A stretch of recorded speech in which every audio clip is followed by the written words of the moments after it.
Test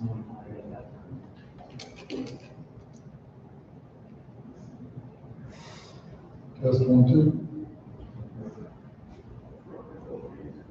Test 1, 2. Test 1, 2. Is that coming over?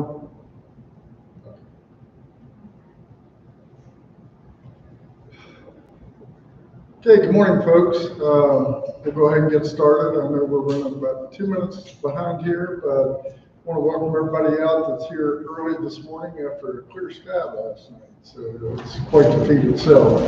But welcome to the 2024 annual conference for West Virginia Astrophotography Association. This is our second conference. Last year, about this time a year ago, we held a kickoff and interest meeting through Astrophotography Weekend. And based on that and the feedback we got, there was a lot of interest in an astrophotography organization. We are one of a kind. When we did some searching, there was no other organization in the United States solely based on astrophotography. There's a lot of little niche groups in each astronomy organization. They have one or two people that are into astrophotography, but not an entire organization. And that makes it a little bit difficult, believe it or not. I know when I first started researching and trying to find information, it was hard to find it. So based on that, we formed the West Virginia Astrophotography Association. Like I said, we're about a year old, we're rapidly growing, and hope to expand even further. So with that, I'm going to start the slideshow. Aaron, can you come up and maybe hit a button for me as I need it?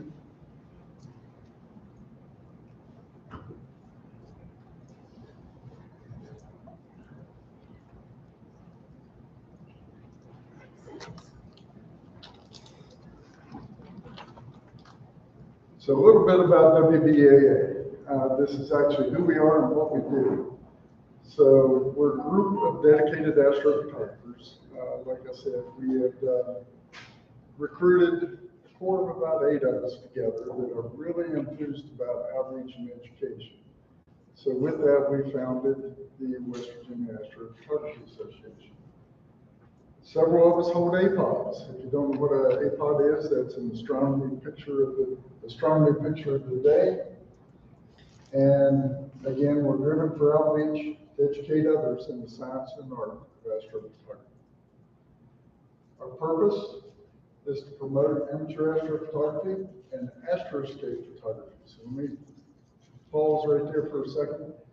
We kind of coined that term, I guess, astroscape, and basically that will be any landscape photography element that's included with a sky portion. So, and we'll have a presentation later on during the conference based on that with one of our astrophotographers, David Green. We also serve as an in-person and online community to join, share, grow, and pass it on. With that, we do it without borders. We're not only just dedicated to West Virginia, although our name reflects where we were founded. This extends out to the national and even global communities. We have several members that have joined, and one of them will be presenting later on planetary photography, and he's from the island of Crete. So again, this is quite large. We've partnered with some folks, which you'll find out about during the course of the presentation, that's going to expand us beyond the borders of the state. Spaceport. Okay, so where are we and how do you join? So the little barcode up top here, if you have a cell phone and you're not already a Discord member, it's a free app that you can download. If you scan that QR code, and it's also on the back of our pamphlets, our travel at the back of the table. You can scan that, join Discord, and join our Discord server. So we are a nonprofit organization, again, without borders. We chose Discord because it was a very nice, robust platform which offers not only text, but voice and classrooms and things like that that we can utilize for online training and mentoring. We also host an online image competition, and that's a different challenge that is put out every month. The rules are posted at the top of that channel, and it's open to the entire public. All you have to do is gather the data that month and then message our bot in the channel, which there are instructions for, and then post anonymously. That way there's no bias one way or the other for someone entering an image. Likewise, at the end of the month, the voting is also by the bot that we have out there, and again, anonymous. So what happens if you win this competition? Your image is inducted to the Hall of Fame for West Virginia Astrophotography Association. We will publish it out online with your permission to several of our forums, and later even look at making like an annual calendar out of it. You also receive, and being prior military, I was big on challenge coins. So there's one at the back you can take a look at. But we designed a custom challenge coin for astrophotography, and that will be awarded to the winner each month as well. What else do we do on Discord? We provide the inspiration and guidance in your astrophotography journey. You can learn techniques through our Discord. If you have any questions, as many do when they're first starting, what equipment do I need? Is what do I own already? What will get me started in? And also suggestions from our astrophotographers. So to join our organization, there's a very short form that you need to fill out. Just a couple questions, name, email address, and all of that. It's an online form. And you can see Jason at the back for our link to that form. It takes like 30 seconds to fill it out. And then our annual dues are $25 a year, and we do offer a family option for that at discounted rates. Other things we do, we hold at least one free star party a month. We try to get more, but as we're getting going, scheduling that around the new moon, we can very easily get one star party a month for public and interested groups. If you are interested as a private group and want to hold a star party and want us to host it, you can reach us through an email address, which should be up in a slide or two, but it's events@wvaa.us. And we will host a public star party or a group star party for you. At that star party, we have a lending library of smart telescopes where you can come up and have absolutely zero experience and connect to that smart scope to an app on your smart device. And you get to choose your own target. You can navigate to that target, start your imaging, and when you think it is where you want it, as far as resolution as they build and stack, we'll find out about that if you don't know about it later on as well. You hit the stop button and it saves that image immediately to your smart device. And you can share it from there with friends and family or whoever you'd like to. Another thing we do at annual conferences and workshops, we're going to be printing out a complimentary 5x7 through the use of the ticketing system that we have. So if you're a first-time user or a user that takes maybe 3 or 4 images at an annual conference, you can choose one of those and we will give you a 5x7 print of it at the end of the conference. At our annual conferences, we try to host some very prominent names in astrophotography, along with our founding members and astrophotographers that are already in the group, to present on various topics. And that's to expand your knowledge and increase your love for astrophotography. So we really hope that you gain a lot from our annual conference. This year we're trying something new, and Dave Roberts, our outreach coordinator, is streaming live. We made that decision late on, and that's for a couple of individuals that could not make it, and we thought this would be good to get us out there this year. So why is WVAA different? we covered a little bit about that. There's no other organization focused on astrophotography solely. We also teach some astronomy and navigation with that, so you don't get away scot-free with just taking pictures. But,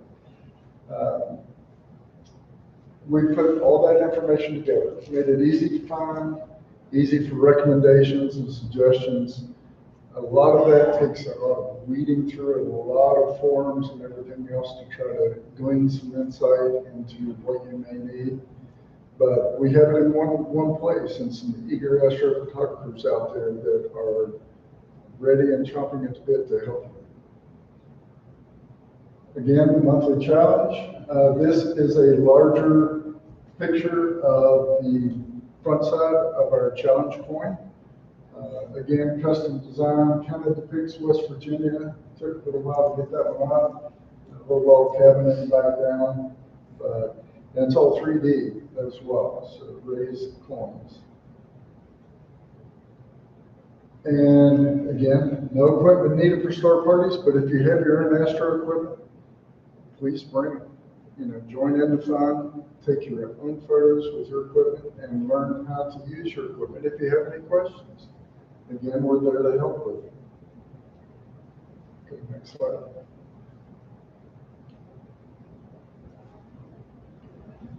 So star parties. A lot of people don't know what a star party is. I'll leave it as it. So it's where a group of individuals get together at a dark sky location, or a location as best as they can get to dark skies, and we hold a big party, basically. It's everybody setting up their scopes, choosing targets, and gathering data throughout the night. And sometimes we even do little mini workshops at the star parties where we teach how to process the data.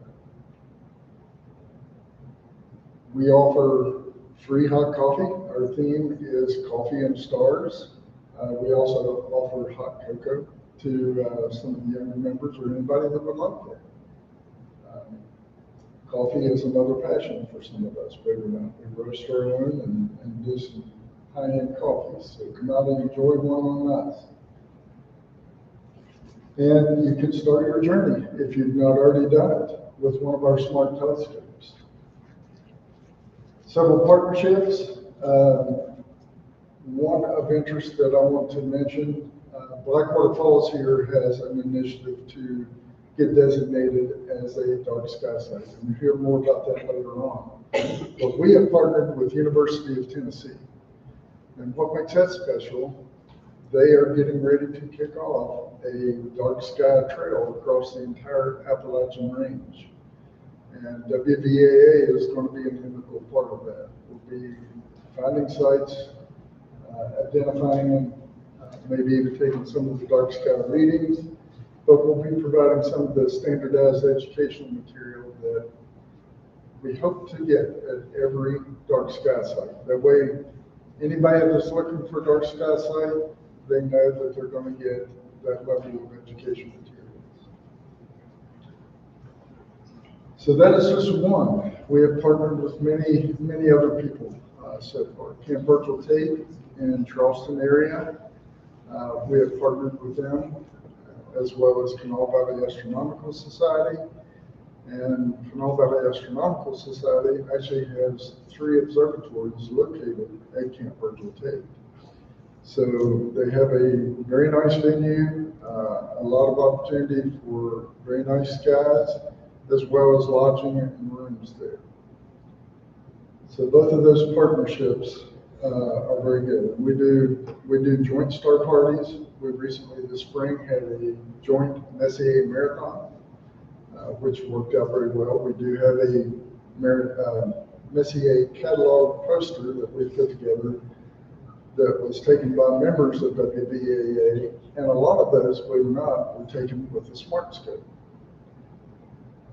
So before I go any further, I want to just bring a couple smart scopes up so you know what they actually look like.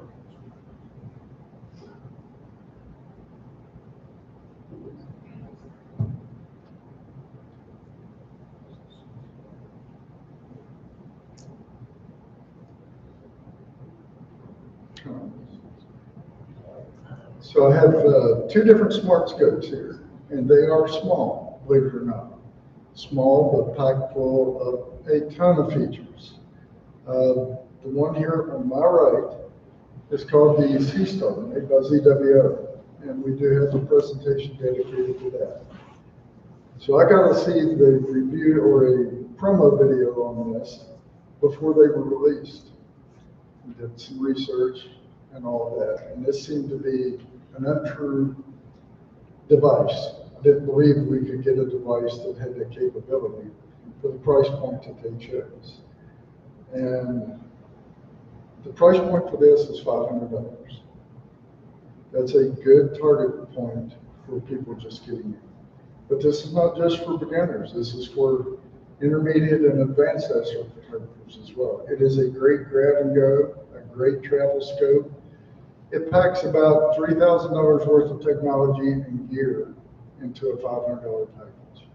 We have a presentation on that today as well, so more to come on that.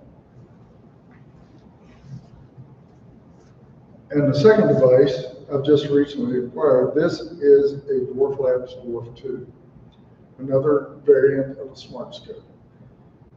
Again, price point around the $500 range when this came out. It was about $540, I think, $550.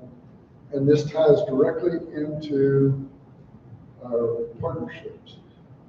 Dwarf Labs has partnered with WVAA as a research, review, and development for the Dwarf Lab 3. So we will be getting one of those in very shortly to do a full YouTube review on, and you guys check it out when it comes in. This one's a little different than ZWO. It actually has two lenses, a wide field and a telephoto field. A little bit smaller, so a lot of different features, but stay tuned for a full review of this.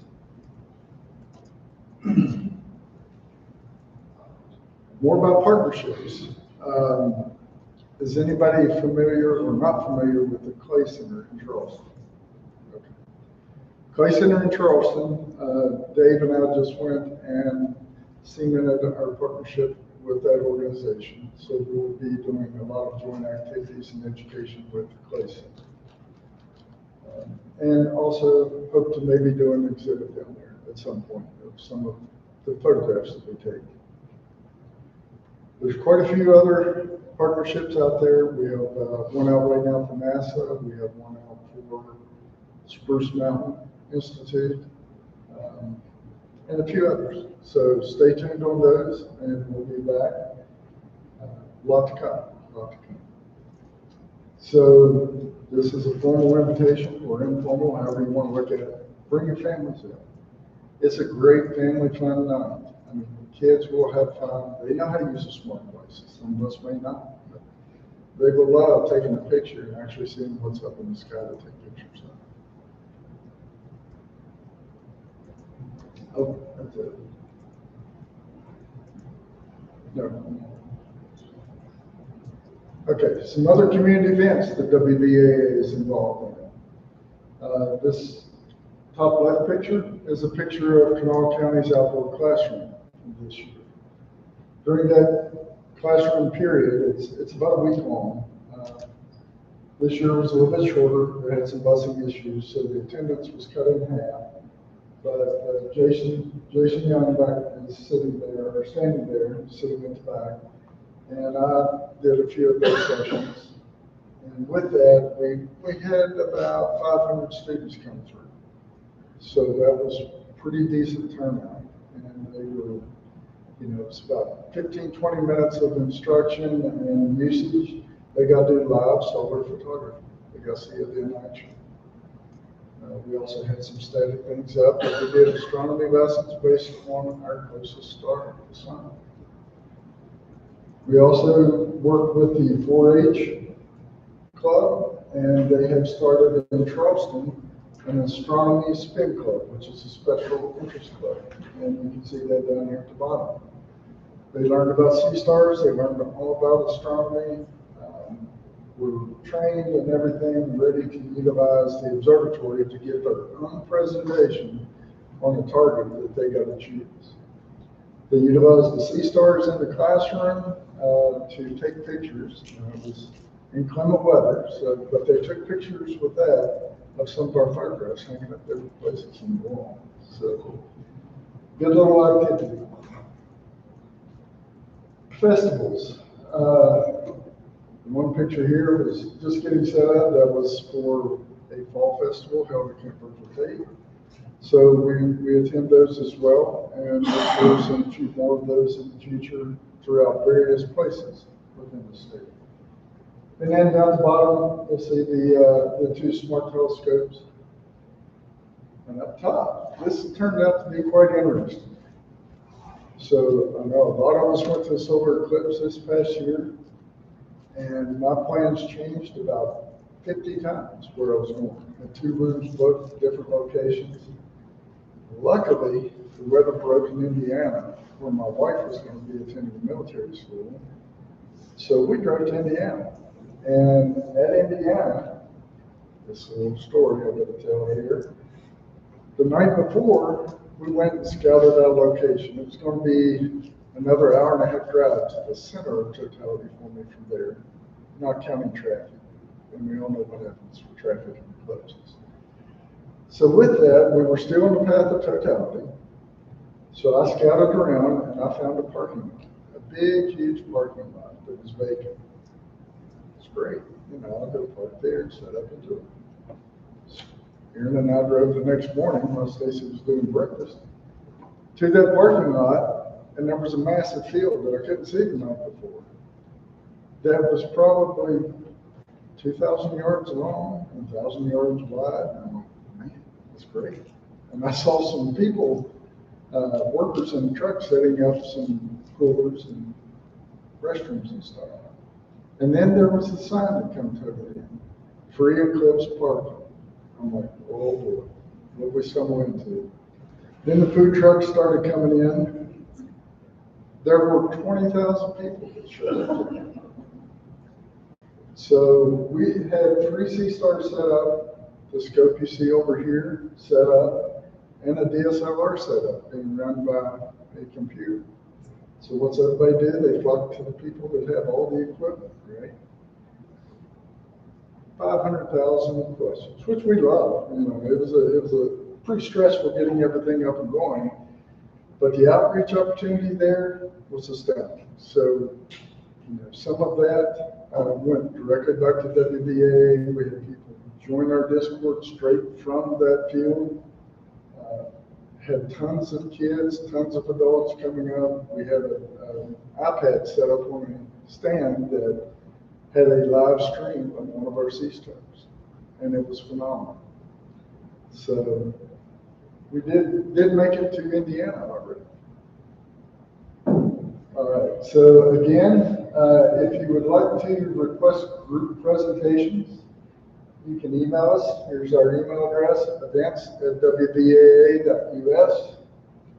And our outreach numbers up to May of this year was 3,939.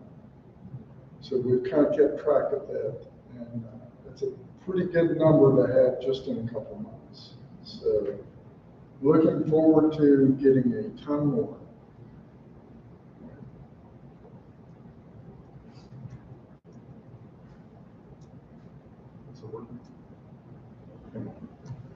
Okay, there we go. So how good are these smart telescopes? And this goes back to saying they're not only for beginners, you know, they're for intermediate and advanced. I know this screen, can you turn the lights off back here, Dave? If you can find it. The little pad back there.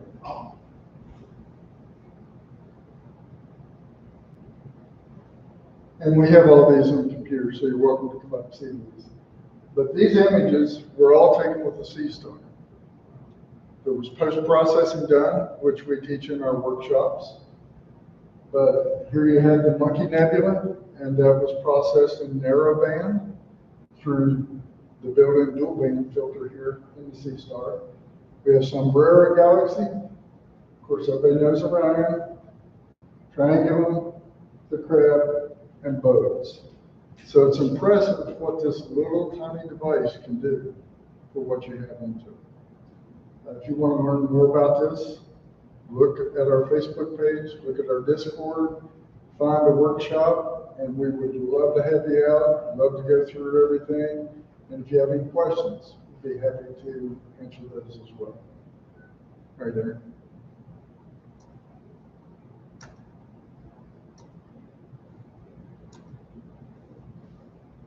Keep going. There it is. Okay. So if you'd like to make lifetime memories and take your own astrograph, even if you've never done one, again, WVAA offers a unique experience for family-friendly environments. Learn to navigate the night sky, that's part of the astronomy side of it we try to teach. And you can learn from astrophotographers who want to teach you astronomy about the night skies, and while enjoying hot cocoa and coffee, all free. Get to connect to our smart scopes, choose your own target, control the scope, watch the entire image of taking the photograph or the series of photographs stacking, and leave with that image at the end of the night. Share it out with friends and family, or if you'd like to share it to a larger Facebook group or social media feeds, go right ahead. It's quite the experience if you've never seen it, to watch an image come to life right before you through this live stacking feature. And that's what these offer to individuals. Hold it down for just a second. There we go. Oh, go back one.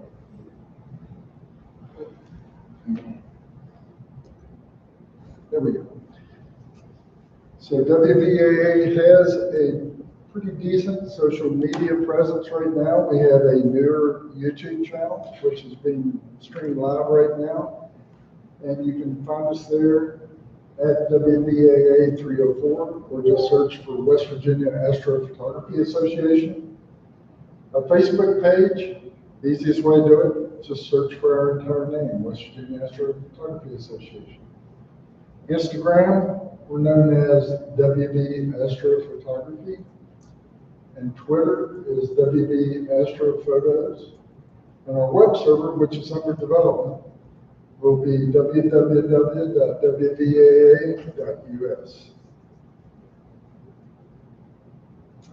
Again, West Virginia Astrophotography Association, these are just some of the pictures that have been taken by our folks.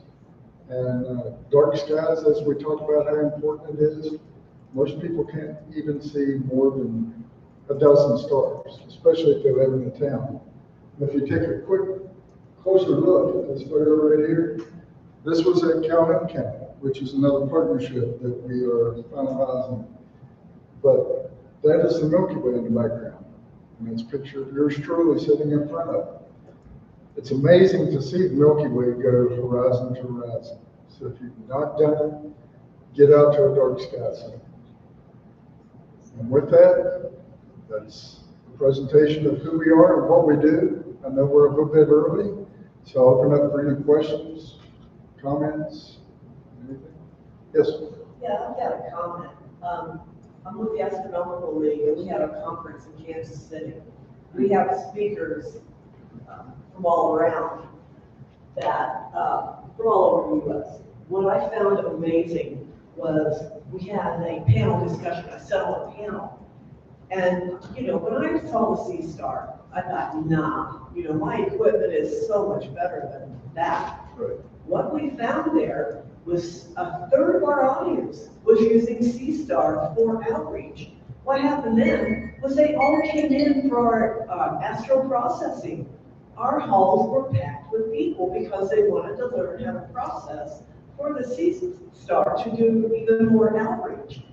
We had never seen that before. So I asked why, everybody's here, what's going on? And I said, how many have a Seestar? And seriously, a third of the audience, I couldn't believe it. So we're finding a $500, in our case, it was priced at $450 now. We went in and we cleared the vendor of his Seestars.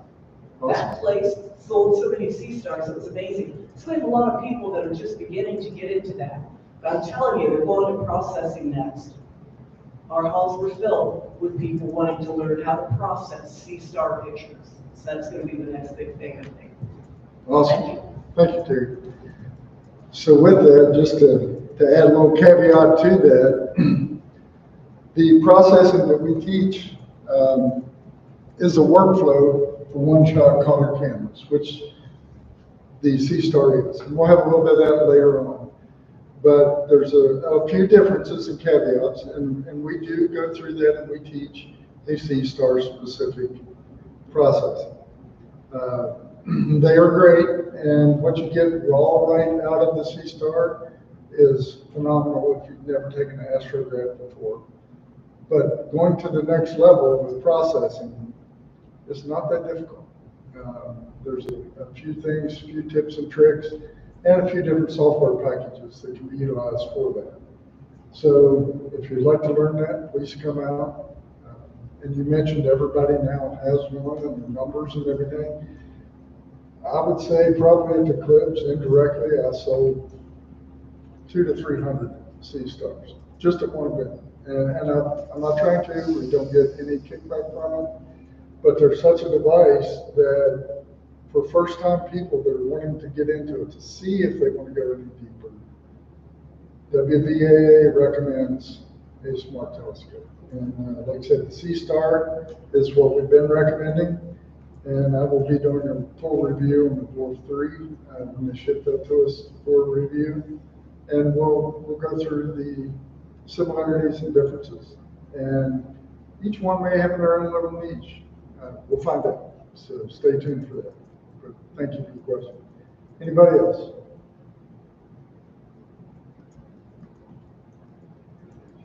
Okay, guys.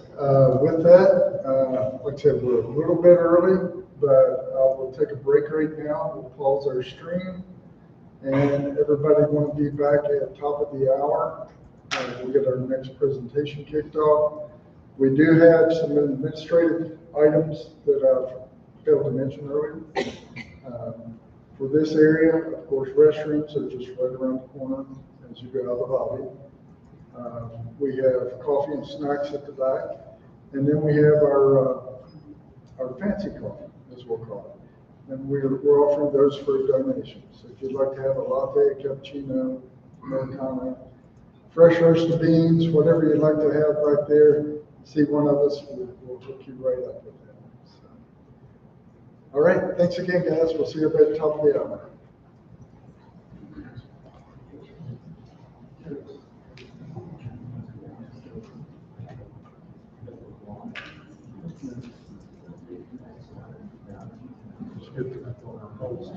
Get a lot of stuff and get somebody. Any questions?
Aaron,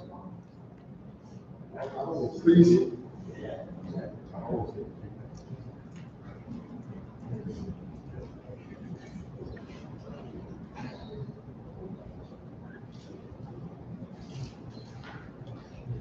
Okay, folks, welcome back. Get a good break there, a little bit longer that time. So, got a little bit of a change to our schedule. We were looking at calibration frames and then going into a one-shot workflow. But our calibration frames are actually part of a full-fledged workflow. So I've kind of switched gears a little bit, and we'll see how long the calibration frame portion takes. But then we'll go right into the one-shot workflow. So again, I'm Bill Brown. I'm the president of WVAA. For those of you who know me, for those who don't, a little background on myself. I'm a retired U.S. Air Force Chief Master Sergeant. Had 26 years in the Air Force.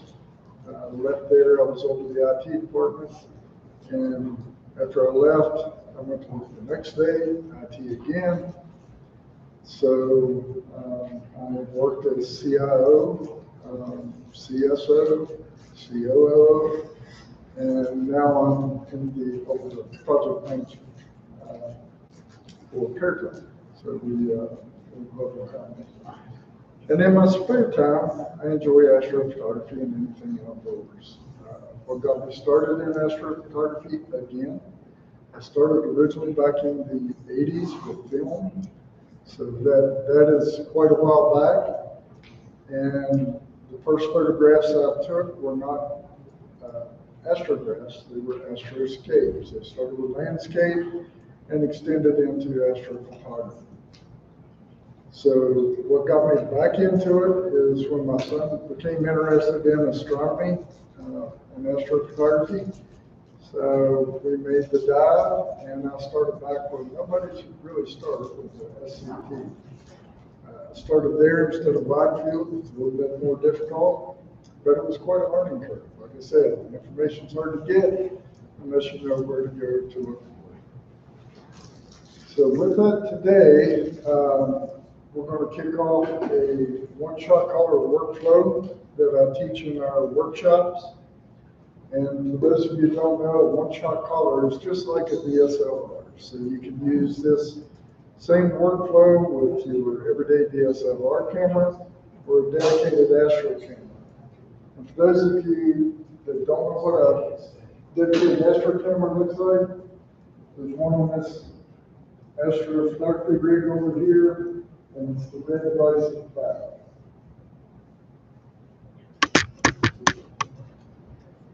So go ahead, and this will be utilizing PixInsight.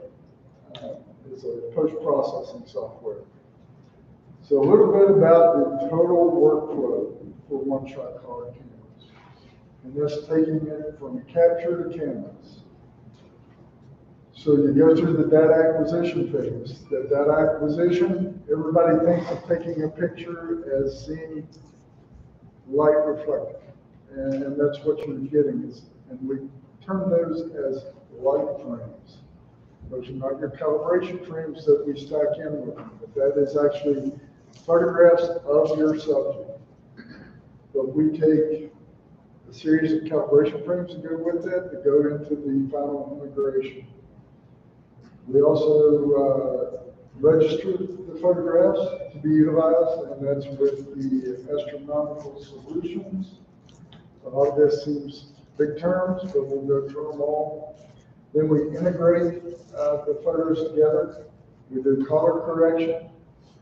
There's a term you'll hear of stretching, and that's expanding the visible light portion of the photograph. And then we go through star shapes and deconvolution. Noise reduction, curves. If you've used Photoshop before, that's adjusting your curves. Same thing in PixInsight. Then we reintegrate. And by that, we say, where do we deintegrate? Well, as we break these things down, we do a separation of our stars and the nebulosity to enhance the nebulosity and keep our stars from blowing out. So that'll be the steps where we join those two different versions back together. We'll go through final cropping and then any final adjustments or tweaks that you want to add. Data acquisition. Here we want to talk about data types, and a good time-saving suggestion here is for your calibration frames.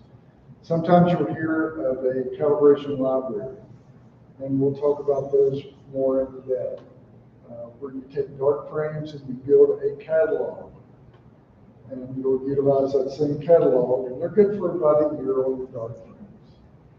But our light frames, again, are what we typically think a picture is, subject exposures. And the key here that you'll hear time and time again is integration time. We take small little captures of the device, of the object. And by small, that can range from milliseconds on planets, if we're taking a video, all the way up. The most I typically try to do are single 10-minute exposures. More than most, anytime I try to limit that to 5 minutes. And the reason we do these sub-exposures, even at our amount, this is a equatorial map over here, which tracks the movement of the sky. The Seestars that we talked about earlier, they do that as well. There's a different type now, but that tracking allows for a long exposure and the stars not to form what's called star trails. So about 10 minutes is what I recommend at the longest. You limit that to. And then when you think you have enough data, these sub-exposures we talk about, double. And if you double it, double that. And the reason I say that is the image builds with each sub-exposure. And you will notice, to begin with, as you're watching a live stack with the Seestars or on your tablet or phone with your automation piece, which I utilize at ASI or with the full photography rig, you'll watch that integration and it seems to come together very quickly to start with. And each one, what we're looking for is to increase our signal to noise ratio for the details that we want to capture. And you'll notice that difference in signal to noise by doubling your time frame.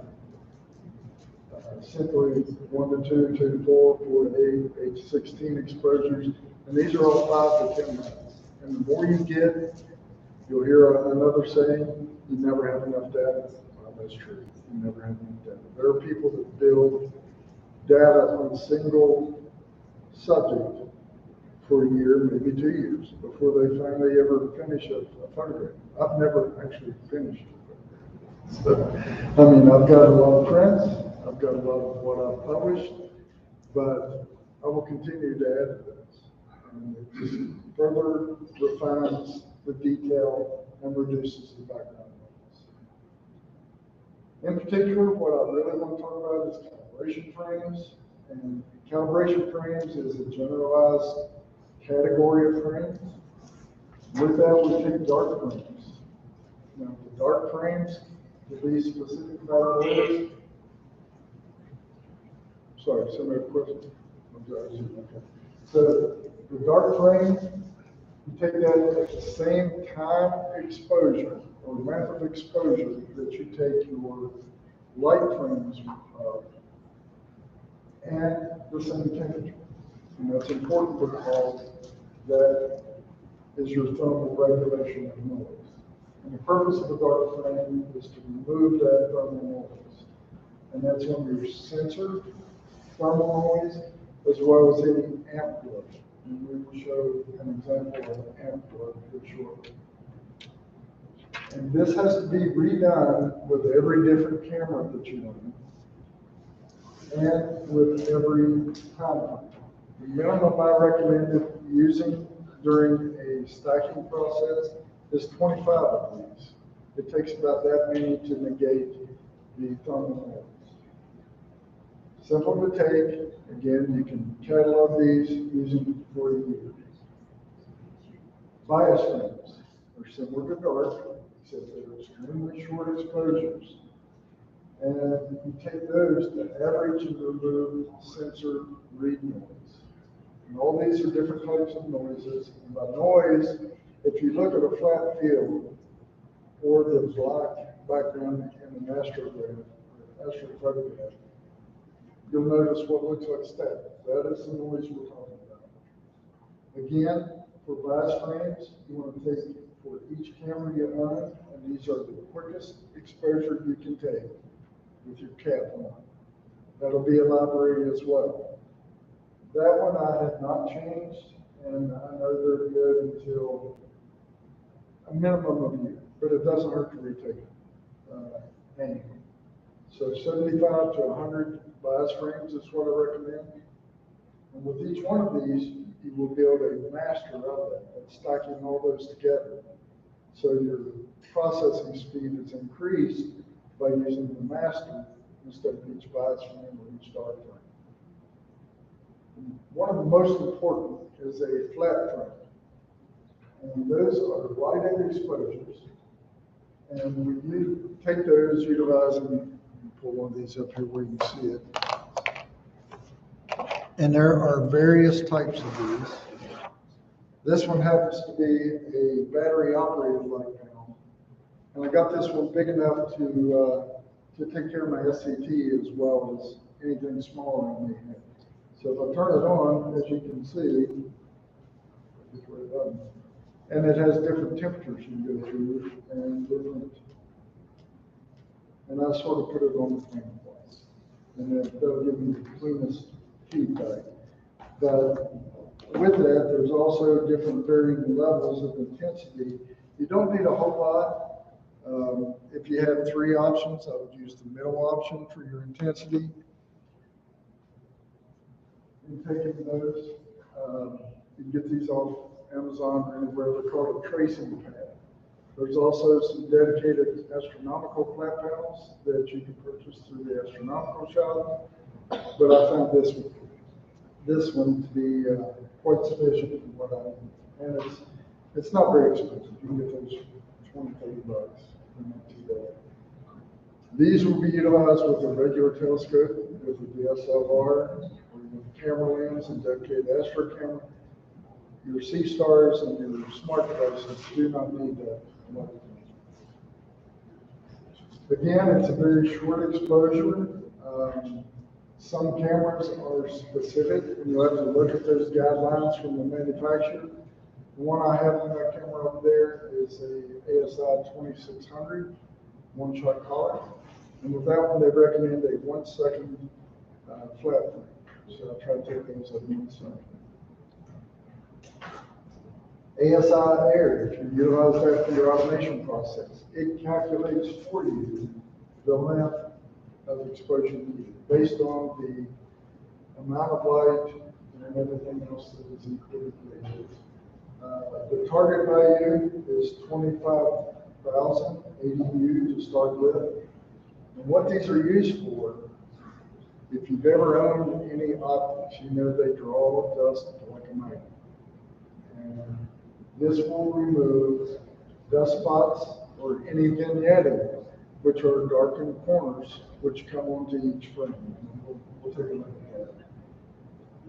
The light frames are image train specific.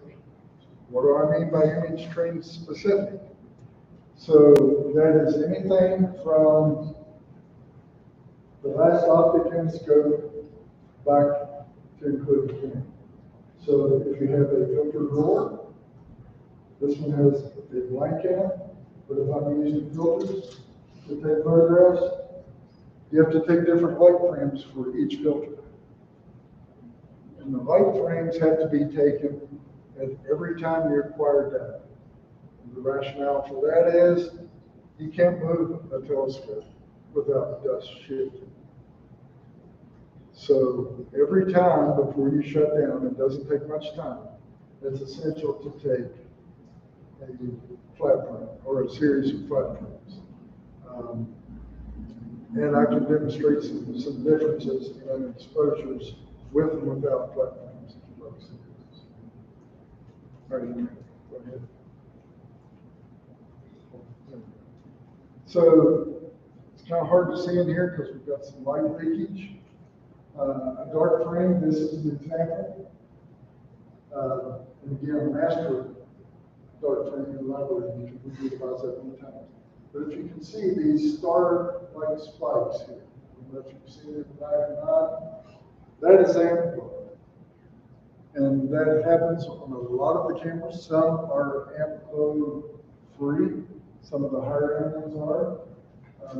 But if you shoot with like an ASI 294 MC or 294 mm for monitor and filters, they're going to produce light amp flow. So the purpose of the dark frame, again, is to remove the thermal noise. And there's also some noise, I know it's very hard to see here, but staticky type noise is what looks like a gray field to you. And it will remove that. Some other things that dark frames remove is a hot pixel. If you don't know what a hot pixel is or never heard of it, sometimes and eventually a pixel will wear out in your sensor and it will show up as white. That can be a very bad thing. So it'll look like a star, a very small star. Or if it happens to be in a guide camera, you can wind up guiding on a hot pixel, which is not good. With that, you'll have star trails and everything else. So the dark frames remove hot pixels, amp flow, and any thermal noise. You can build a library from them, create a master dark for, say, a 300-second exposure at -10 degrees Celsius. That master can be used for everything that you shoot at that same length and temperature for at least a year. I recommend redoing them for a year because hot pixels can change. Now, in flat frames, boy, this is a bad example because it's kind of light in here. But there is some vignetting on the corners, darker areas, kind of gets lighter towards the center. And if you lift them up later, I'll take a look at my mic, and you can see a big, right here, dust spot. It's just a circle that is a little bit darker inside. How do I know that's a dust spot and not something on my sensor? Well, dust spots are normally big. If it's on the sensor, it's going to be extremely small. I mean, extremely small. It's like taking a flashlight, and whatever's closest to the flashlight is going to be very small, but as you get out, it's going to cast a bigger and bigger shadow. So the very big dust on your corrector corrector plate will be out on the front of the telescope, which is out here, or the end objective on the refractor here. Normally that's one of the Smith acid for a corrector plate. But those dust spots are so big and out of focus that you really won't see them. It really needs a whole lot of cover. Okay, here, one more. So bias frame, again, if you guys can see this in here, this has a different static pattern in the background that you'll see. And that's based on the sensor itself, that sensor noise. This doesn't change very often, and I take again those yearly, and I recommend 75 to 100 of these, and then you make a master out of it and use that master bias throughout your processing for the year. Very, very easy to take, very quick. It's as quick as you can take with your camera setting with a lens cap on. So, 75 to 100, it may take you a little over a minute to shoot that. It's very easy to do. Again, it targets the read noise of the sensor and removes that from the final image. Read noise increases with the number of light frames. So, generally speaking, taking the longest exposure possible without clipping lines. Then there's something called a dark flat frame, or dark flats. We're not going to go into that in this lecture. That's a whole other one. That's a calibration frame for your calibration frame. So if you want to really get down to the nitty-gritty, you can do that. It's essentially a dark frame for your flat frames. Minimum of about 20 there if you choose to utilize those. If you're using the cooled CMOS camera, you may want to consider another calibration frame that we call a dark flat. If you exhibit amp, and different cameras may or may not have amp. So this can go very deep. If you have specific questions, please let me know, and I'll get with you on those.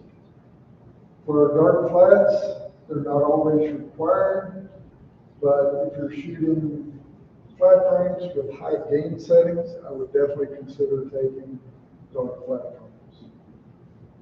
So after you're finished with these flat frames, come your extra with your dust cap and take your dark frames out. So the same exposure round settings as your flats, just add the dust cap and continue shooting. And that will take all of the calibration frames that you need to stack in with what you would think as your subject matter frames or light frames. So I'll open it up right now. You know, this is very informal. If you guys got questions anytime, just pop up. But does anybody have any questions on calibration frames? I know we would want to go into a dedicated 45-minute presentation just on calibration frames. So go ahead, Matt. On the flat frames, I just started doing those last year. I really haven't messed with those, but I discovered I can do them the next morning as long as I don't adjust the focus. You got to be careful not to adjust. If you adjust the focus, you've just messed up your flat frames. So you can do it the next morning. You don't have to do it that night, but you can do it the next morning as long as you don't focus or change anything in the image frame. Yeah, good point. So yes, you can do it that next morning as long as you don't adjust your focus or don't move your telescope. You don't want to knock the dust free. Along with flats, I know a lot of people take it different ways. You can wait till the morning light, find a generalized portion of the sky, daylight sky, morning sky that is even across the whole frame and take those as flat frames. I just find it very easy to carry a little light down and go ahead and take them. So a lot of options for flats. Any more questions?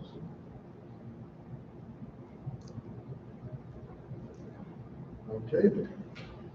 Well, with that, I know we're way short of our time frame, so I'm going to go ahead and roll through the rest of the one-shot color process and workflow if there's no objections. And maybe we can end early and have a little bit of lunch. I know it's hard to get out and get back in an hour.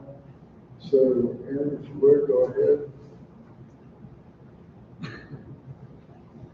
Okay, a lot of pretty colored boxes on the screen. So this is the entire one-shot color workflow that I teach in our workshops. Kind of put this together to get an overall visualization of what goes into one photograph. We've talked about the calibration frames, bias frames, dark frames, flat frames.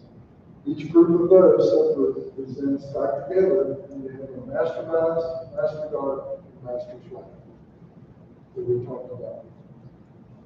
We also talked about our subject frames, which are light frames. And what we're going to shoot for or go for our process is going to be what's called in PixInsight weighted batch pre-processing. Okay, this is a script that comes with PixInsight, and it runs a whole host of little independent processes that we covered in the very first slide that talks about the integration, registration, and stacking process. Let's back up and talk about our subject frames here. So I've gone out for the night. I've taken 6 hours worth of light frames to stack into an image. I can go through each one of those individually and look at them, call out the ones that are bad. It's going to take me a long time. So PixInsight has a process that you start. It's called blank. So you load up blank, and it will tell you to drag files or directory into it. So you drop the directory of your target image in there.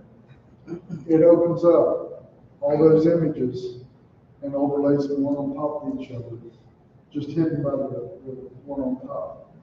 So as you go through that process, you're looking for clouds rolling in, you're looking for airplane trails.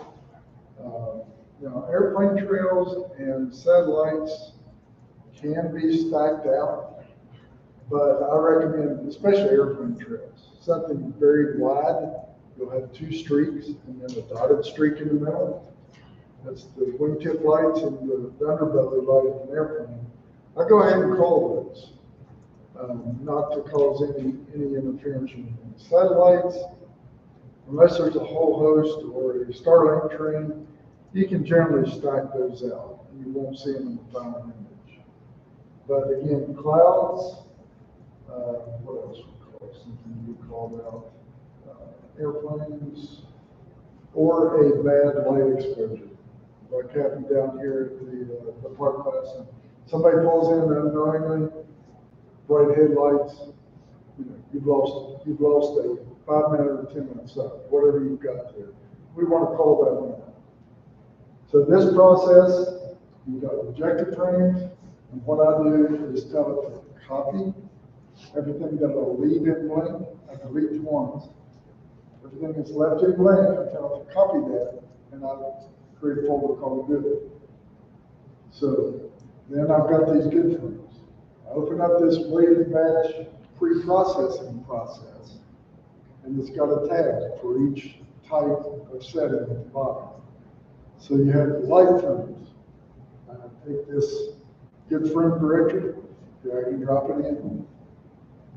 Then it wants bias. I take this master, drop that onto it. Same thing with dark and flats. So now I've got all my images in this one process. You get to choose a directory to put these frames in. It's output. Everything here in green is output. So I do one I call stack. Just create a directory called stack.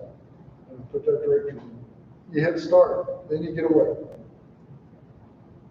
Slower computers take a lot longer. The amount of data you have makes it take a lot longer. So again, these master calibration frames speed that process up significantly. One thing I never do, and some people you may hear them do that, they'll have 4 nights of data. They'll come in and create 4 stacks, drag those master output files from each one of those back in and stack the stacks. That's not a good process to do. So with the star alignment, the astronomical solution, and then any degradation, just put all your good frames in one directory, drag them in. You get much better output. So now we're at the waiting process. You can go ahead and cut the coffee. You're saying if you have coffee, I'll make a hot coffee. I've had it take from less than a minute to 6 hours, depending on the amount of data that's stacked. And if you've got a big collaborative project that you're working with several other folks, it can take 12, 14, 18 hours to stack the data. A lot of resources. So the more resources you have on your computer, the better off you are. Memory, hard disk. So the output of this weighted batch pre-processing, what we're interested in is the master light frame. It also creates a directory called registration frames. It's got all of your light frames in there, but they've been registered. You'll have integration, all those are in and integrated. You'll have calibration, all those are in and calibrated. So the final of all those is this master light frame. And that's the one we're interested in. That's our stack output frame. So the next step is close out frame. I'll open a process called STF, Screen Transfer Function. This is a non-destructive screen stretch only. It doesn't modify the data at all. It just does a copy of it on your screen so you see what you have to work with. So I do that. We take a look at it. Then I've got a decision. Okay. This is spectrographic photo color calibration. This is probably what I use exclusively now instead of photometric color calibration. This is their newest process. It's more accurate. So we'll run that, and then we'll go through a workshop later on, and you just drag that over, drop it on your picture, and it color calibrates that based on GEA data, and that's all the star colors in that field. Over all the years, Hubble and everything else, it takes their star observation colors and color calibrates your master light plan based on those star colors. This is a new script Russell Cronin put out. It's called Blur Exterminator. And I used to use a process, a deconvolution process, that took me 30 to 40 minutes and had 20 steps to do that. The Blur Exterminator by Russell Cronin is pretty much the de facto standard that I recommend now. It's a game changer.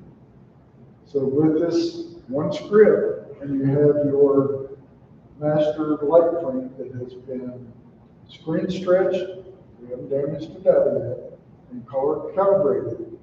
Now we're going to run Blur Exterminator, that is your star deconvolution. And by that, it will get rid of halos around your stars. It draws them in tighter and sharpens just a little bit. The default settings on that are pretty dang good.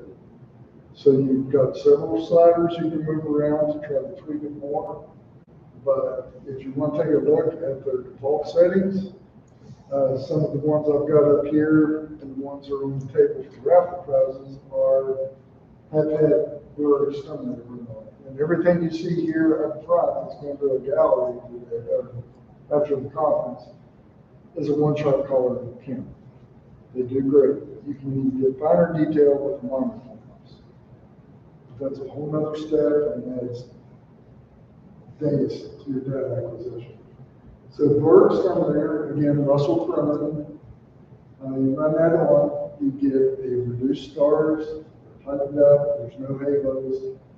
So you take that output, and what we want to do then, this is that separation phase we were talking about.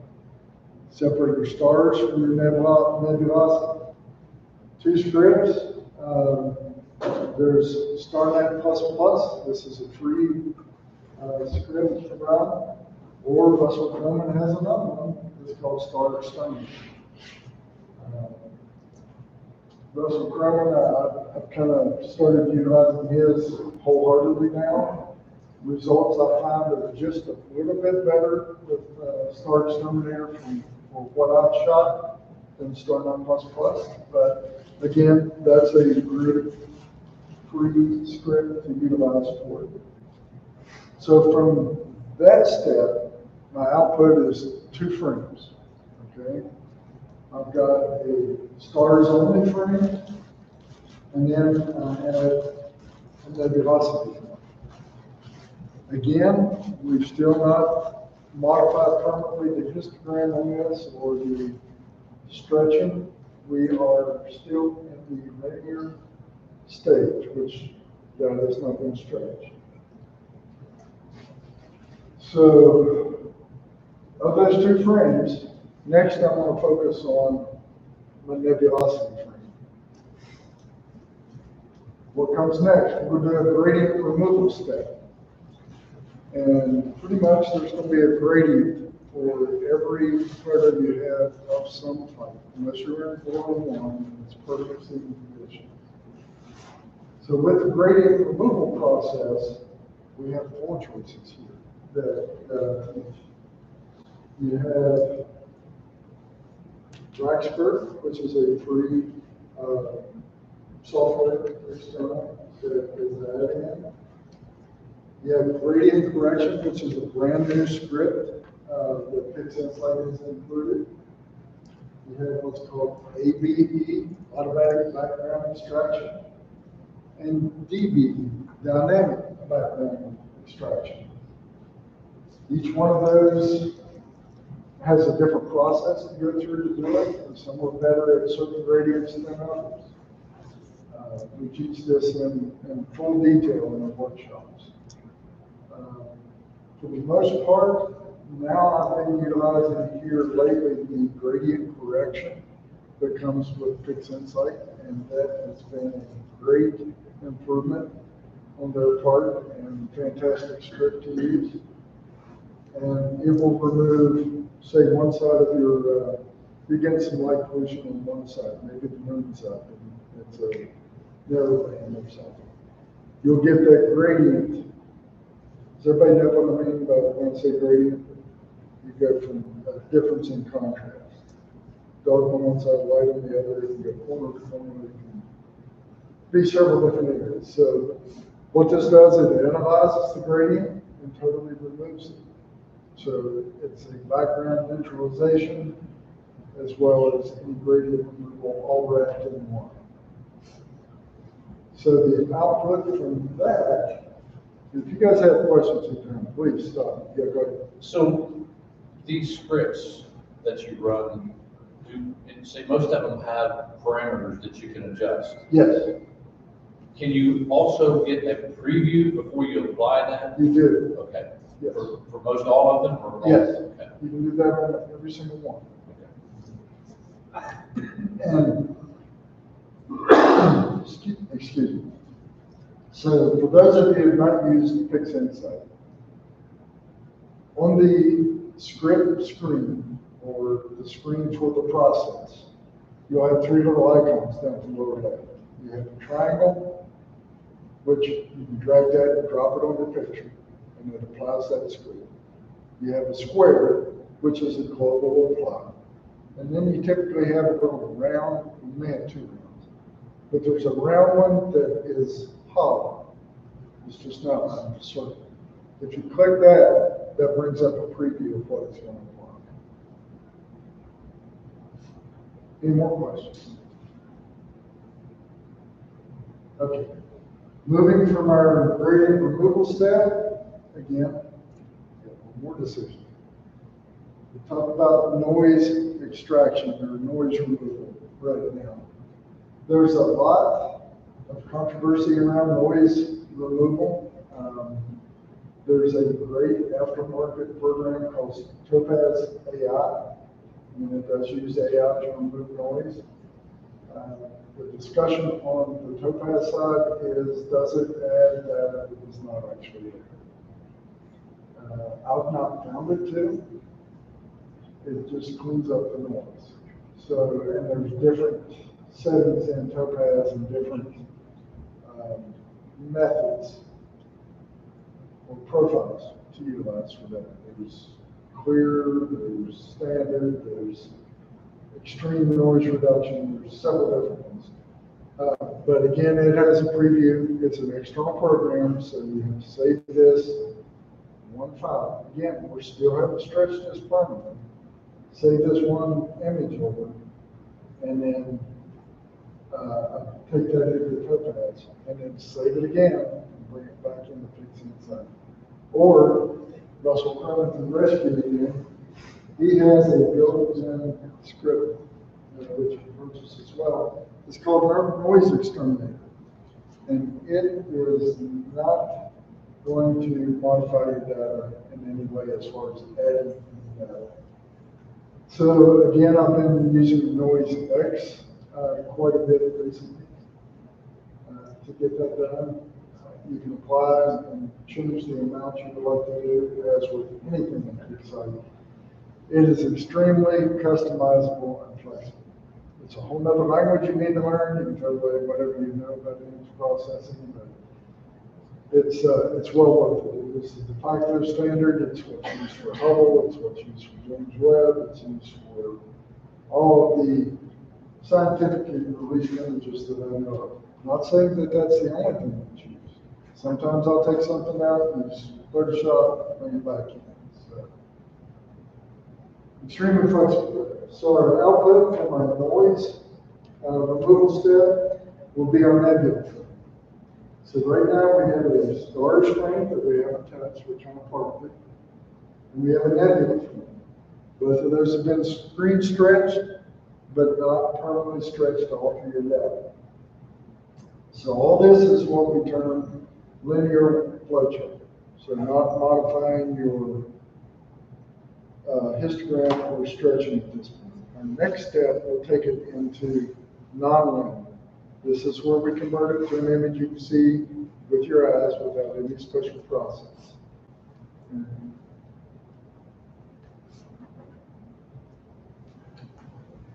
Okay, so if you remember, we have our two frames.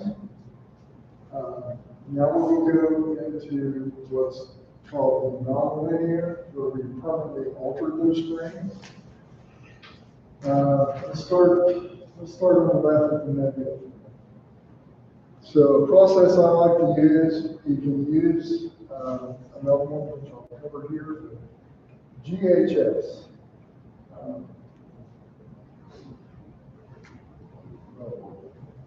Globus hyperbolic stretch. Okay. So with that, it is a very customizable stretch, and you can stretch any particular band. And it is a process to learn this. Our workshops we teach it, it's not hard, but it's a different thought process to get that out. And it's a, go ahead, you have a question? Yeah, I have an online question in the chat. It says, what basic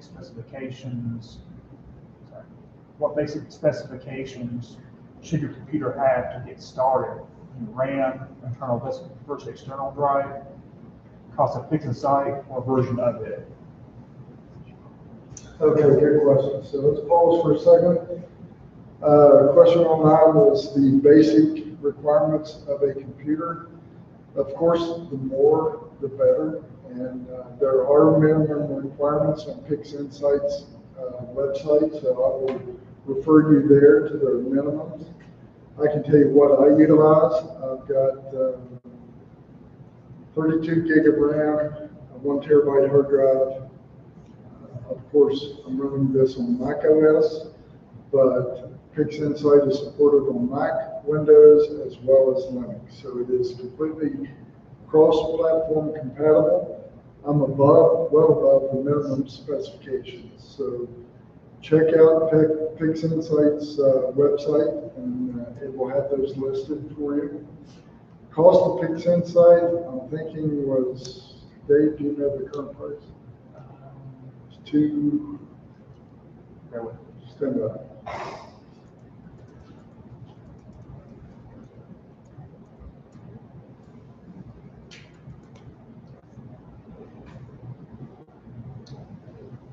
Currently $323. 223. 323. Currently it is $323 to buy for PixInsight. Now the one thing with PixInsight, a lot of these scripts are included, so there's nothing extra included. The three I recommend would be from Russell Croman at this point. Another thing with PixInsight, it is not a online subscription, I guess is the way to speak. It is a one-time purchase. It's good for life, and that will give you 3 installs. You can install one on the Mac platform, one on the Windows, and one on the Linux box. So you can actually have 3 computers at your house with PixInsight. Is that good, David? Yeah, it's good. Okay. So moving back to our nonlinear flowchart, for our nebulosity frame, the hyperbolic stretch, or hyperbolic stretch. Yeah. It's a multi-phased approach. You don't do all this at one shot. You'll do a stretch where you can basically just barely see the nebulosity and then work from there. And we will go over that in depth in the workshop if you would like it. And if you have questions on that, I can demonstrate it at some point during the conference here. Maybe we might have a workshop tonight since weather's looking bad for a start party. So after we have stretched it, get it to where we can see what we want to see, the bands of the brightness levels that we want, again, we have another decision step to make. Just to note, both of these, the GHS and the histogram transformation that we're using start. These are destructive stretches, so you're losing data that you clip out, and that's why this is the non-linear stage. So at this point, we're going to adjust the color saturation and luminosity. So our frame we take out of here, if we stay strictly in pixel sight, we're going to use curves. If we take it outside of pixel sight, we're going to use Photoshop, GIMP, levels, curves, and then any cleanup that we do. So generally speaking, for any photograph that you're going to do, you want to enhance it. And the reason we call it a curve is because we want to exaggerate the highlights just a little bit and reduce our shadows. It's a little S curve. Not real extreme, but you can go as extreme as you would like on it. So we take that frame, and then once we do that, it's going to come down here and just park in the middle. Let's go back to our stars frame that was yellow. Again, we've not done anything destructive to it yet. So what I recommend doing is what's called a histogram transformation. And that is within PixInsight. We would take our screen stretch off, and it's simply just by hitting the nuclear automatic stretch button again and removing it. It goes back to black, you can't see anything. Then we're going to get our histogram transformation up, and there's two sliders. And we're going to start bringing that up to where we can see the stars, closing the mid band to the left. And before we can see some stars applied. Again, a multi-phased approach. Then you go take that again and stretch it out to where you get all the stars you want to see at a minimum level without overdoing it. Then we can adjust curves. Believe it or not, stars have color. They're not just white. So with curves, we can do anything from RGB to luminosity to saturation to chrominance levels, and you can adjust each one of those to your liking. Do you have a question on that? Okay, very good. Sorry. So now that we've adjusted our curves, we're going to park that down next to the nebulosity. So we have our two frames there, and now we're getting ready to do the reintegration portion. We can use a process called screen stars. That's a new process that just came out. I have yet to use it, but I'm going to use it this week in America. And pixel map. Pixel map is pretty powerful. Believe it or not, that's how 99% of everything is done in PixInsight. It's done through hidden scripts in pixel map. So very powerful. A simple addition of your nebula frame and your stars frame will give you a good output. But we can mimic what's now been developed as screen stars by doing a screen blend. And it's a specific command. If you want to come up and see me, I'll give it to you. But it uses the tilde character, parentheses, tilde your first image, whatever the name of it was, and then a space and a multiplication, and there's another space, then another tilde, and then your second image, and close it. So it's just adding tildes in front of the image name, tildes in front of parentheses. And I always tell that to generate a brand new image. If you leave that step out, whatever your second image name was in your process, it's going to apply to that. So you'll have your nebula frame first and your stars frame, which will wind up with the nebula frame still sitting there, and then your stars is going to be everything. So I give it a new name, and I take that file, and you can go into, again, different imaging processing software. I grew up in landscape and portrait, so I know Photoshop very well, and Lightroom very well, and GIMP a little bit. GIMP is the free option, but you'll take that frame and put it into one of these external software for any final tweaks that you want to do, or any adjustments. So from that, and where I do my cropping is in Photoshop there afterwards. So you'll crop it to the photo size you want. So from that, we get our final image. We're done. We have a frameable image, shareable image, whatever you want to call it. That's a whole lot packed into going out taking a picture of something in space. So when we go through this in depth, normally this is a full day, if not extended into a second day. And we actually use live data and show you how to do that. I've got some catalogs built that we can utilize for that. But you can learn that by coming to one of our workshops and experiencing, bring your own data. We can do it there. If you're having trouble with a certain step, we'll walk through it together. So any questions on one-shot color workflow, I'm going to call it an overview. Go ahead. So you mentioned earlier the Topaz AI, how some people were saying it could be introducing false, whatever. Do you find that also Photoshop, GIMP, and Lightroom could do the same thing after you've done all your processing? Yes. And so, again, the science and art of astrophotography. Everything you're doing here, modifying curves and saturation or anything, that's your desire. That's what you want to look at. So there is an art component to every astrograph that has ever been taken. Okay. Go ahead.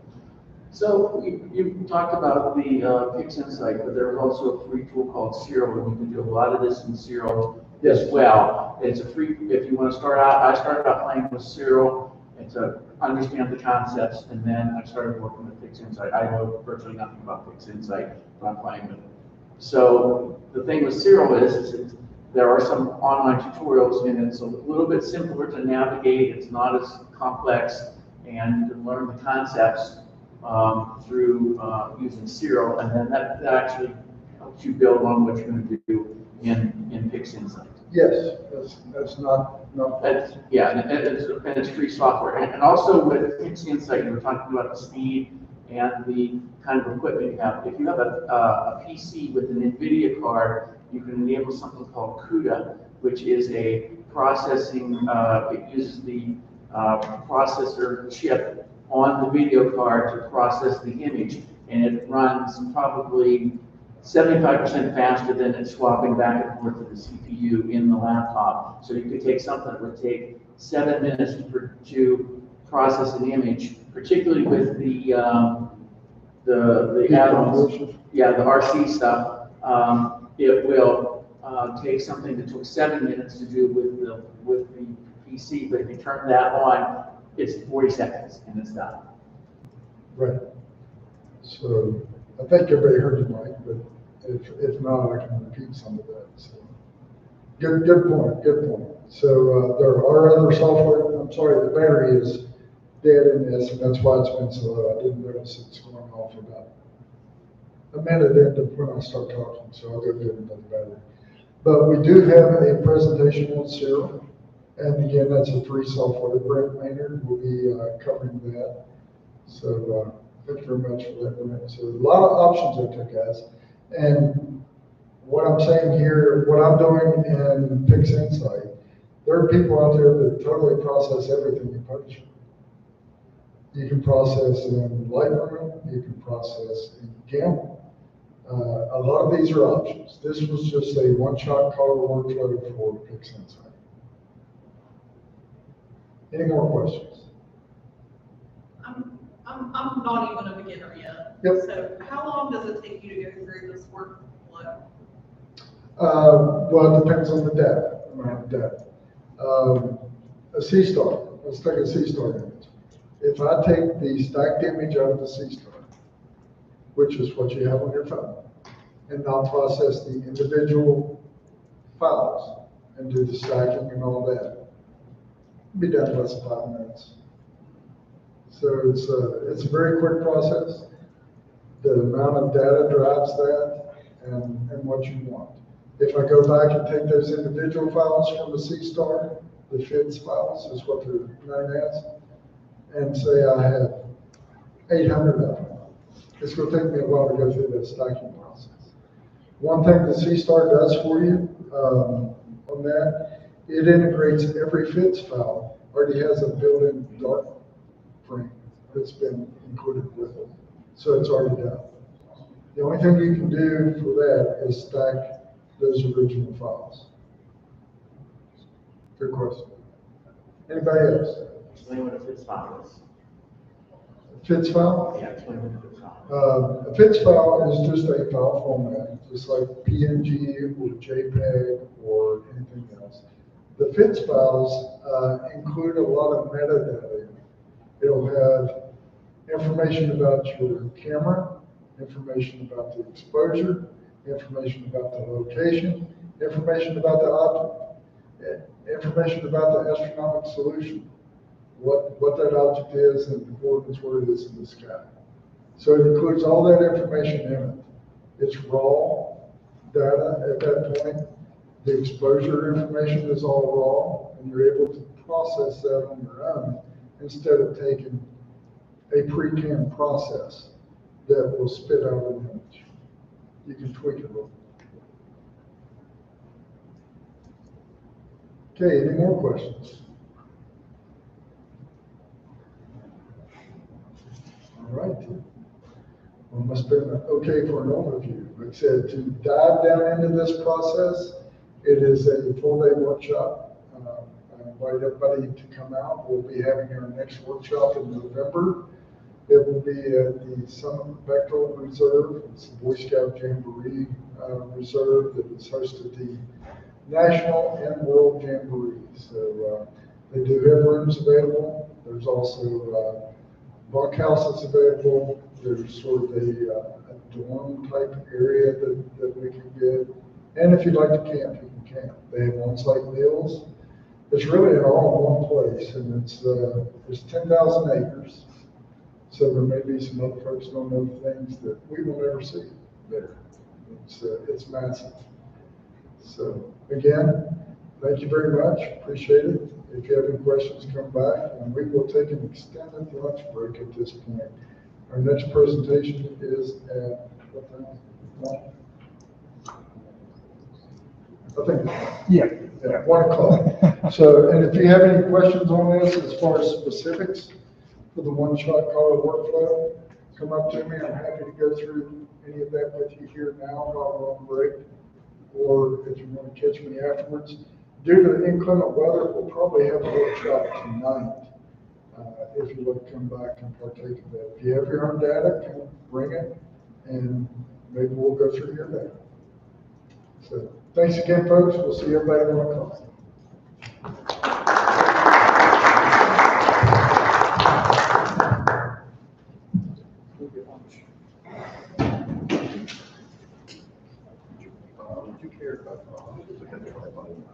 No, whatever you want. Yeah, yeah. Money we to get work it. through what you're doing. Yeah. No, you're fine. Yeah. Awesome.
Okay,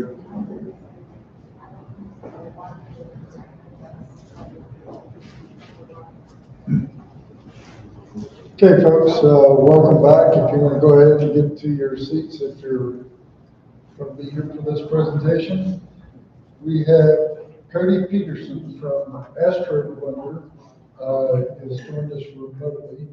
He is a YouTuber, and Cody is an astrophotographer and university educator who teaches astronomy, biology, and chemistry.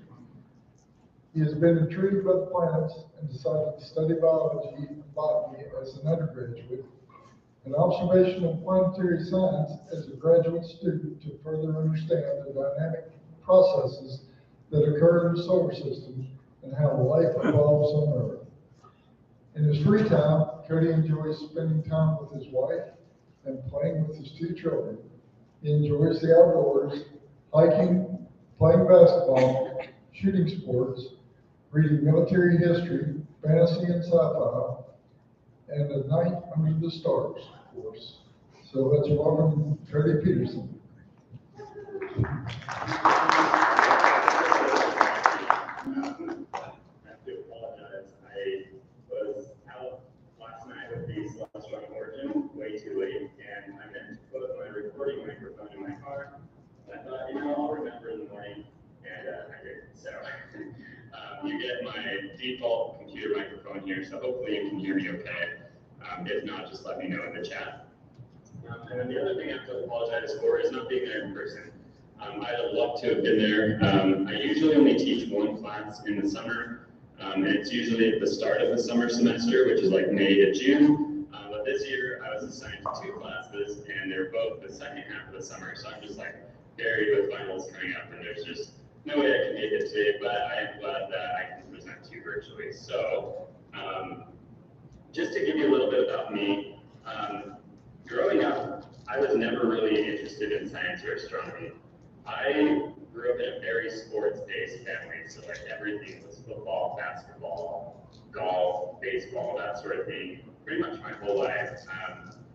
I was the first person to graduate from college in my family, and now I'm kind of known as the nerd of the family that can still read stuff. But I really didn't get a taste of astronomy until I was in junior high, and I took an Earth System Science course. And this was standard curriculum, you had to take it. And I remember this is right when like overhead projectors were new things. We weren't using like the little plastic sheets with the bulbs that projected the image. These were overhead projectors, and the teacher showed an image of M13 from Wikipedia, the Great Cluster of Hercules. And I was absolutely mind blown to see, hundreds of thousands of stars on the screen right in my face like that. I couldn't believe that was in the night sky, and I had never heard of it or anything like that. So that was kind of like my first taste of astronomy. So I committed to myself from that day that I would take an astronomy class when I got to high school or when I went to college. And when I did get into high school, sports was still a huge part of my life. I played a lot of sports throughout high school, and I never really had the time to take astronomy.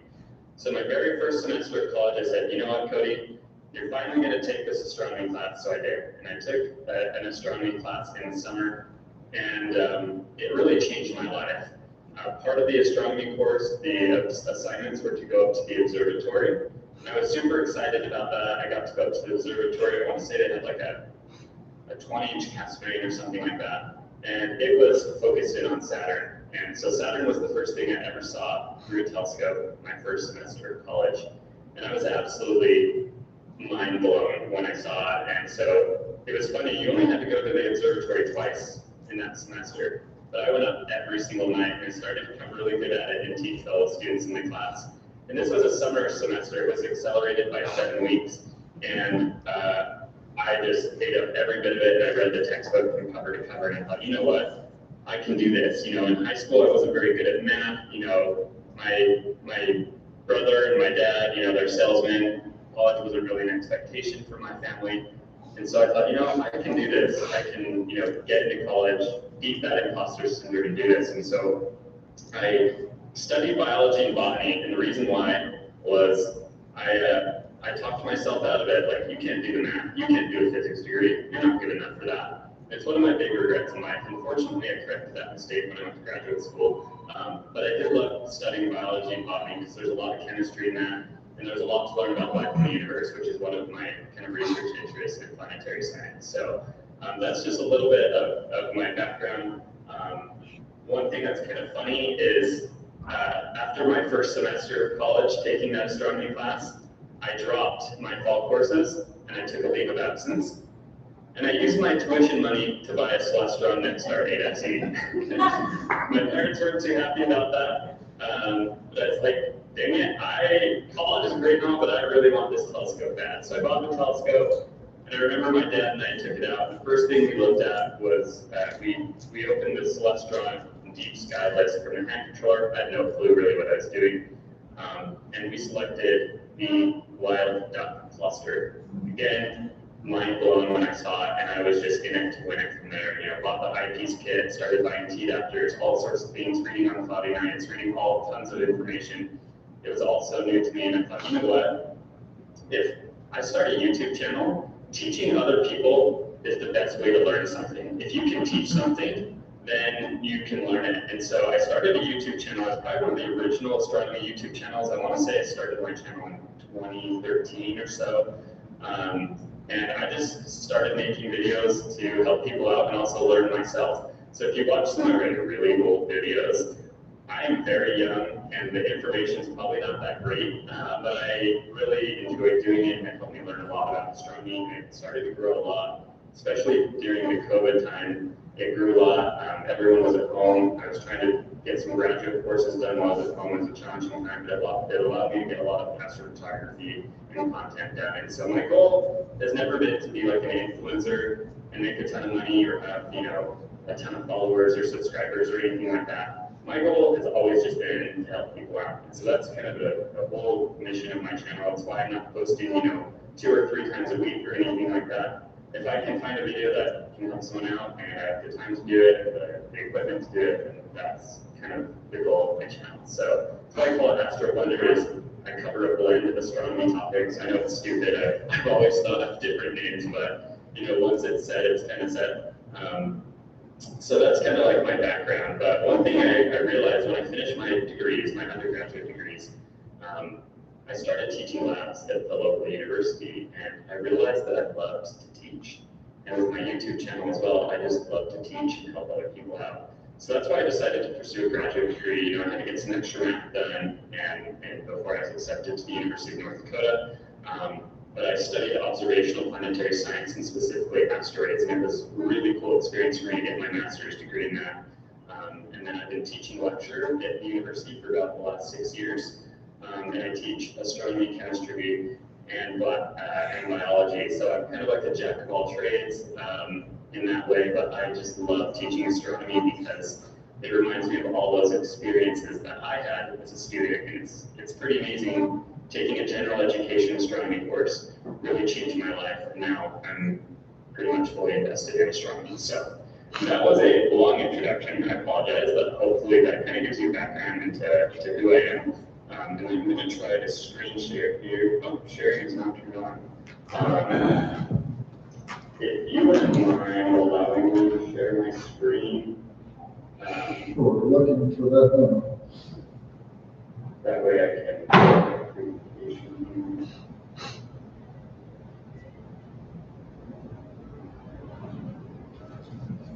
We have a Zoom experts in here. Because they share on the bottom. Green button on the bottom. Yes, that's easy options. Sorry, we were talking to me. I couldn't hear you very well. No, should be able to share now, sorry. There we go. Perfect. Okay. Are you able to expand this window? Okay, can you see this? Yep, we have it. You got it? Okay, awesome.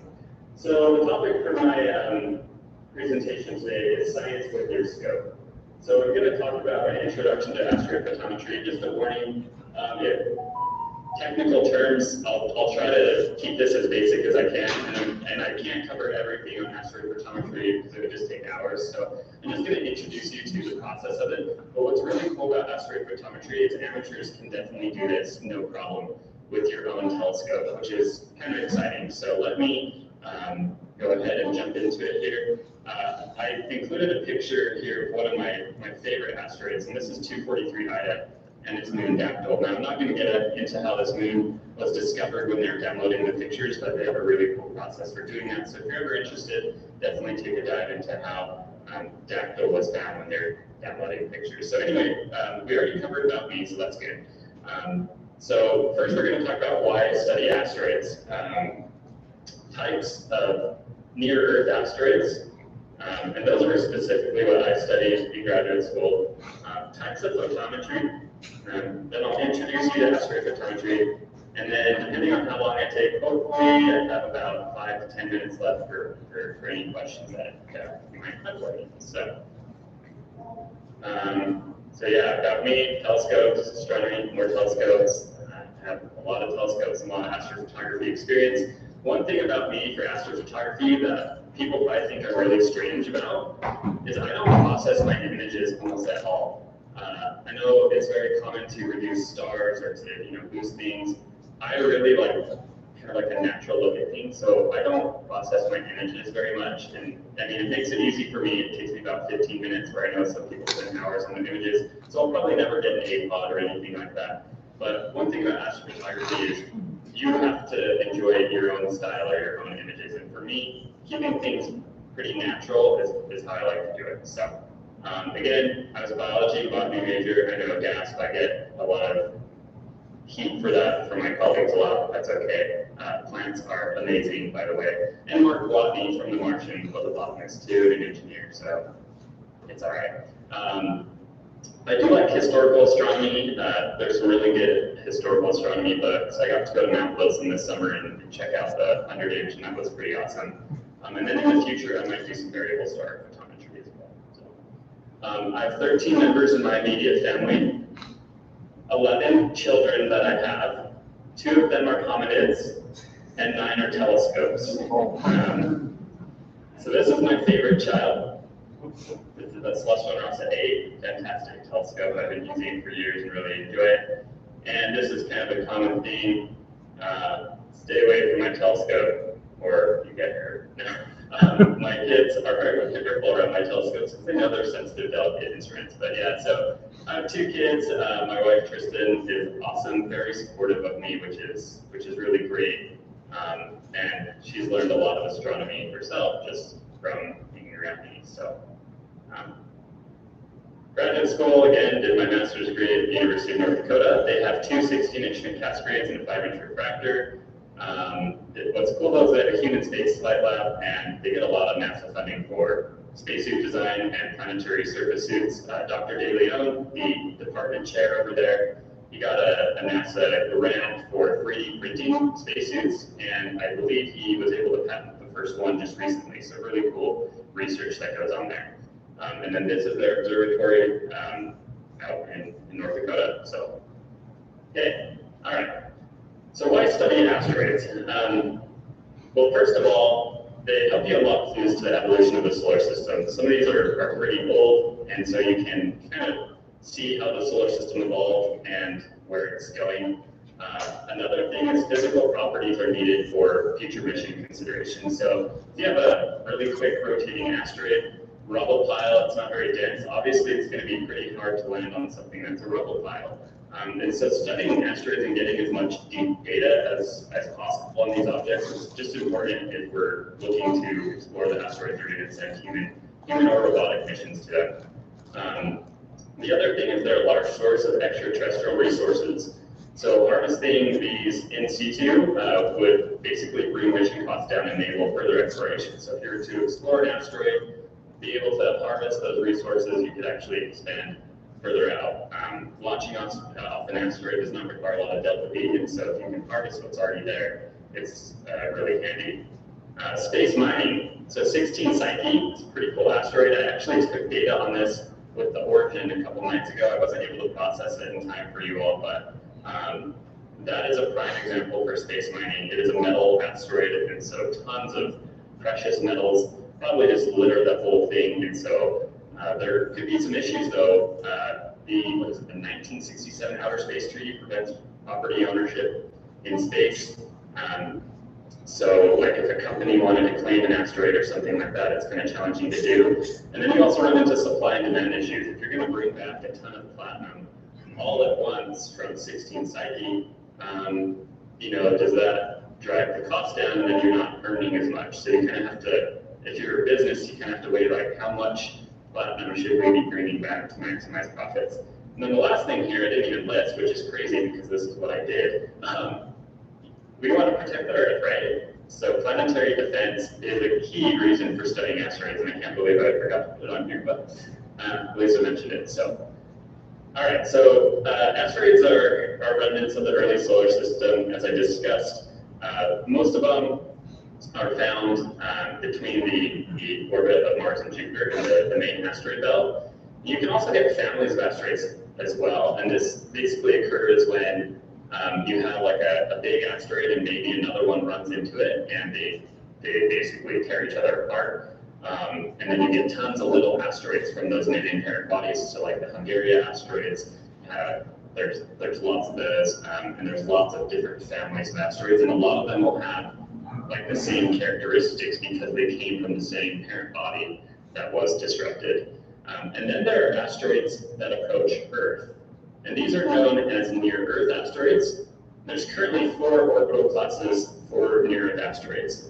Now, one thing I put on here that's a little bit interesting is some of these near-Earth asteroids require less delta V than a trip to the moon. So think of delta V just in terms of energy and fuel and all that sort of thing. So a trip to the moon actually is pretty energetically intensive. Some of these near-Earth asteroids, if you were to launch humans to them from Earth, they require less energy to get to them in return. So it is realistically possible that if we had an approaching near-Earth asteroid that we could have a manned mission go to it. So that's kind of neat. So I'm just going to talk about the classes of near-Earth asteroids real quick. So first of all, the first class is the Amor asteroids. So I like to say that we love them as they don't pose a risk to us. So amor in Spanish means love. So we love them because all of the Amor asteroids, I don't know if you can see my mouse or not, but in this green region, they never cross Earth's orbit. So we don't really have to worry about these impacting us unless somehow their orbit was perturbed. And we've observed roughly 1,500 of these objects. And they are classified as near-Earth asteroids, though, even though they don't technically cross the Earth's orbit. The next class of near-Earth asteroid is the Apollo asteroids. These have a larger semi-major axis than Earth, just like the Amor asteroids do, but their perihelion distance is less than Earth's aphelion distance.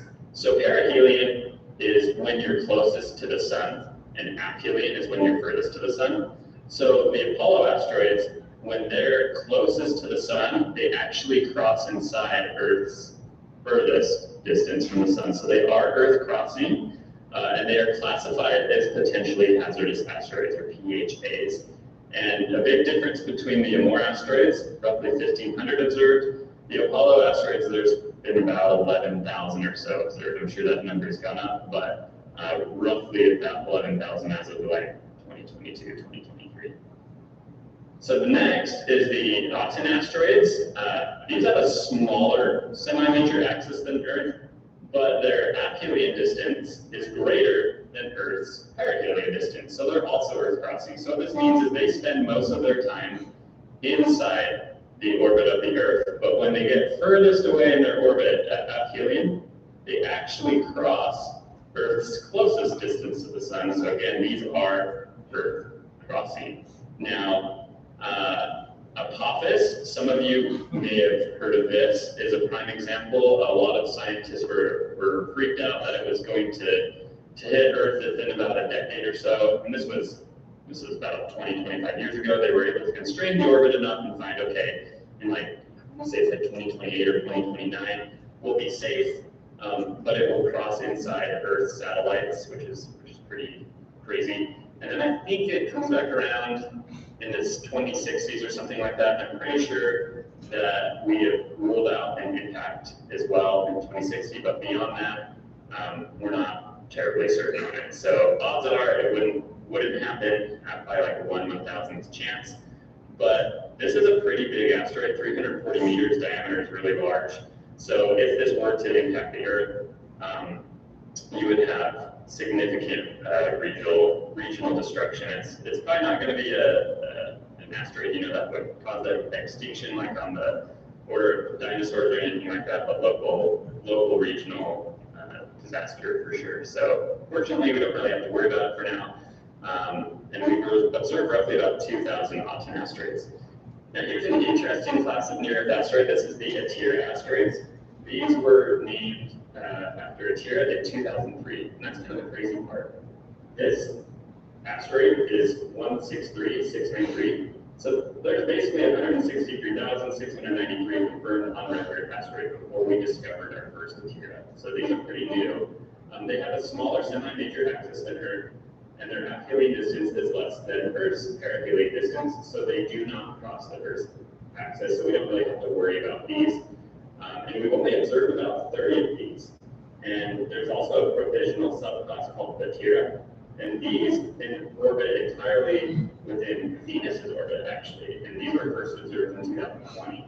So lots of research still on asteroids. The main thing that we're concerned with near-Earth asteroids is the Apollos and the Autumn asteroids because of that potentially hazardous designation because they cross Earth's axis. So what does it mean to be potentially hazardous? Well, there's a qualification for it. The minimum orbital intersection distance with Earth has to be 0.05 AU or less. Now an AU is the distance between Earth and the Sun on average, about 93 million miles. And so basically if an asteroid comes within 5/100ths of that distance, it meets the first qualification to be potentially hazardous. The other qualification is a little bit trickier. Basically, the asteroid has to have an absolute magnitude of 22 or less, assuming it has an albedo of about 14%. And that's how reflective it is. So if it has a magnitude of 22 or less, so it's kind of bright, and it has that albedo, then we can assume that the asteroid is 140 meters or larger. And then we would qualify it as a potentially hazardous asteroid. So it has to meet those two qualifications. It has to come within 0.05 AU of the Earth. And if it has that 14% albedo, if its magnitude is under 22, then we know it's at least 140 meters in size, and we would consider that potentially hazardous. So that's kind of the gist of near-Earth asteroids and why they're important to study is we want to protect our planet, obviously. So let's talk about photometry now and how we measure these asteroids. So photometry literally is the measure of light. And in astronomy, unlike a chemistry lab or like doing a dissection in a biology lab, the only thing we really get from the cosmos is light. We do sample return missions from time to time, and there's meteorite calls and finds on occasion, but pretty much all we get is light. And so what we do with light is pretty amazing. You can determine properties like stellar color, structure, distance. There's galactic properties that you can discover with light, asteroid surface and rotation studies, which we're going to talk about and more from that. But what's cool about asteroids, if you do photometry on an asteroid, you can actually determine its rotation period on its axis. And you do that by measuring the period of the brightness change, and that will give you the rotation period. Now, the ultimate goal for this is to develop a light curve, and what's cool about this is the amplitude of the light curve, so how big that light curve is, reveals information about the asteroid's shape. So basically, if you have a large amplitude, you're going to have more of an oblong-shaped asteroid, more like think like cigar shape. And if your amplitude is lower, it's going to be more like your traditional roundish shape, I should say.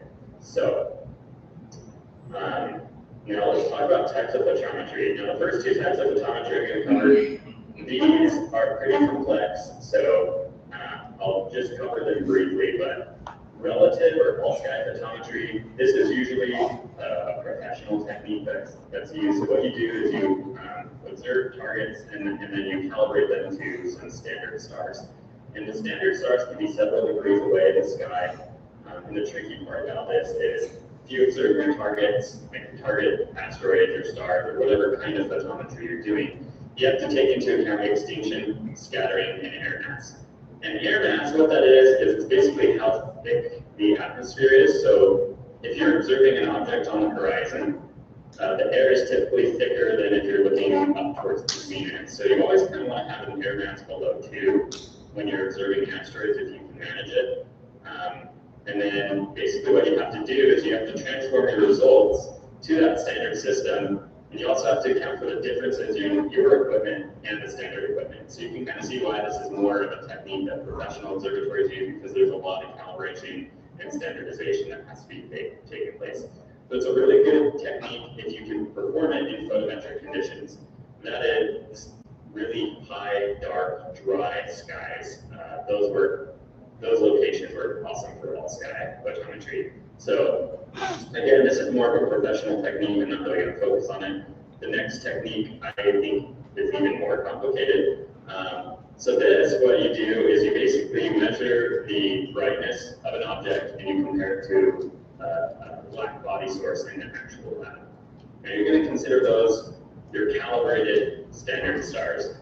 And it would take too long to do this for each star. So what instead you do is you measure the flux of standard stars and the flux of your target, and we'll get to this in the next section, in the type of photometry that we do. So you do the same thing, you measure the flux of your standards and your calibrated stars, and then your target can be adjusted to give you your absolute photometry results. So basically what you have to do is your target has to be calibrated to the standard stars, and the standard stars have to be calibrated to the black body rock source. So it's kind of an intense process.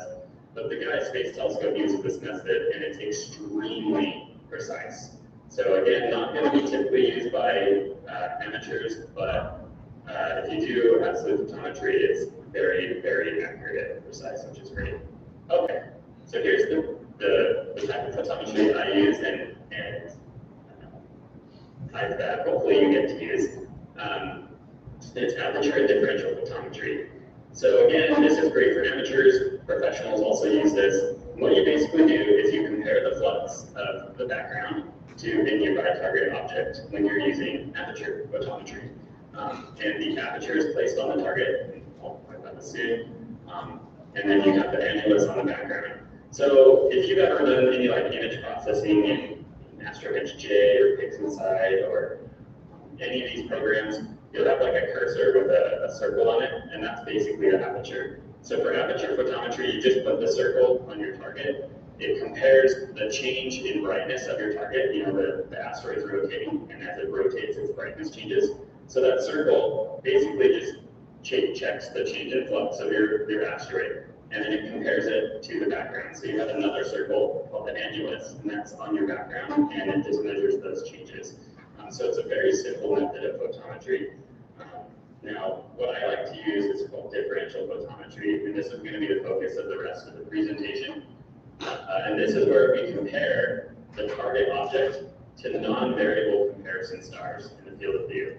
So it's pretty simple, yields good results, and it makes more sense to me because instead of looking at like the background or the noise of the background, you're actually comparing your target to some comparison stars that don't change. So that makes it very easy to get good results.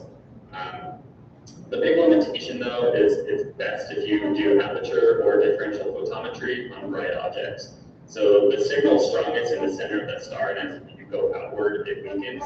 So if you're already doing photometry on a faint star, and the center of that object is already faint, as you go out, it's going to kind of blend with the noise, and the noise can significantly affect your results. So there is limitations to aperture and differential photometry, but for the most part, on bright asteroids, it tends to work pretty well. So, okay, so my target was a potentially hazardous asteroid, and Earth asteroid, obviously. It was a great mouthful of a name, 450-263 WV158, and I found this asteroid after a 6-month literature review in the Minor Planet Bulletin, which is a great place to publish for amateurs or professionals alike. Usually the pages are only like 1 or 2 pages showing your light curve results and how you obtain them, and it's a great place to publish. So definitely check out the Minor Planet bulletin. What's cool about it too is in their publication, towards the end, they have a quarterly publication. And towards the end of that quarterly publication, they have a targets of opportunity page. And that's various asteroids that are prime for observation and research. So that's a great place to look, and it's where I found this asteroid. Its absolute magnitude is 18.8, diameter is 410 meters, albedo is 0.34, so it does meet qualifications to be potentially hazardous. And what really intrigued me about this asteroid was there was no published rotation period. So it's like, hey, awesome, if I do research on this and get good data, I could publish a rotation period for this asteroid and be the first person to do so. Its closest approach to Earth was on June 15th, 2021, and you can see the AU 0.04780, you would just barely met that potentially hazardous classification. And there is a pretty narrow observing window from the latitude in North Dakota, and I only missed one evening due to rain, which was nice. So I gathered a lot of data. And so first of all, we're going to talk about obtaining the data. So I don't know if you can spot the asteroid here, hopefully you can. I'll give you a second to look at it. But the challenging thing about doing near Earth asteroids is they move so fast through the field of view because they're so close to Earth. So there's the asteroid. It's basically a streak on the screen, and that is one exposure. So this thing is really moving fast compared to those background stars. You can see a little bit closer look of it right there. So once you've obtained your data, it is essential that you calibrate it. You really need to make sure that you get rid of the dark noise that's in your data, as well as calibrate the sensor counts. So if you have, like a lot of vignetting or anything on your sensor, maybe you pick a comparison star in the corner or something like that. Well, it's essential that you have flats that can calibrate your counts across the sensor so that you get good, accurate data. You also want to make sure that you take the dark noise out of your flat as well. So what I do is I perform all of this in AstroImage J, which is a free program. It's a very, very simple program. You literally just load, tell it where to look for your dark files, tell it where to look for your master or your flat files, and then you just check a couple boxes that says, hey, I want to generate a master dark. You click a button, it's instantly done, and then you check a box that before you make your flats, you check out a box that says I want to remove the dark noise from the flats, basically, and then you process those, and it creates a new calibrated folder for you with all of your images having that master dark and master flat applied. So it's very easy. It's free and definitely a program worth downloading if you want to do photometry. Another step in the process is you need to select comparison stars. Now this can be a little bit tricky. Another program you're probably going to want to download for this is MPO Canopus. And MPO Canopus is like the gold standard, I would say, for asteroid research. And the cool part about it is, I want to say it's spent like $70 or $80 on Canopus, but I think there's a free version of it now as well. So if you want to get started, see how you like it, you certainly can. But basically what this plot over here on the right is showing is it's basically taking my image and plotting the comparison stars, and we're looking really here for the color of the comparison stars. So what you want to do is you want to make sure that the comparison stars you pick for your photometry closely match the average solar system color, which is about 0.8, and the B minus B color index. So color index is basically when you basically take a picture with like a blue filter, and then you take a picture with a visible filter, and you subtract the magnitude. So you take the blue and you subtract the B. And if you have a negative number, that's like a hot blue object. If you have higher numbers, those are like more the orangish reddish objects. And so that's kind of the color that asteroids have. So when you're selecting a comparison star, you literally can just click on any of these, and it will show you what the B minus B color index is in the bottom right-hand corner that I have circled here. And you want to pick comparison stars that closely match that 0.800 value. So right here you can see like 0.809, so that's a pretty good comparison stars. The other thing with a comparison star is it's crucial that it's not variable. If a comparison star is variable, it's not a good comparison star because it's also changing. We only want our asteroid to be changing. We don't want the comparison stars to be changing as well, so you have to make sure it's not variable, and I'll show you how to do that. So the other last thing about this is comparison stars, like the asteroid, should not be saturated. So I know with astrophotography, a lot of the times we like to take like 3 to 5 minute exposures with a narrowband filter to really pull out those fine details in the nebulae. But all the stars are super saturated. The chip is completely saturated. You don't want to do that in photometry because then you're not getting any data from it. So what I like to do is I like to take a couple different exposures of my target asteroid. I load them up into Astro Image J, and I make sure that they're not saturated. And again, I'm going to show you how that's done right now, actually. So this is Astro Image J. Like I said, it's a very simple program. So I just made a little video here. You just find a star, you zoom in on it, and on the top right, you can see as I move my cursor around, what the counts are and what the peak inside that aperture is. And so if I zoom in on different objects, that last one I was peaking at about 54,000. This one I'm only peaking at like 11,000. So definitely not saturated there. If I go up to my asteroid, you can see, well, that's clearly not saturated. So that's a good exposure. Now again, I'll play that again. I just want to show you that first star and why this is saturated. 54,000 counts, that's a lot. That's really, really high, and you can see that is basically pure white in there, so there's really no data. So that would not be a good comparison star to pick. You want to pick comparison stars that, again, that don't show saturation. This is super easy to do. Like I said, you just take a couple exposures before you start, load them into Astro Image J, check out your asteroid, and make sure that it isn't saturated. Now, if you're observing an asteroid that's not a near-Earth asteroid, you might have to wait a few minutes for it to make a streak. You might have to like blink your images or stack them to find it, because sometimes asteroids just look like stars and you don't know what your asteroid is. So if you're imaging like a main belt asteroid, definitely take a few exposures and then stack them or blink them to see if you can find the image before you check for saturation. So my asteroid was not saturated. Now you need to verify that your chosen comparison stars are not variable. And in MPO Canopus, there's a very easy way to do this. You click on your comparison stars, and it will open up plots for you. You can see, you might say, hey, these are variable. The magnitude is changing, but you notice that they all change the same amount. So there must be something going on in the atmosphere or my detector that's changing all these, but they all change the same amount. So all 5 of my comparison stars are not variable because they're all changing the same amount. So you can use the average plot too, and that's fine. It actually flips the values here. So like blue is on top over here, and then green, but over here it's kind of the opposite.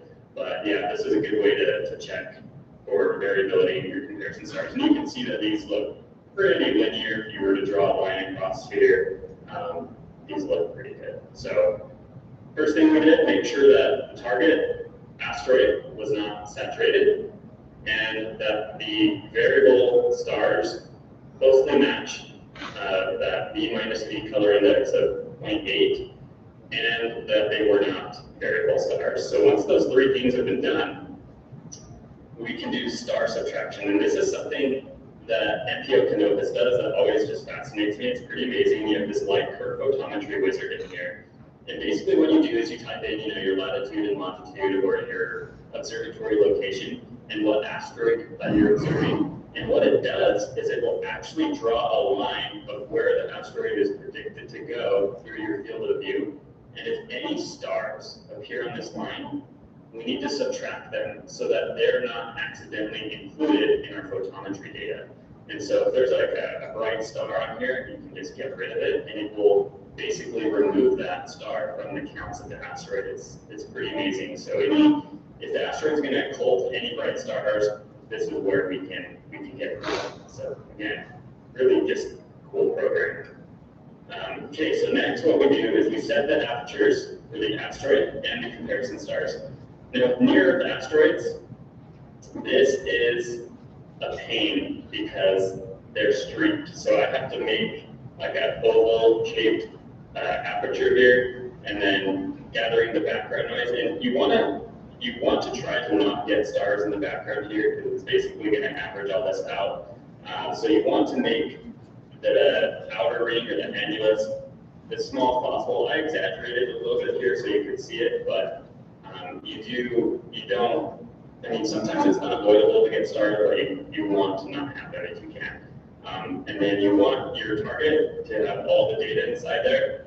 And that's when we run our photometry. So the stars, it basically shows where they're showing up on the image. And then this one here is showing up where it is on the image. So my target is showing up right here.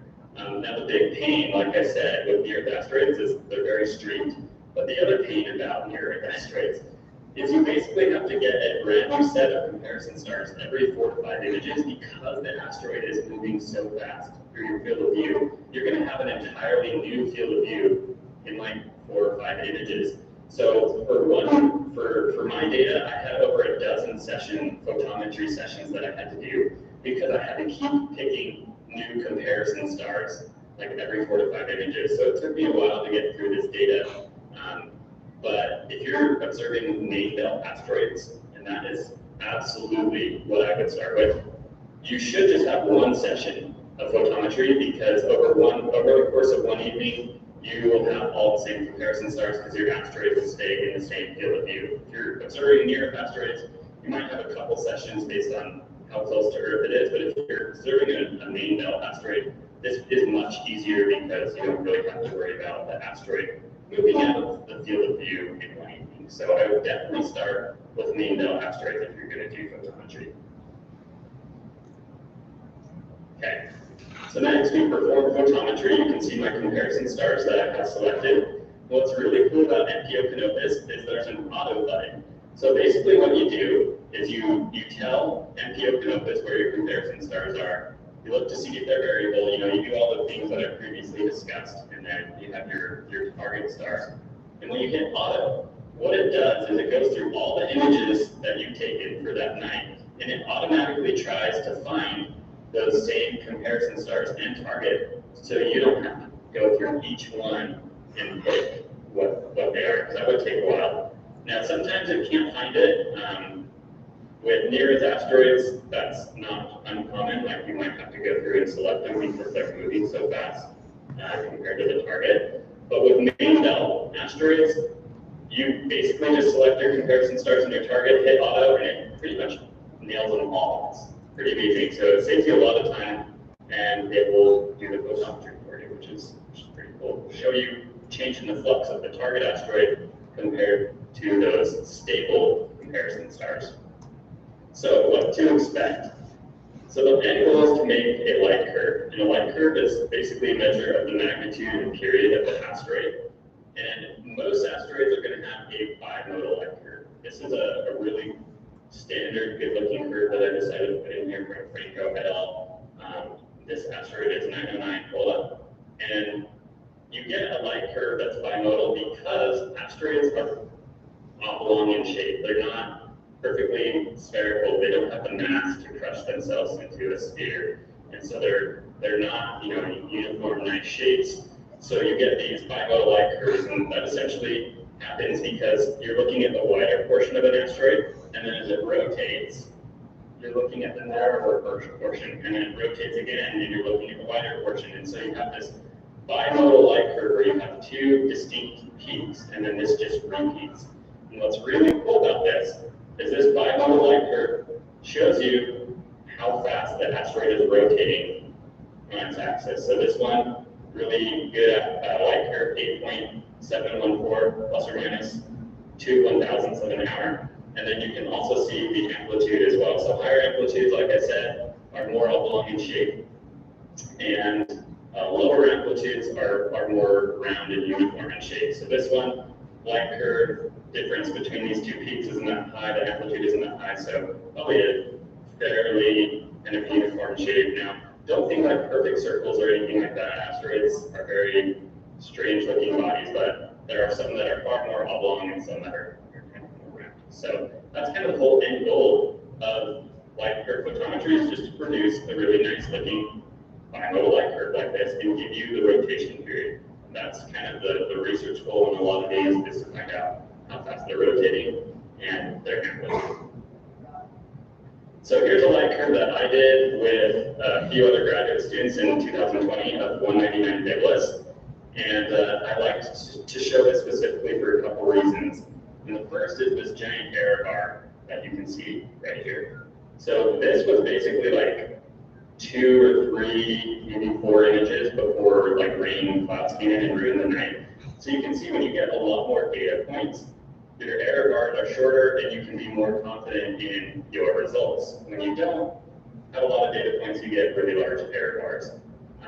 Low amplitude, so mostly round shape for 199 Nicholas, and it's a fast rotator, like most asteroids. Period's about 5.23 hours from this data. Now notice on the previous light curve, they have a lot more data, and they have more confidence in their, they go out 3 digits past the decimal. We only went out 2 just because we didn't have as much data here. One thing that Canopus will also do is, you think each one of these is an image. Well, actually it will combine images into one data point. If you want to see each individual image as a data point, you can tell it to do that, and then your light curve will look a little bit more full in here, where you can combine the data points. But regardless, you see a nice bimodal light curve here. We have a peak here and a separate peak right here. Oh, and one other point about this. These lower numbered asteroids are good ones to start with because a ton of people have done rotation period research on them. So if you want to do light curve photometry on these, it works out really well because you can just go online and see if you got the answer, correct, and kind of test yourself while you get experience. So, and then here's kind of the shape of 199 Nicholas. So you're here, probably getting a little bit more light, and then as it rotates, you're here, probably getting a little bit more light, and as it rotates, it kind of drops off a little bit, and that's why you get that bimodal light curve. Now, one thing that you can do with asteroids as well is get their shape from their light curve. It's a little bit out of my purview, but it is possible. Research group will do like a chi-square versus period analysis, and they'll try to create an inverse light curve, and whatever light curve matches what you produce, it will kind of be your shape. So I'm not going to go too much into that, but that's another aspect of light curve photometry that's important. It's not just getting the rotation period and the amplitude of the asteroid, but if you get enough observations, you can actually determine the shape of the asteroid too. So, okay, so there are some exceptions. With anything in science, there's always exceptions, right? So bimodal curves are typical, but sometimes you get a trimodal light curve. So here you have one peak, another distinct peak, and another peak. This is 184 days of Asia. I don't know if I said that right, I hope I did. But what's interesting about this is you kind of have to think of the asteroid as showing you like 3 faces, kind of like a triangle. So it's rotating, but it's kind of showing you 3 distinct faces, and that's why you're getting 3 different peaks in your light curve. I would say these are rare, but that's the fun part about science, is you don't know when you're going into it what to expect, right? There's no textbook that's just going to tell you the answer. You have to come up with the answer and your data, to support your conclusions. We also see monomodal light curves sometimes in this.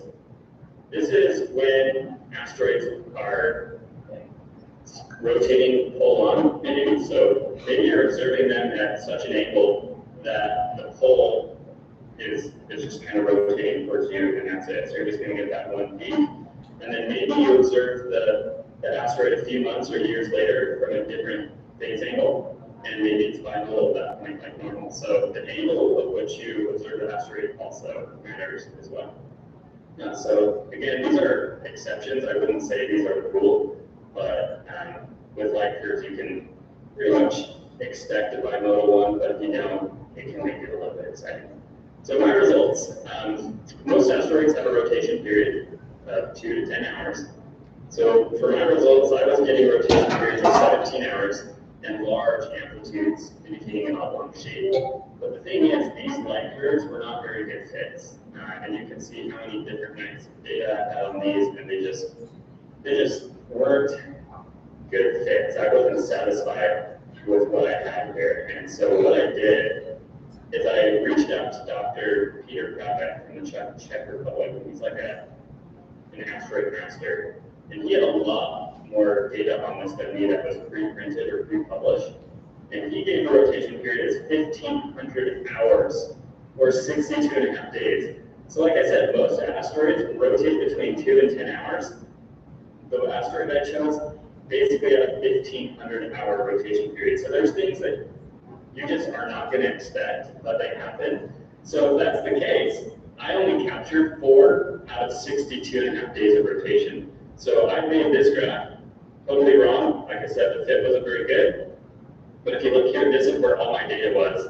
So I did not basically generate a light curve at all. I only had 4 out of basically 63 days. So this is an extremely slowly rotating asteroid. It's unusual, but again, there's always exceptions. And so that's kind of the fun part is I needed a lot more data. So with that in mind, here is the power of collaboration. It's essential for quality astrophotometry. The more data that you can get on an asteroid, the better that your light curve can be constrained and you have more confidence in your results. So look at how much data this light curve has. This is Marchini et al. On 2020 WVAA. They have so much data in here, and this is just a beautiful light curve. You can see 5.574 hours is the rotation period, and they can be very confident in this result because they packed this with data. So if you get as much data as you can, it's also very helpful to view the asteroid again in a few months or a few years, and you can confirm your results that way and add more data to it. So just the more data you have, the better. And so power of collaboration is really key. So for me, my photometry project, in this case, didn't really work out, but I collaborated and communicated with Dr. Krabeck. He had some data on the asteroid, and that's that. You always report your data ethically. You don't ever want to, trick people in science or report things that aren't the case. It's part of the scientific process is to report your data ethically and honestly. And so when you collaborate, you can really get those error bars nice and low and get a really quality light curve and publish a rotation period in the minor planet bulletin. So just some concluding thoughts. Don't overwhelm yourself, keep it simple. So I would always start with main belt asteroids, for sure. So much easier than near asteroids because they stay in the same field of view for the whole night. And so you really only have to worry about one session and one set of calibration stars. It's a lot easier. Also use freeware for your photography. So asteroid image J is great, and how this works out. Some people even made Excel documents and done this in Excel. I would only buy photometric filters if you have done this and you decide you want to keep going with it. So like Johnson Cousins filters or chroma filters, I would only buy those if you're sure you want to move forward with this. And then of all the things I could suggest to you in this talk today, this book is an absolute lifesaver in photometry. It is amazing. Ryan Warner, super nice guy. I emailed with him a few times, and this book has everything you need to know about asteroid photometry, variable stars. So if you want to get into amateur research, this is a phenomenal resource, and I highly recommend buying it. It's something I find on Amazon for like $55 or $60, and I use it all the time. I keep it here at work, it goes with me at home, and I really, really enjoy this book a lot. So if you're ever interested in doing this, I would definitely pick this book up. The other thing is don't expect to be an expert overnight. So I still consider myself a learner in all facets of photometry. There's always things I'm learning, or if I don't do it for a few months, there's things I'm forgetting, right? Just like astrophotography. And so, you go out for a night or two and it doesn't go the way you expect it to. That's just normal, right? We experience that same thing with astrophotography. And then it's kind of fun because it's like solving a mystery. Once you get a well-fit light curve, it's really satisfying. And like I said, the Minor Planet Bulletin posts targets of opportunities, so check out their quarterly publication if there's any asteroids that you'd be interested in observing and maybe even publishing in their journal. So, oh, there's a book, I forgot the picture of there. Definitely grab that if you're interested. And then lastly, just a little pitch for planetary science. This is probably the coolest scientific paper I've ever read. If you click this link, I posted in the chat. You scroll to the bottom of this article, and it's embedded. It's a scientific paper about the Death Star crashing onto Endor. And what's really cool is the planetary scientists that wrote it, and they use all the equations and real science. And you'll see that Star Wars Episode 6 would not have had a happy ending. So definitely read this if you want to have a good laugh and also learn a few things about planetary science. And then there are my references. And that was a lot. Hopefully, let's see, not 150, but 150 for your time. If you have any questions, I'm happy to answer them. So thank you. Thank you, Cody. Welcome up for questions. Anybody? Just a second. Yeah. Cody, can you hear me? Yes, I can hear you. Okay, so on the magnitude scale on the light curves on the left, can you go into what the actual magnitude it's showing there is? The reduced magnitude alpha 15 degrees? Yeah, so these are reduced magnitude. So basically what the software is doing is it's that alpha 15 degrees is it's basically a standard.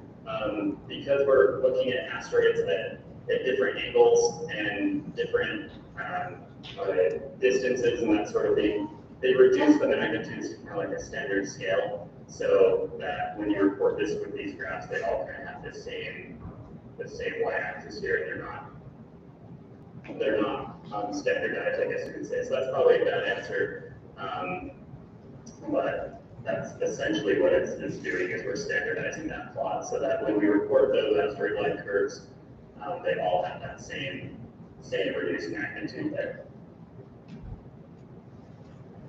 Thank you. Any more questions?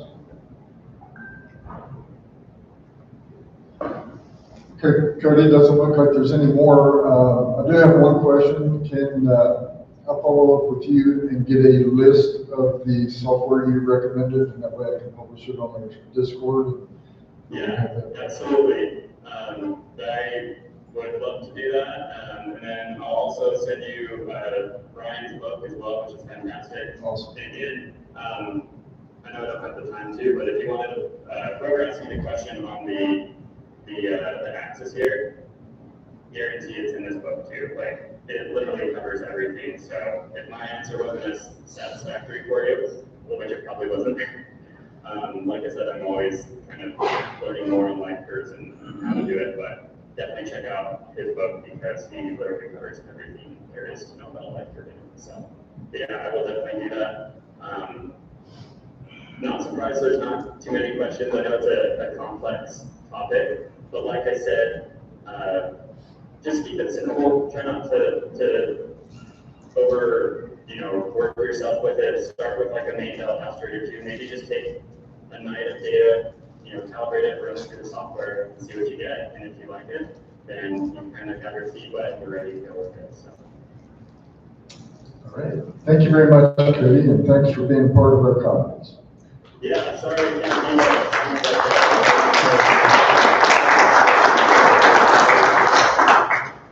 Yes, it's Blackwater Falls State Park.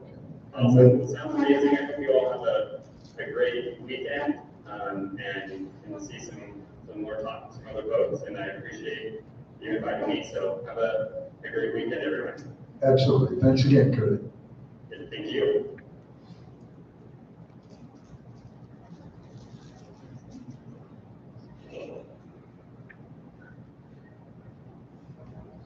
Okay, I know we're right up against the wire, but let's 5-minute break. Be okay. Anybody needs to run out to the restroom or anything, and then we'll reconvene.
Okay, folks, if you can work your way back to seats, we'll go ahead and get started.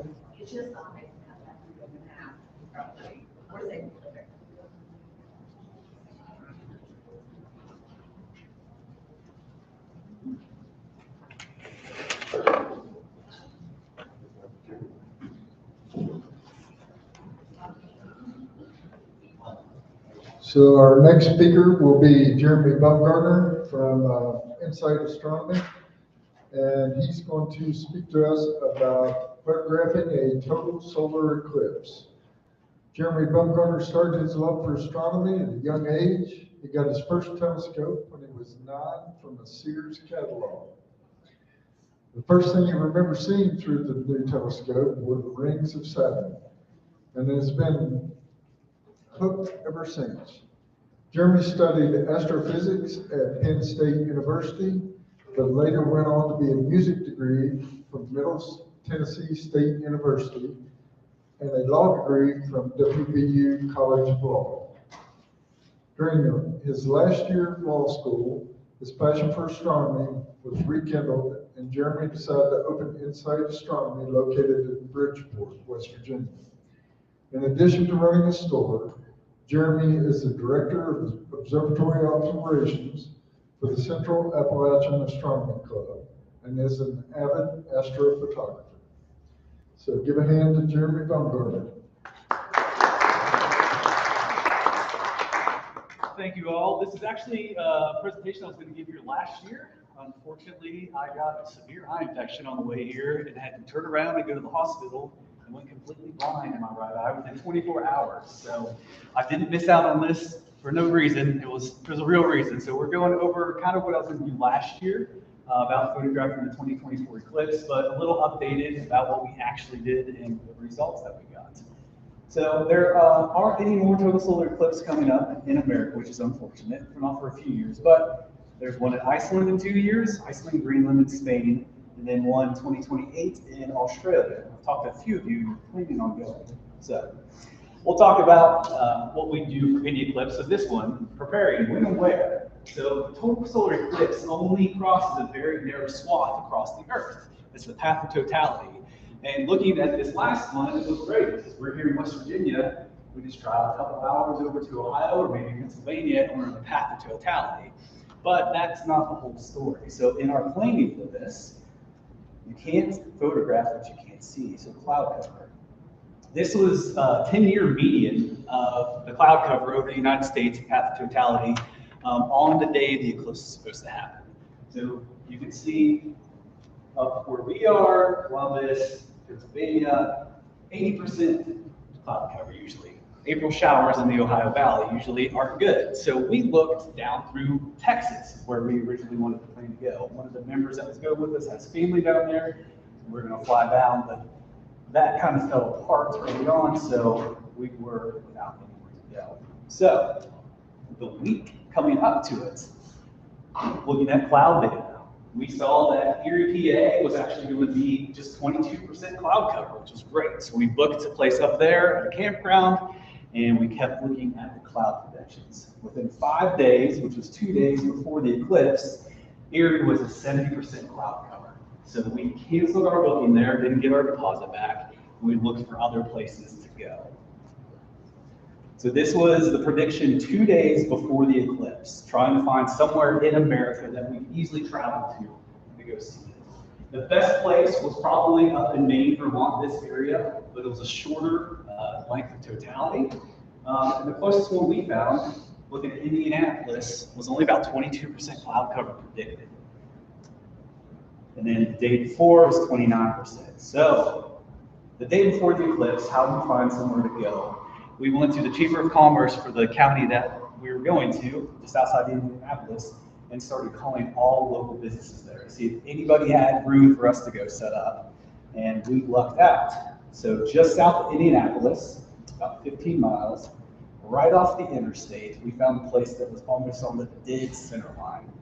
4 minutes of totality. These numbers that you see here are important. We'll talk about these later.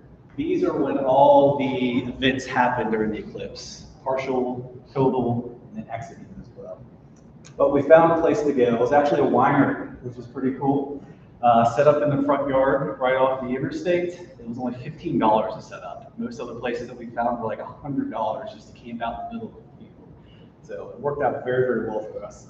And remember, this was only 2 days before the eclipse was happening. So we were scrambling to try to find somewhere to go.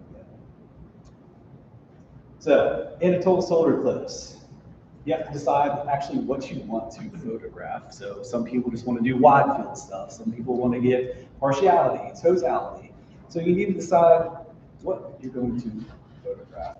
We got the partial phases, the diamond ring, Bailey's beads, which is really cool. The edge of the moon is not flat. It has hills, mountains, and valleys. And so right before and at the end of totality, the sunlight actually pierces through the valleys on the edge of the moon, and you get these little points of light called Bailey's beads. You can also get prominences in the chromosphere. And the big thing is the corona. You can capture that as well. So what do you actually want to photograph? We, the group that we went, decided to do everything. We wanted everything we possibly could, so we went crazy. But if you ever go to a total solar eclipse, if you're going to photograph it, my philosophy is still just enjoy the events. This is a once-in-a-lifetime opportunity for most people. I'm lucky enough to have seen 2, and I want to see all of them now. But if you only ever get to see it once, don't be messing with your camera, fiddling around with it for the 3-4 minutes of totality. Look up and enjoy it. If you miss it, you're going to regret it. Other people are going to have photographs that you will look at afterwards, but you're not going to want to miss seeing this in the sky for yourself. You've driven hundreds of miles, spent countless hours preparing for it. Enjoy it, and don't be messing with your camera. And the easiest way to do that is to automate your entire sequence. That's what we did. You can use a bunch of different softwares. Everybody in my group used Canon cameras. These luckily can have an additional firmware loaded on top of them called Magic Lantern that will automate the entire sequence, so you don't have to have a laptop, worry about your USB or anything like that. It does everything in camera, which is great.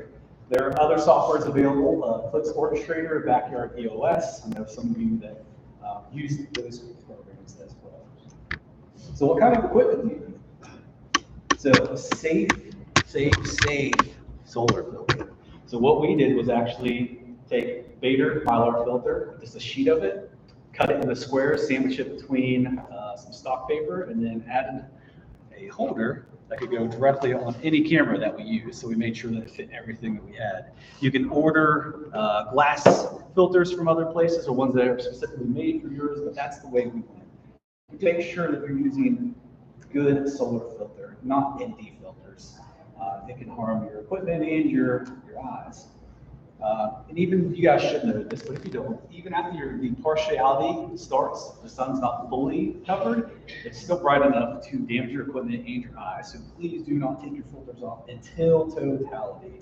And that is the only time that you can look at the sun directly with your eyes without protection on. So where we were, we had 4 minutes on the dot that we could look with our naked eyes or binoculars as well, which is really cool. So what camera do you use? I know a lot of you have deep space dedicated astro cameras. Those can work. They're not the greatest for it because you're wanting to take very quick, rapid succession photos without having to wait for them to download. So any digital camera that you have will work. We actually used an old T3i that's like 10, 15 years old. Worked great for it. You don't have to go out and buy the latest and greatest Sony or anything like that. Just use what you're comfortable with, because that's going to work the best for you without having to learn new equipment. And so this is what we actually use. We have 4 different main rigs. We had a Canon 6D Mark II, a Canon 6D, a T5i, and a T3i. That's what we use for this. Your lenses and telescopes. Most people buy a lens or a camera that comes with a kit lens. 18 to 55 zoom, that's 3.5 to f/6 f-stop. That'll work just fine. You can do wide field photography with that. You don't have to go buy crazy lenses. If that's what you have, use that. You can get into longer lenses though. So we actually set up 4 different rigs, anywhere from 24 millimeters up to 1,000 millimeters focal length is what we end up using. But it's what we have already too. the more focal length you use, the more magnification you'll get into the corona and the details there. But in all cases, make sure you have a sturdy tripod. Some of these exposures will get long. We did up to 8-second exposures at times. You don't want your tripod shaking around giving blurry images. And the wide angle lens is definitely the easiest way to go. So your wide field shots, short exposure, you can just use a stationary tripod. For your longer exposures, you're going to have a tracking mount. So equatorial, reduce your rotation. Alt as will make it easier setup. So this is actually a picture of our smaller in quotes rig, on an isotron mount, 3 different cameras, 135 millimeter, 75 millimeters, and then this is an Astrotech 60. So we all had those set up on one mount, being able to track. Now, what camera set is you use? Always shoot raw for these types of things. You don't want to compress any of your images in the camera itself because you'll lose data that's there. And some of these details on this clips are very, very dim. We can either bring out that post-processing. If you use JPEG, it's just going to compress it and all that data is going to be lost. So in a Canon camera, you just go into image quality. It's currently set up with L, which is JPEG. So you want to switch that to either your raw blush JPEG or raw decided. If it's Canons, Nikons, Sonys, they all do this in a different way. But as long as you're shooting raw, you're not going to lose any of the data that you're actually collecting. You want to use a daytime white balance. We're shooting the sun. That's where our daytime light comes from. So use that white balance when you're shooting it. And turn off your auto ISO and your focus. You're going to shoot this completely manual, so you want to be in control of everything usually. If you have your auto ISO on, it's going to range from 100 ISO to 800 ISO, and all of your exposures are going to be wildly different, and you don't want that. Shooting at 100 ISO, though, is always going to give you the lowest noise. So even with deep space astrophotography, you've got noise in the background that you want to get rid of, so shoot at a lower ISO. And some cameras have long exposure noise reduction in camera. So what that is taking an automatic dark frame and reducing that inside the camera. But it'll take an image, maybe for 4 seconds, then it'll take a dark frame immediately after. You don't want to do that in the 4 minutes of totality that you have. So turn that off so you're not wasting precious time capturing images. You can take your dark frames after, which we did. We took flats, darks, and biases afterwards. So made sure we were just collecting data during the eclipse. And please turn off your autofocus. So most of these cameras will have AF, MF on the side. Switch it to MF so you're manually focusing your lenses. A lot of these, if you leave on automatic focus, it'll try to focus on the sun. There's really nothing there. It won't even take a picture because it can't find anything that's a sharp subject to take a picture with.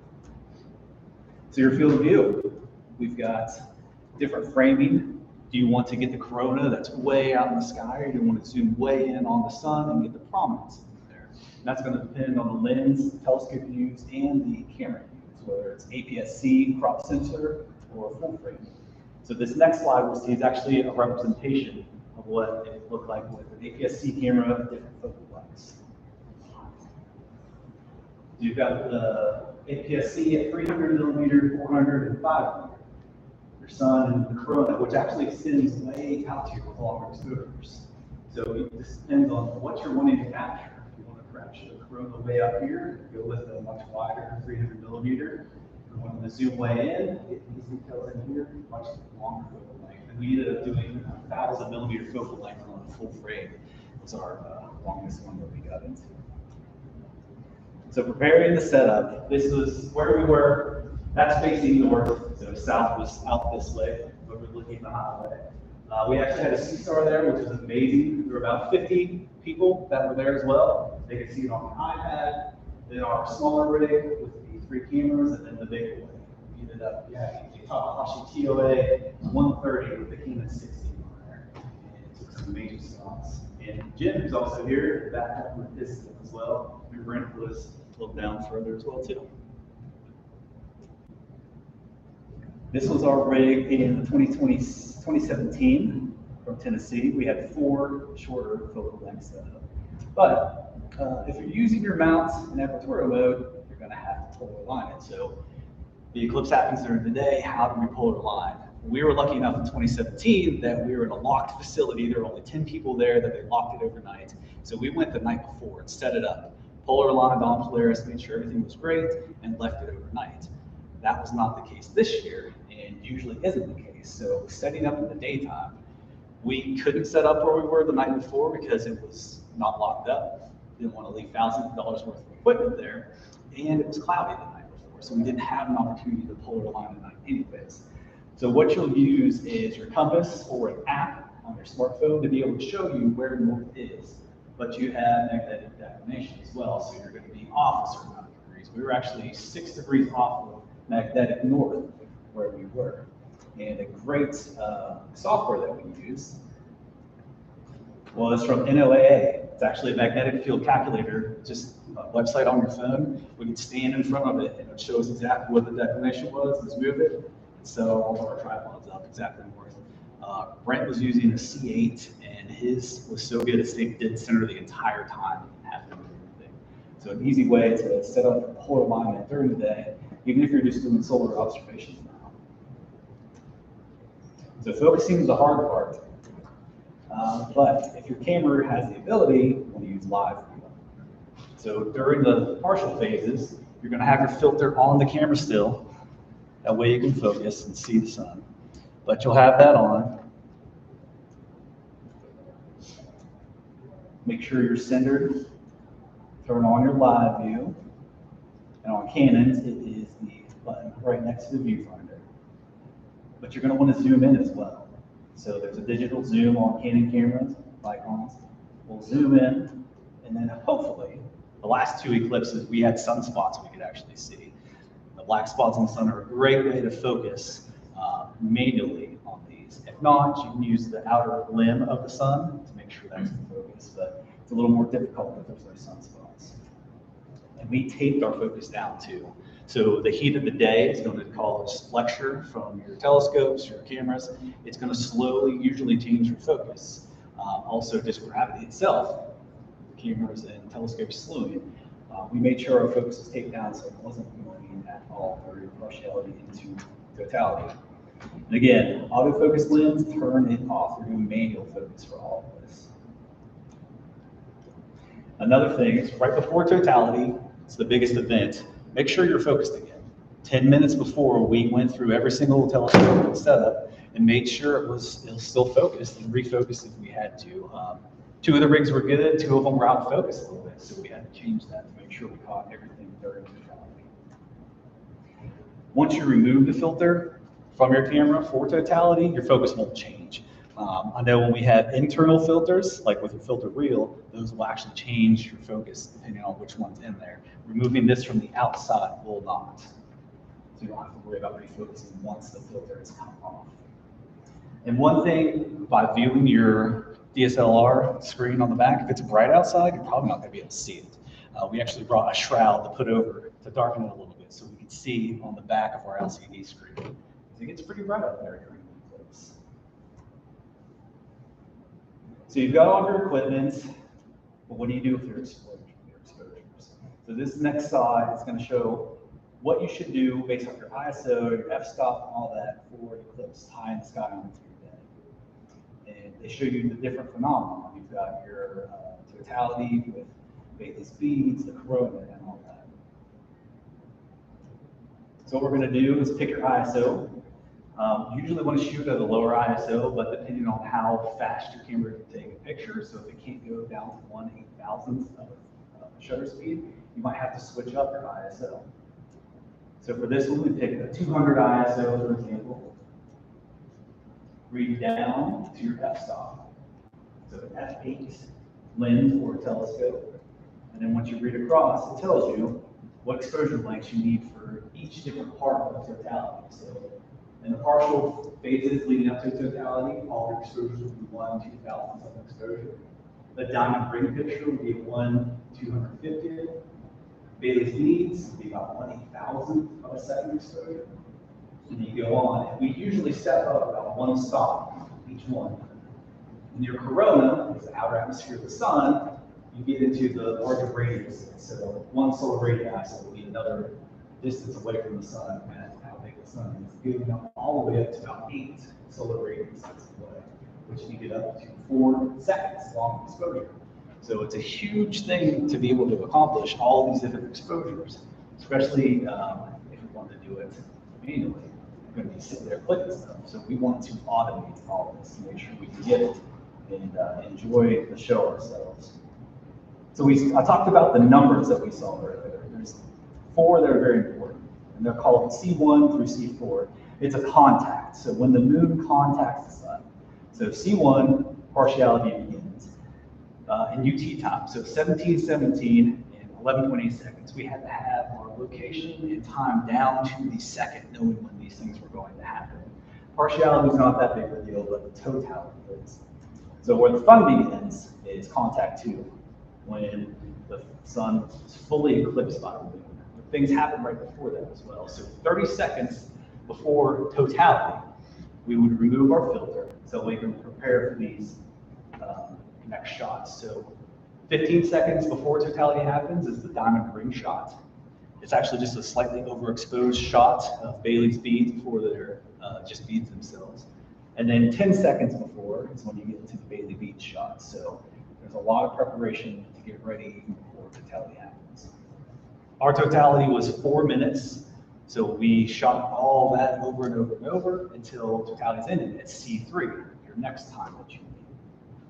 So we're doing this contact 2 in reverse. Bailey's beads will happen 10 seconds after totality.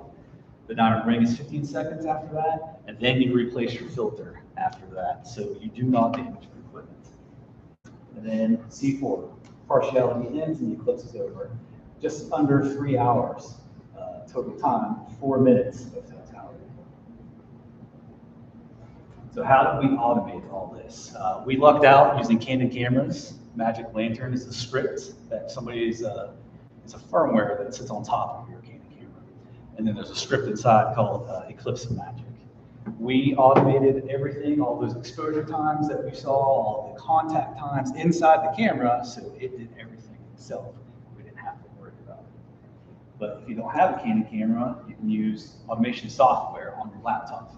So Eclipse Orchestrator, Blackwater OS, Astrophotography tool. We wanted to stay away from these just to try to have fewer failure points. You could have a computer that crashes, your computer dies, your USB doesn't connect. I know some people had some problems and didn't capture anything because one of those things happened. So we wanted to keep everything in camera so we didn't have to worry about that. I'll actually show you really quickly what it was like in camera.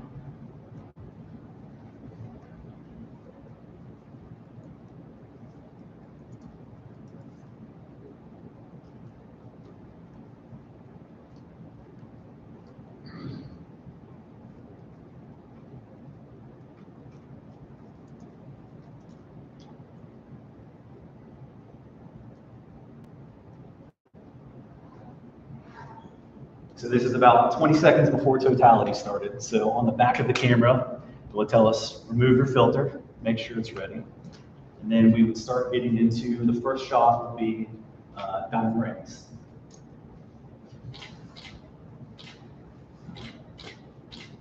And it's going to shoot Bailey's beads after this.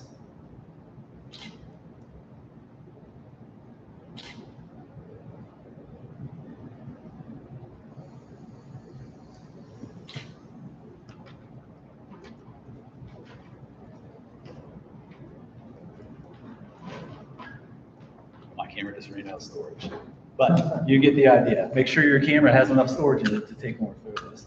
So we didn't have to worry about doing anything. It was fully automated in the camera there, based off the time of the eclipse. So what do all these photos actually look like? Straight out of camera. So this was with our Canon 60 on 1000mm top flash.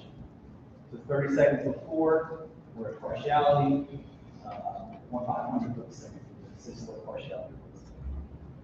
The diamond ring shot. This didn't turn out as well as we'd hoped. These are all just single wall frames as well. There were some high thin clouds that caused a lot of diffusion for this type of stuff. So that was your diamond ring shot. The next shot it would automate is the Bailey's beads. So you can see the edge of the moon Mountains and valleys, the sun is just barely shining through those. Your next shot would be prominences, so the red flares that you see coming off the side of the sun. And then we get into the different coronas. So shorter exposures of the corona is very near the sun, and then you ramp up your exposures by one stop every single time to start getting the corona farther and farther away from the sun.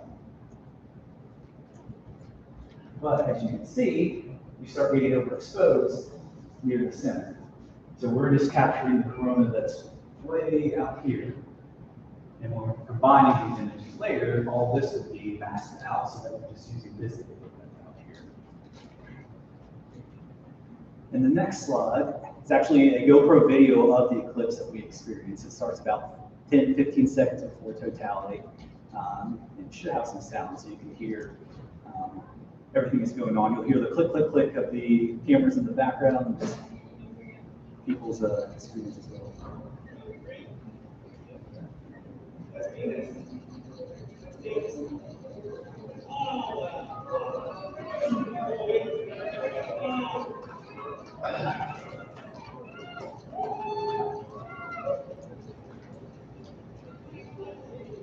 So we can actually see Venus in the sky below the sun. Jupiter was just above the sun as well.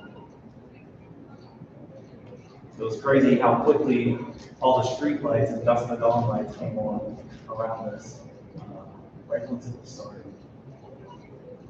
You can hear the cameras click, click, clicking in the background.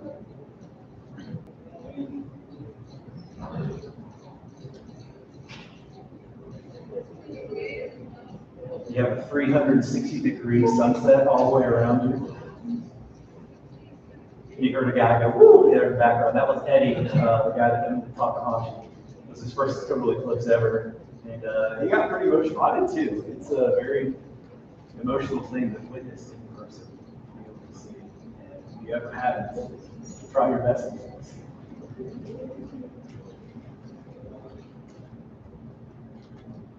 So immediately after, we got to get our first photos, see what we got. So Eddie and I are on the ground, taking pictures through there of the screen on the 6D just to see what we got. So that's literally just straight out of camera, off my cell phone. Brent's in the background here with his C8 and his son as well, so we had a great time. So that's actually a raw image, straight from the Takahashi. Everything there, not cropped or anything like that.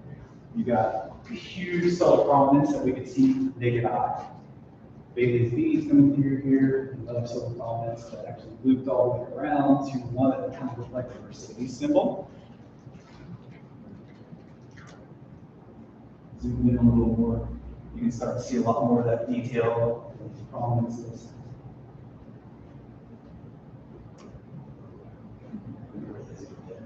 It was incredible to see this naked eye that it popped out about 2 minutes through totality, and everybody was screaming, "What is that? What's that big thing?" And you could see the naked eye and look amazing in the contours as well. You can kind of see the one that looks like the Mercedes top there. Zoom in on it. So we have these individual frames, but just like deep space imaging, we want to stack these. But it's very, very challenging for eclipse photos. So just like DSOs though, we want to calibrate it. So we took flat frames, dark frames, and bias frames afterwards and subtracted all those out through PixInsight. It'll do all the calibrations, but trying to register and stack these is very difficult because we want sub-pixel registration to make sure corona and all these details are actually aligned properly. You're moving throughout the exposures, the mount's not tracking perfectly, and the sun and the moon are also moving. So regular stacking like PixInsight won't work correctly for this. You go off of star registration.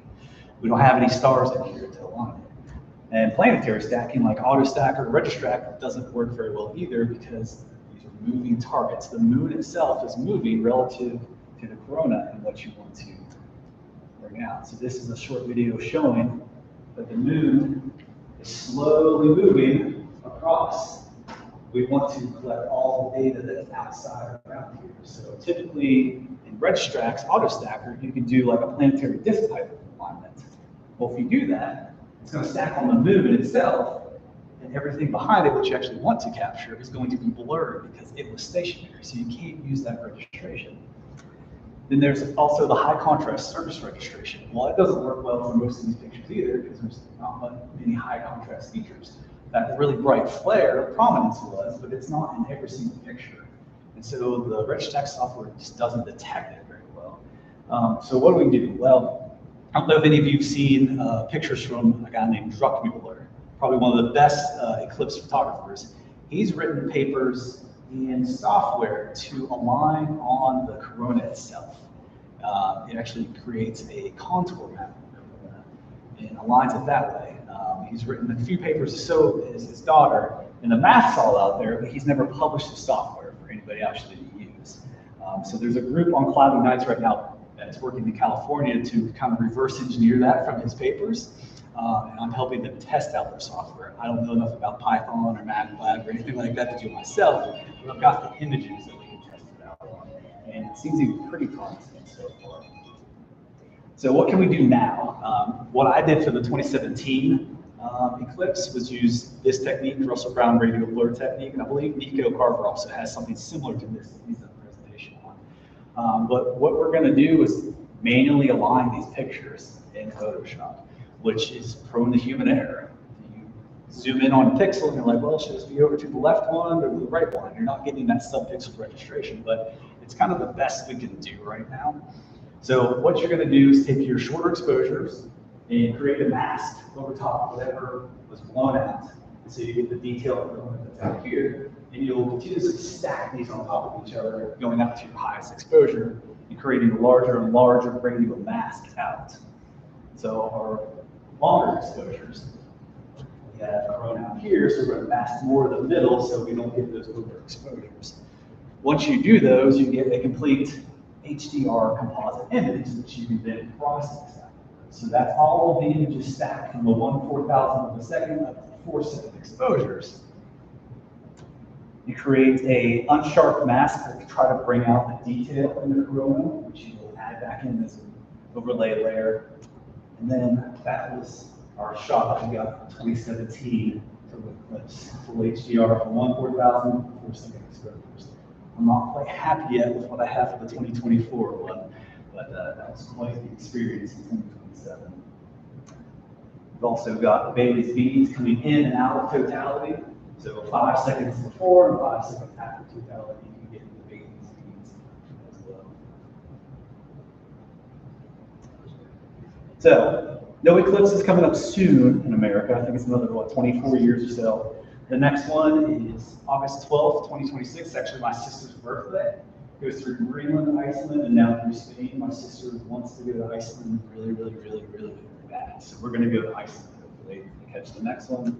And then Australia, July 22nd, 2028. These are both total solar eclipses. The next one, so we'll get a chance at it. And there's the photo again for you guys to enjoy. So thank you.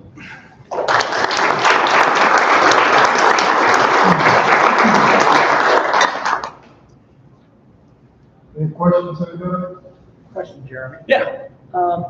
Those of us who bought our filters for the eclipse, can we use them for solar photography? Just go out and shoot pictures of the sun? Yeah, absolutely. Yep. Any special tips for that? So, I'm terrified. so same thing. So I've actually used the solar eclipse glasses that you have. I've cut those in half before and made something like this for a camera. It's not going to use your full aperture of your camera anymore, but it still works. As long as there's no light leak or anything like that, it just pops on the front of your camera. It'll be great. And just use the same techniques. Use your live view to zoom in on it and manually focus.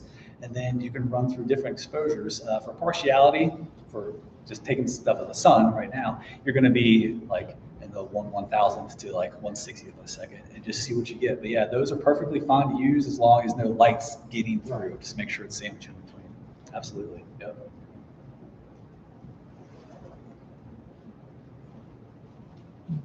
Any more questions? Yeah. Have you, I assume that you've probably taken pictures of sunspots and some of the big sunspots and stuff like that. Do you Any tips for doing that? Yeah, so kind of what we do for partiality, using a good filter, typically longer focal lengths to zoom in. If you're really too wide field, it's just going to be a single dot there. So you're wanting to get in the higher ranges of focal length, 500 plus, probably get you close enough to get some good detail of it. But the live views, the biggest thing is being able to zoom in on those and focus manually. You're going to get a lot of heat during the day too, so you're going to get a lot of heat waves coming through, so your focus is going to wander a little bit. But that's when you do lucky imaging, if you've ever heard of that. So planetary imaging, you don't take single photos, you take videos.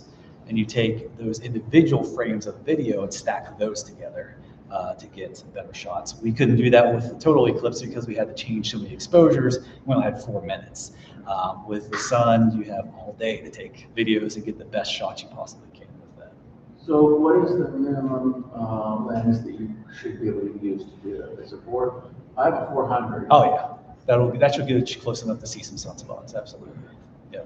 Anything much wider than that, it would be the white disc or orange, whatever you have, and you'll see a couple dots, but you won't get any detail really out of them. So longer focal lengths are always better for planetary imaging, for sure. Yeah. So you had mentioned not to use ND filters, but to use the beta film. I'm like not understanding what an ND filter is, but like when the dwarf comes, it comes with 2 1.25-inch filters. I thought were ND filters for the sun. Are they special filters? They should be. I think there's a special number above ND, which is safe. Okay. So most people don't know that. Right. They should use a regular ND filter, which is going to ruin their cameras and ruin their eyes. So that's just general knowledge. Just don't use ND filters unless you really know what you're doing. Okay.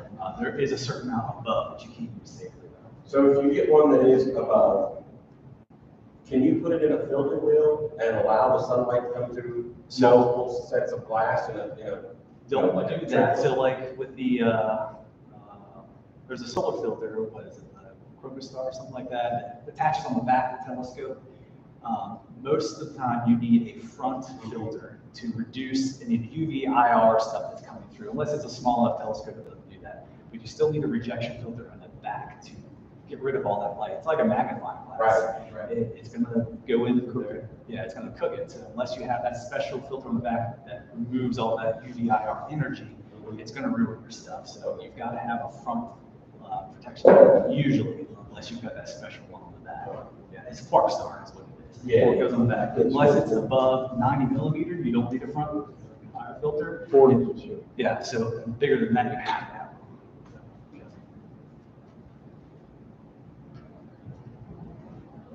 One thing I didn't see mentioned in your presentation, do you want to expand upon image stabilization switch on the lenses? Oh, yeah, so none of mine have it. Well, I guess these do. Some Yeah, do, so, some don't. Yeah, turn off your image stabilizer too. You're shooting full manual on these. The image stabilization, some are in camera, some are in lens, some are both. You just don't want any of those on because it's going to change everything in the camera body. You just want full automated control. So turn everything off that's automatic that you can possible. Yeah. And last point I want to bring up, I know Jeremy mentioned, keep it simple, keep everything in the camera. Right here, that was the guy that had fully automated scripting based on a computer program. It was running in a virtual machine. On my machine, the virtual machine had an order operating system. 4 times flawless at home, worked through everything fine. Take it out there, the day of, I fought it for over 2 hours. It stopped communicating with my camera. So at the end, I said, forget it. I'm going to be here for the moment, and I fell back to Seestars and other equipment. But I recommend. I'll back up exactly what he said. Keep it simple. Keep it all self-contained. In practice too, we ran through the entire sequence probably 4 times, just dry running before it even happened, just to make sure things work. Because you never know, something in the script might be wrong, and you don't know unless you test it. So Mistakes happen. yes, if it can't happen, it will happen. Okay, no other questions? Thank you very much. Thank you. Gentlemen. Appreciate it.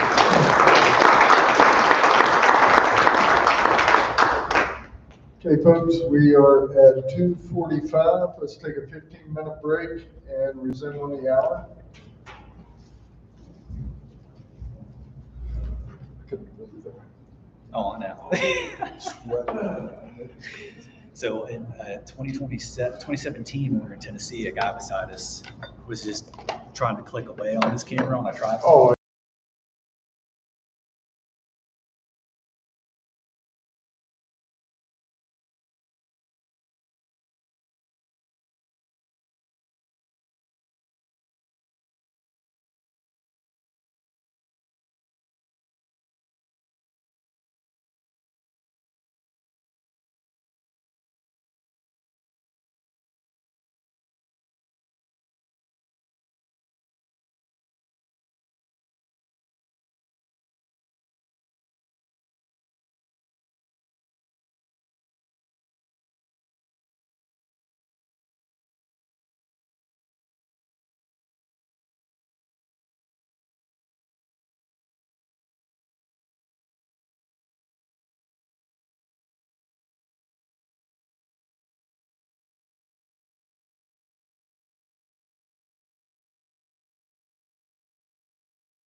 We'll get started with our next speaker.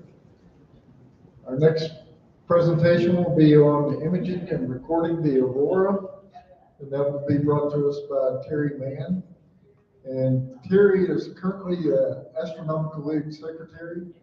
She has been elected to the office of Vice President of the Astronomical League beginning September 1st, 2024.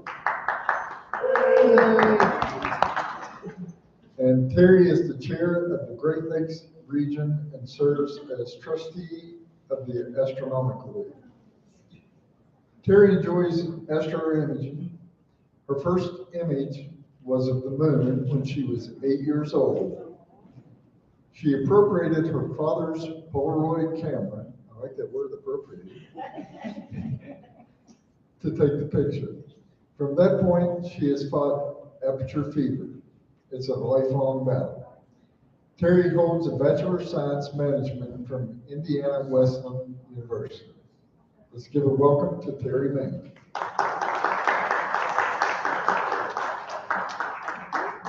Thank you very much. And really, I did get busted. When I appropriated my dad's camera, he was in real estate. He said, do not touch that camera. Well, naturally, I went out that night. There was a full moon, and I was little. And so I hid it under my jacket, took it by my dad, went outside, took a picture of the moon, and the flash went off. My dad busted me. Camera this hand, picture in that hand, Polaroid camera. And he looked at me, and the only thing he said was, you know why you don't need a flash to take a picture of the moon, do you? Don't you? And I said, no. And he never yelled at me, and he inspired me to keep going. So I should have known this would happen. But yeah, it was a great time. One thing before I do start, I would like to tell you guys about Alcon, which is our Astronomical League conference. We are going to be in Bryce Canyon next year. And we were in Bryce Canyon in 2011, and we maxed it out. We had over 400 people at that one. This one, we're going higher, but we have a limit on how many people we can fit in the conference rooms. So it will be cut off between 450 and 500 people. And I'll tell you right now, I got a phone call from the host. The website just went on yesterday. They have already gotten confirmation of 15 mail-ins coming in. We're going to be limited for 275 rooms. If you think you might go, papers out there. The date is June 25th through 28th. If you think you might do it, give us a week to get paid registration online where you can pay PayPal or wherever. Give us a week to get that there. Please send it in, because what's going to happen is different this time. You have to register, and then you're going to get the link to reserve the rooms, because we've had so many people come on, get the cheap room rate, not register, and we have to kick them out. So we're doing it that way for that purpose. It will be a total imaging and visual conference. We'll have one pull-out at Bryce Canyon. The very last one, Rainbow Point, will be shut during the night. Now, people can still drive through, but at 2 and 3 a.m., not many people are driving through. Every night you will have to tear down, because during the day, people will come through. But we have that closed down, at least partially at night. We had a great time, dark skies. Consider doing this if you want to. We'd love to see you there. All right, let's get started with imaging and recording the aurora. I love the aurora. I'm a chaser. And honestly, most of the time I chase to Michigan when I do. I do spend some time in Alaska. I wonder if my battery's dead. Or let me check one thing first and switch this over to the other side. I should have checked it before. Let's see if that works. No, okay, please, yeah, if you don't mind, and I'll just kind of look at the pictures here. One thing, and I do love the night sky. As I said, I was a teenager. I was a kid. I was 8 years old when I first got interested in the night sky. So I wanted to take time and just read this, because think about this the next time we have a clear night. Go outside, lay on the grass, take a deep breath, look out at the universe. Think about this. We are stuck on a rock, 24,890 feet wide at the equator. At the equator, that rock is spinning at 1,037 miles per hour. It is orbiting a great ball of fire at about 67,000 miles an hour. And we're spinning along, orbiting with our solar system in the Milky Way at 447,000 miles an hour. We are on the greatest ride anybody could ever have and couldn't buy anywhere, and we don't really experience it. But think about that. Think about where we are in the universe, because all of us are imagers. All of us go out and look at pictures. So, all right, now you're probably going to ask why I am talking a little bit about aurora instead of showing you pictures. In order to image anything, you need to understand what it's doing. You need to understand what you have to look for. So, solar cycle 25, we're there now. Remember at the beginning when they said, it's going to be just about like 24. It might be a little bit better, maybe, maybe not. But that was it. It really wasn't a big deal. And then we saw it begin to build up just a little bit and get a little bit better, a little more.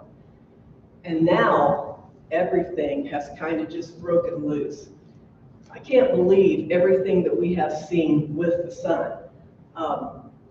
People didn't want to say maybe it would be better, maybe it would be kind of even rare, but it has been. And now, for the first time, did anybody hear this? They're seeing signs of solar cycle 26, I think. We're deep in solar max.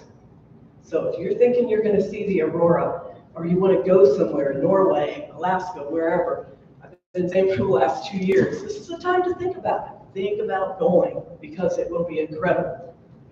Most of the pictures you're going to see that are mine will be from Alaska.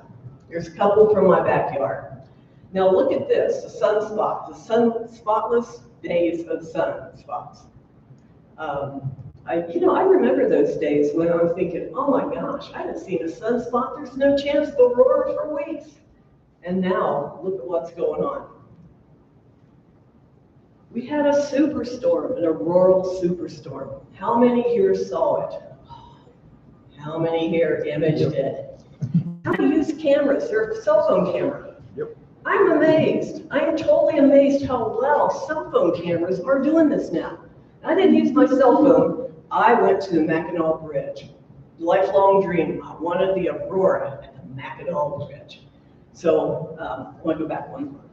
I'm sorry. No problem. Went the wrong way. There we go. No, we don't. Sorry, we're a little bit lost here. Now, there we go. Now, you can see on my May 10th, I was not happy. I could see a little bit of red in my clouds, but I was not happy. But then I started hearing, it's not over with yet. We got another X-class flare probably coming in. So I was really thrilled about that. Now you're going to hear me talk about KP, Planetary Index. I use a variety of things for my own predicting of the aurora. KP is interesting. It's a tool to use, but it's not the have-all, know-all. So I don't use that all the time. And this one, when I was in Mackinac, it was a KP9. And I imagine you guys saw it was a 9 too. Okay. Now, if you look at this, it gives you an idea of where you're at. I live around Dayton, Ohio. The one thing I know is if I have a KP6, I've got photographic aurora. It isn't going to be impressive, nothing to write home about, but it'll show up. KP7, I will have very low photographic aurora in Ohio. I've watched it long enough, I pretty much can tell. For you guys down here, you really need that KP9, which is what we have. But honestly, KP7, you probably have it here photographically too, I would imagine, because they have aurora clear down and everywhere. Every state in the U.S. had aurora. So, it's something you can't really say this is positively how it is and positively how it will be, because, it's a judgment. It's a judgment call, and you look at everything. Now, what I really wanted to look at was I had never seen a severe solar storm ever. So this was pretty incredible. I was able to tell, what sunspot came from this sunspot. And you can see it was right on the edge. You have that, I believe it's Parker spin. When it gets to the edge like that, it will actually connect with the Earth and bring that plasma in, the solar wind in, a lot of times. It depends exactly on positioning. And I was looking at this, and again, I use this to sometimes the oval. It's the aurora oval around our North Pole is the one I have brought up. You can see Ohio's in the green. You guys are in the green a little bit too. And that kind of gave me an idea. I had 326.1 gigawatts of power coming through. That's a whole lot of power. I'm used to seeing 23, 25. It was powerful, and it was bringing a lot of aurora our way. And again, the husband and I chased the aurora to Sheboygan, Michigan, which is only 20 miles, would be east, I believe, of Mackinac City. May 10th. I'm not happy. But look at the red coming through the clouds. You guys had red down here too, I believe. Yeah. So, and think about this. That aurora oval expanded. As more energy, more power came in, it expanded farther south. So little bit of red I got here, you might have gotten a lot more red because it's a KP9. That whole band moved south. And then, like I said, it's not over, so I'm thinking, okay, there's another one coming. And they were showing videos of the one that should be arriving the next night on May 11th. This is what I got on May 11th. I had a fantastic night.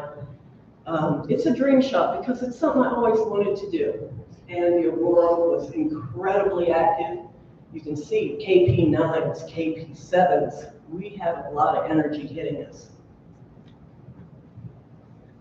And then I wanted the whole sky eventually lit up. It was incredibly powerful.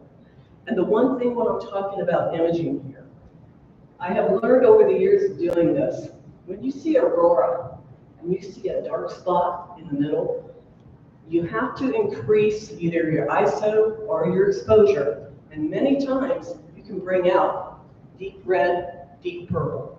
And I know you can't see it here, it's on the laptop, but it was there. And so I'm trying to bring out what is in here. And what happens when you do that? Naturally, your exposure's longer most of the time what will happen. And as I'm bringing that out, I still have good structure. I have lines, I have the columns.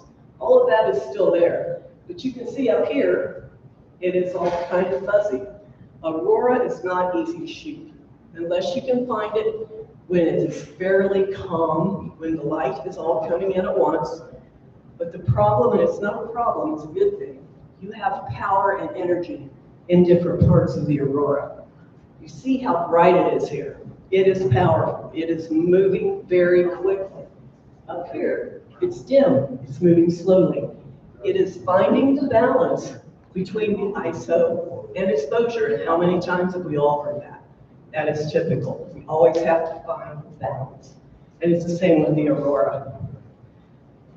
I know you can't see this, and I really wish you could. Can you see anything in that video? The sky is on fire. It is like, and you can see this on my laptop there. The sky is, there are just waves and waves of very fine light, very light. It's hard, yeah, you can't see it. I have never been able to video pulsating aurora. This is pulsating aurora. And again, you'll see it later on too. I'll talk a little bit more, maybe it'll be a little bit better. There, okay, now you can kind of see it, but it's a lot better on there. It looks like there are just pillars and pillars of light rotating through the sky. It was just incredibly energetic. And here's what AccuWeather put out. Every state in the US had aurora that night, or over those couple of days, even down in Florida. I mean, everybody. You know, it's funny because in Ohio, I asked so many people and they said, no, I didn't really see it. And I don't know if we had thin clouds there or not, but somebody saw it in Ohio, so I know it was there. And you can see, I'm right there. You can see we had some really reds and pinks and purple up there. But I am so glad because seeing the auroras on so many people's bucket lists, we all wanted to see it. And I kept saying, you know, maybe this time with it being solar max. But be aware, solar max, we are deep inside solar max right now. So it might not last as long as what, and I think it will, don't get me wrong. I'm not going to say it will for sure. I still think we've got 2 to 3 years and we're going to be able to see aurora. Because even after 2005 at solar max, I was seeing excellent aurora 3 and 4 years later. It was a little bit more scattered out, not as much as, you know, during every night, 3 or 4 times a night. But I would still see it, and it was still bright. So you will have time after solar max too. But think about it if you really want to go somewhere to see it. And I'll tell you a secret that I learned about. In Minnesota, in the UP, there is a town called Grand Marais. It is right below, actually it's right down at the end of the Gunflint Trail. It is one of the best places in the US I have found to see aurora. You can see it, and there's so many lakes. You can drive out the Gunflint Trail, pull over on a night when it should be good, and it is an easy place to get to, but it is like a 14-hour drive from Ohio. But it is an excellent place in the US to do it. But then we have stuff like this week. Did you guys hear? We might have a G3 storm last night, the night before. Well, I had part of that in here just in case we had it, but we didn't have it. There was one night I chased again up to Mackinac City, and I thought, oh, I can get a hotel room. I got there, and I believe everybody that was anybody was in Mackinac City. There was no place to stand by the water. I got the very last room, and my hotel that I usually stay at started calling all the others. I had to stay over the lake into St. Ignace. Everybody was there, and nothing happened. You know, the news that advertised it, it's going to be great, it's going to be big. Nothing happened. But it was still, every time you do this, it's like imaging for me. I go places, I think, okay, if it doesn't happen, it's going to get clouded out. I got things I can see, things I can do, something to take my time. So I haven't wasted my time and I enjoy what I'm doing. So that's one of the big things for me. So again, we're going to touch just a little bit on imaging. Go ahead. And you're going to know almost all of this that I tell you, because imaging the aurora basically is the same idea as doing earth and sky, or nightscapes, or astroscapes. It is going to be the same cameras, the same lenses. You're going to use the very fastest lens you've got for aurora as the best thing. Because the one thing I don't want to do with aurora, I'm a structure person. I want structure. I want pillars. I want rays. I don't want a green blob. You're going to use fast lenses. Open them up. My go-to, very honestly, one of them is a Rokinon 20 f1.8. I love a 20 millimeter. That's one of my favorite ones to shoot with. One thing too, for me, if I'm in Alaska, it's 20 and 30 below sometimes at night. Bringing that camera in and out, I really try not to do it. I leave it out all night long. But when I bring it in, it is a frosted mess. You have to put it in a bag and put the moisture absorber packets in there and zip that bag up and let that camera adjust to all of the temperature in your house or in your room. Because otherwise you can mess your electronics up. Always take out the memory card before you do it so you can see what you shot. I hate to do it, but I use my phone because during the night, I have to look at the apps. I need to know if most of the CME has hit. Is it past? Where is it at? I can tell by looking when it's dimmer or when it's brighter. But when it goes into this hazy, sickening, soupy green stuff, I don't know what it's going to do. So I use a few apps. One of them I really like is called Amazing Aurora. It will give you numbers where I looked at gauges, charts, whatever, and look at the numbers. This app will read those charts and it will put the numbers in there. It will also color code them. Is it good, fair, bad? And it will give you an idea very quickly if there's a good chance of aurora. It's one of my favorite apps to use. But as you can see, what you would use for nightscapes is going to be the same thing you'll use for this. And it is easy, but boy, you're going to get a picture. Believe me, you're always going to get a picture. But getting the light and everything else to balance, you're going to see live, real-time videos of aurora that I shot in Alaska. But you can see here, and again, you really can't tell. There's reds and purples right here. See how dim this is? I am shooting. I want the reds and purples. Get the reds and purples, I burn out, where it's very active. Getting that balance is a guess. I can operate that camera in the dark without looking at it, and that's what you need to do. You need to know that DSLR or whatever you're shooting with, so you can adjust everything without looking. And a couple times, I've seen Steve a couple times, which the first time I saw it, I called it a proton arc. I didn't know any better. I was in the UP. This was shot in the UP of Minnesota. And they always say Steve will cross the Milky Way. It will intersect. And that's one good way to help tell if it's actually Steve. And this is in my backyard, believe it or not.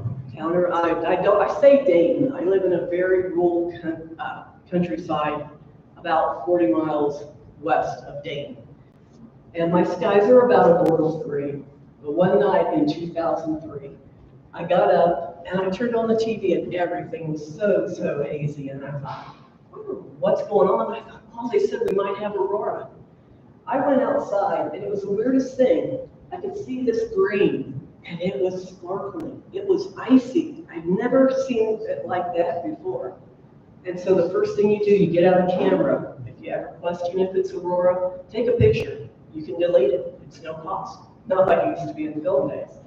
So take a picture, and that's what I did. And the whole bottom of this was glowing green. And then I could see a little bit of reds. And I thought, man, this is going to be good. So I went down the side road from my house, and I shot this. Make a note. You can see where the Big Dipper is. Down here. I'm way north, considered compared to Alaska. But that is Ohio. We do get this. And you've seen it. We get this sometimes. Now this I got lucky with. This is Alaska.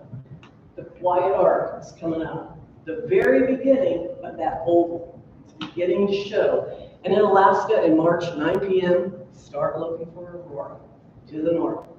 And this will start off as a milky white glow. And it was underneath the Milky Way. See how even the light is? I could shoot this at 30 seconds. And I could shoot it at about, I think I did 3200 ISO, 30 seconds. I'm on 20 millimeter, and I caught everything because it's even. You can see here, there is res. It is going to build up. Now, this is also Alaska. This is North Pole. You can see here, this side's bright. The other side is dimmer. This is the leading edge of the oval coming in. It's expanding. So what we see here is the beginning of the aurora for the night. Now this is 6 different pictures that I stitched together. I had to do it really quick because there was such a color difference between everything. So I had to shoot it really quick, but it's just the aurora quiet arc that will happen at the beginning of the night. And here, you can see it has raised up. This is full moon night. And you have all the snow and way out in the countryside. And I saw those trees and thought, wow, that's really cool. It's got red up in here. But you can see now, the arc is raising up. The aurora is still expanding. And this is another night. Now I have to go to a different one. This night, have you ever heard of coronal aurora? right overhead. Did you by chance have that here, or was it down lower? It was complete dome. Still, oh, okay. This is completely overhead. Big difference. See the bowl at the very top. You can't see the handle. That, when you're in Alaska, it's up over here most of the time. On this night, it went coronal 17 times. And you're going to see, not on the next one, but you're going to see what I mean when I say coronal. And up there, when it does it, it is very colorful and powerful.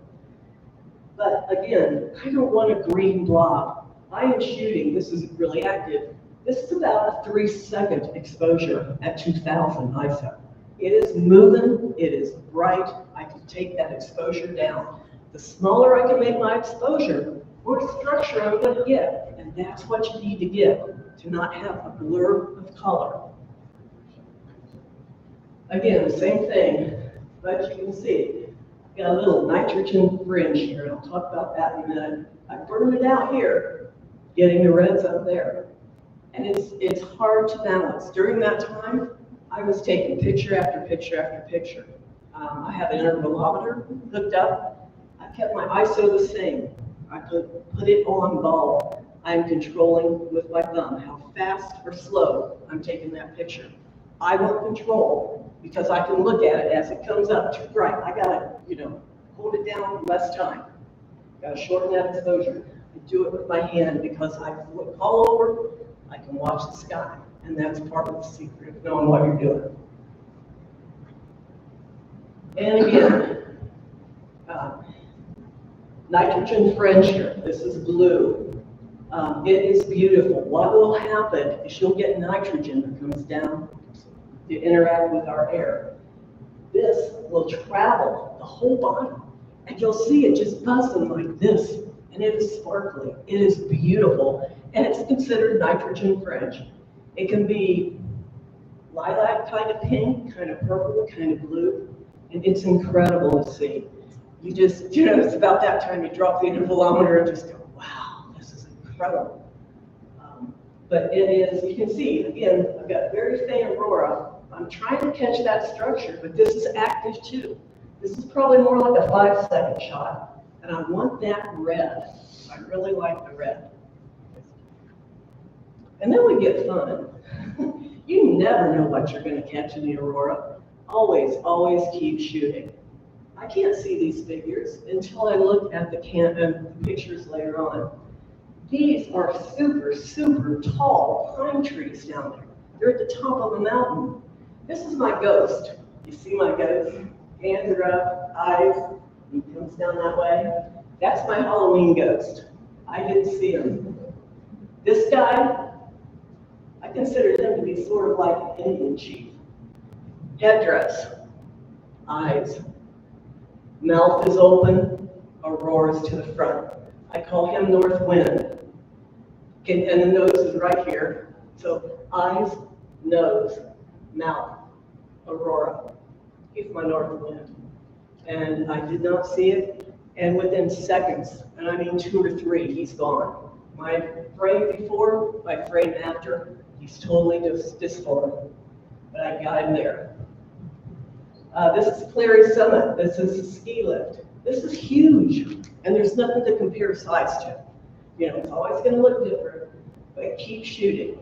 My next one, you're going to have to use your imagination. Any guess what planet that is? Jupiter. All right, Godzilla's right here.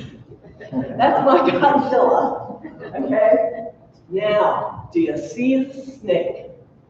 Check it out. Right here is the body coming down. Look at this. 2 eyes, mouth is open, and there's his tongue. Do you see it? Yeah. Okay, Godzilla and that snake were fighting over Jupiter. I didn't see the winner that night. Jupiter came back the next night. So I knew it still survived it. But that's Godzilla and the snake. And that was a real active night too. Okay, this one I think has got, more of the nitrogen fringe that burned it out. I wanted that structure. I halfway know what I'm doing. I've done this for about 15 years now. And I halfway have the hang of it, but it really comes down to balance. It really does. You have to watch this. You have to look. You have to see, okay, I know this is bright. This is moving like this. This is moving like that. Two different motions, two different brightnesses. You have to try to make your best judgment with the lens you're using and the camera you have, how high you can crank your ISO to make it not be grainy and nasty, and how fast you can make your lens work and focus. You know, you might have a sweet spot in that lens, which sometimes I do. You have to get that sweet spot in the picture. All right.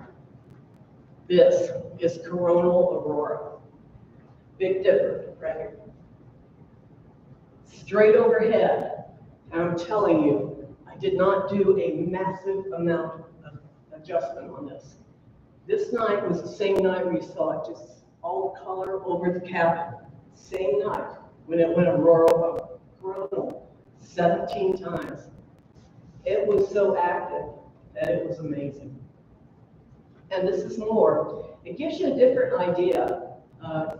Sometimes how it comes down, it's always going to have to be the Big Dipper because your magnetic north is up by the Big Dipper. Always going to be in that area. Big Dipper is right here, right in the center. And these are really, they're just, I did contrast. There is not a lot of color boost to this. When it is very, very active, it's incredibly colorful. And it moves. If I would not have had my camera pointed overhead, I would not have been able to shoot this. The first time I saw this was at Chena Hot Springs, and the only way I knew it was going to go coronal is I heard somebody's tour guide say, look overhead. And I looked up and my camera is like over here, and I'm going, oh my, you know, you just totally forget it for a minute when you see something like that for the first time. Now I've learned to be able to judge when it will go coronal, and I know to get that camera up there before it does. Okay, see my bird in flight? Coronal again, Big Dipper, right there, right here. And that one, you don't see this. You do not see any of these shapes until you look at the picture later on. Okay. Now, I love to mess with the fisheye. I have a fisheye that's 8mm 3.5. And I don't like shooting, you know, 3.5 that much. But even with that, look at my red nitrogen, look at my burnout here. You could really see the reds. There's so many reds in there. And it is going horizon to horizon to horizon. And what you will see on the video is what I call the horizon bounce. And this is my own terminology, my own thinking of when I look at the aurora. Other people might see it differently. But that was just an active night, one night. And this one, I've got Fairbanks in the background, but it was like, it helps to get a foreground because it kind of gives it more character, in my opinion. The sky was really pretty, the aurora was coming in. I have a red streak that's going right there. And that tree looked lonely up there. And so the aurora was there. That looks like a runner to me, like in the Olympics ready to get a start, because I see the legs. Oh, that's kind of cool. Yeah, that's a great eye. Anybody else see anything, just holler at me. I'd love to hear your opinions.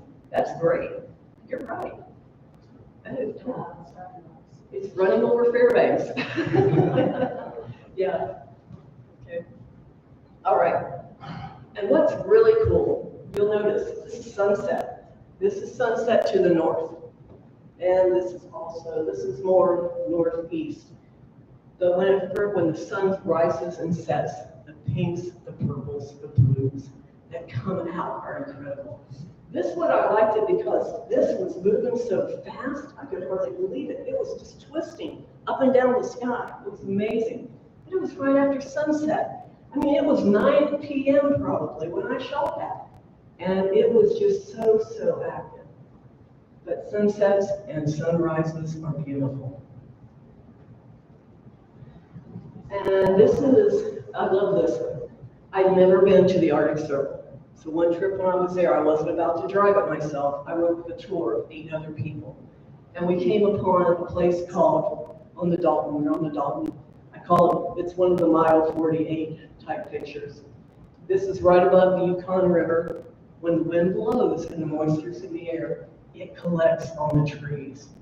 And it was absolutely beautiful that night. We got caught in a blizzard, and we were waiting for another car that was following us because we were concerned we kind of lost it. And we outran the blizzard. We spent 45 minutes imaging there, and then the blizzard caught back up with us, and we had to take off. But again, you can see, I want the structure. You also see all the clouds. And even cloudy aurora is even kind of pretty. You guys might have got some clouds and aurora in your shots. It really does add something to it. And this is another shot of the aurora over Fairbanks. And it was early in the evening. It was also extremely active. It was purple and blues most of the night that night. And this is, you ever heard of aurora called the River of Lights? River of Lights, Rivers of Light. Anyway, I understand why they call it that. Because when you look at this, you can see all the different streams of the aurora. And they're all moving, some the same way, some not, at different motions, maybe twisting, maybe straight. But the sky comes alive. It really, really does. You have a dance of color and light that is incredible. It's mesmerizing when you first see it. And they had 96 inches of snow at Fairbanks, most snow they'd had in a while. I rented a house out where I could shoot from the house. When I got there, these snow drifts were over my head. It was not drifts, it was where they had cleared the driveway. But the yard had 3 foot of solid snow. I couldn't even get in the yard, which was really depressing, that's why I did that. But it's incredible to see. Again, now we're going up to the UP at Minnesota, right up the Gunflint Trail from Grand Marais. What I really liked, it's really hard in wintertime to be able to shoot reflections in the water. This is November. I had went out there it was a little lake. There's so many lakes up there. I don't know the names of all of them. I know this was a scout camp that is right there. But the aurora came out, and there's times I look at that picture and I think, wait, which way's which? You know, it just reflects everything so perfectly. And there was some that I had a reflection of the Big Dipper in the water too. But I'm telling you, Grand Marais, Minnesota, consider going up there. It does get a lot of snow there. But in the fall, this was shot in the fall. And then it happens, it's all over. This is sunrise. Again, there's so many purples in here. And you can see the purple there. That night was just so incredible. It stayed purple even to morning. It was absolutely beautiful. So the main thing here, remember when you're shooting aurora, pull out, if you've got a DSLR, pull out that fastest lens. Push your camera to the highest ISO that you know it will handle. And then, I know using an intervalometer is a pain. I understand that. I don't like it either. And to use it with your hand, but it allows me to manually adjust my exposure time. And that's what I want. I can watch the sky, and I'm doing this, and I'm predicting what is going on. If I'm lucky, I'm right. Most of the time, I'm not. But it gives you an idea. It gives you complete control over the exposure. You can leave the ISO alone. You can make your judgment with the exposures. All right. Now, this is aurora from the plane flying to Alaska. There's times it's very faint. There's times it is even a lot more brighter than that and a lot prettier. And as I said, most of the shots you'll see have been from Alaska. A few have been Minnesota, one has been Ohio. But it gives you an idea what you can do. When I'm doing aurora, I have a Sony A7S, and it's a first generation. You can buy those, I got really cheap right now. And I have bought a new, and that's all I use it for is low light aurora video. You can also use it as a standstill camera, 12 megabyte. So it is pretty flexible in a lot of areas. All right. Oh, you might want to cut the sound out. Thank you. You're better. Oops. Stop the video. Stop, yeah. Okay, let me go up here, sound. There we go, that should have done it. Okay, now for me, this is what I meant when I said the bounce. Watch this energy bounce over to here. This is coronal aurora. Watch it spin. Look how fast. Look at the color that happens. And then look how fast it dissipates, or it leaves just a little bit of a cloud. Now it will come back over again, and this is real time. This is actual time that I'm watching everything. You might see it moving. That's what I like about a fisheye lens when you're doing something like this. It is, I think this is only my 2-minute one, but it should go back. It's okay, it's building here. This will go coronal again. You're going to see that spin, and you're going to see a little bit of color shoot, just very, very quickly. But it is moving incredibly fast. There we go. Incredibly. This is real time. That's cool. It's barely moving here. It's spinning fast up here. Nitrogen fringe going across. It is incredibly cool to watch that. Look at it, horizon to horizon. That energy travels. It's spinning here. It's burning out at an f3.5. That's how bright that is. And so really, when you're videoing, a lot of you, I've used a regular camera too, but I do just use the A7S for the Aurora pretty much. I videoed the eclipse, you know, and so I'm sure a regular camera can still pick that up too. But when I shot this, I'm at 25,000 ISO with that A7S. And I'm with a, well, that's a fisheye lens. So okay, let's go to the next one.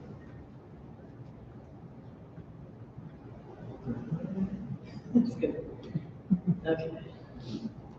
There we go. Now, again, yeah, you can't see it. I can see it on the, there. You can, if anybody wants to see what it really looks like, you can see it just going. It is churning in the sky.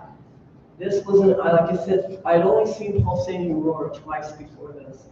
And when we stood there that night, there was a guy standing, he's going, "Do you see that pulsation?" And I said, "Yeah, it is amazing." But anyway, it gives you an idea. Cassiopeia is right in the middle. But it was an incredible night. The people had all left. That's the one thing about Aurora. When they tell you it's going to happen, everybody shows up right at dusk. Let it get midnight, 1, 2 a.m. There's nobody out there. So it makes it kind of nice just to hang out and watch. And I also spoke about green soup. Okay, Big Dipper, again. See how slow it's moving? There's nights when it's just not real active. It'll still be up around the Big Dipper. It is coronal, it's overhead, but it's not active.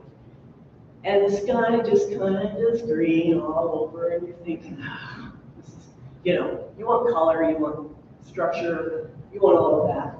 But there are times it is just slow, just green, and that night is just not that active. Okay, I'm going to show you a couple time lapse. This is not one of my favorites, but it was incredible because it shows the difference of the light, and it's too fast. Let me tell you, it's too fast. It didn't happen that fast.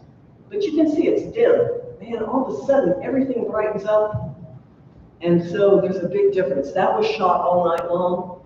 30-second, I know I took 30-second exposures. I might have had around 1,000 that I put together here and just took this part out because I liked it with the trees. But again, Big Dipper, this is in North Pole, Alaska. Okay, next one, watch the ground. You might have to hit it again to get this to go. Watch the ground. This is almost real time. That's covered the ground up. Let's see if I think it'll replay all on its own and maybe that bar will go away. No, it didn't. There it goes. The bar won't go away.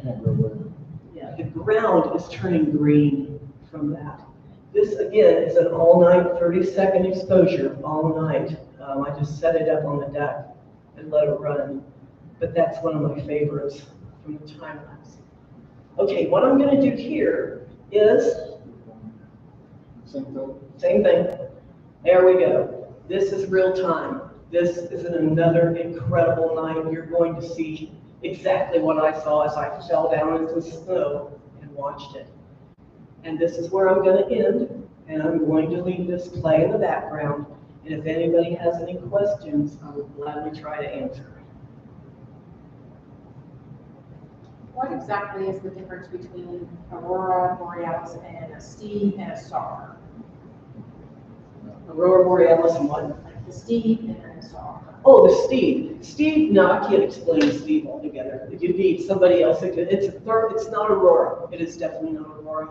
And if anybody else can answer that for her exactly what Steve is, I can't tell you. When I have to explain it to somebody very honestly, I look it up and then I read it and I tell them, if you want to see more about it, please look that up yourself. But it is not Aurora. They thought in the beginning it was, and it was a Canadian citizen science group that found that. It is not. It's not Aurora. It's the best I can do. Yeah. What gives you the different colors? What? I'm sorry. What gives the different colors? It depends on what type of charged particles come into our atmosphere and what molecules it hits in the atmosphere. Is it nitrogen? Is it oxygen? What is it? So depending on the height, different heights will create reds, purples, blues. So it depends on the interaction between the charged particles in our atmosphere. I've got Steve if you want me to read it. Go right ahead. Okay. So a Steve is short for strong thermal emission velocity enhancement. And it appears as a purple and green light ribbon in the night sky. It was named in 2016 by aurora watchers from Alberta, Canada. And according to the analysis of satellite data from the European Space Agency's SWARM mission, the phenomenon is caused by a 25-kilometer, 16-mile wide ribbon of hot plasma at an altitude of 450 kilometers or 280 miles with a temperature of 3,000 degrees Celsius, that's 3270 Kelvin or 5,420 Fahrenheit, and flowing at a speed of 6 kilometers a second or 3.7 miles per second, compared to the adjacent regions, which is 10 miles per second or 33 feet per second outside of the ribbon. It's not rare, but it has not been investigated and described scientifically prior to that time. Now you see why I don't try to explain, Steve. I have to stop and read every time. So, anybody else got any questions? Yes? So I know that it doesn't display as bright on the screen as it does on the laptop, but what you actually see, is it just as bright as what's showing on the laptop? It is a little bit brighter, but I'm telling you, on the what my video camera is recording is naturally a little bit brighter, but you still see it. You still see the vibrance of the colors. It's not like you only see them once you start processing the pictures or look at the pictures. This is live out of the camera. I haven't done anything, but yes, you do see the color. You will, if it's a very active one, the colors will jump out at you. Just like I saw Brent Maynard's picture of that blood red aurora to the south you guys have here. I mean, that jumps out at you.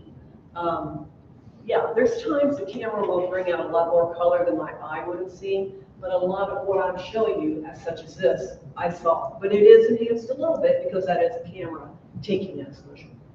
I would think it was, I don't remember when it was, probably about 4 years ago, January or February, we did see a pretty good aurora, but what we tend to see, I think, is more reddish than purple. We don't see I don't think we see the green as much. I got a little bit of green. A little bit of green is not as much there. Is that because we're further down?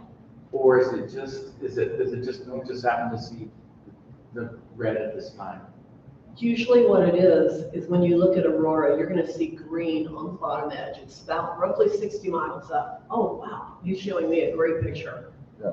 He's got some green in there too. And yeah, you guys do. I wish, no, I know Iowa when I She got that. I have to give her credit. No, you did good. You did real good. I always see more green where I'm at, so I'm farther north than you are.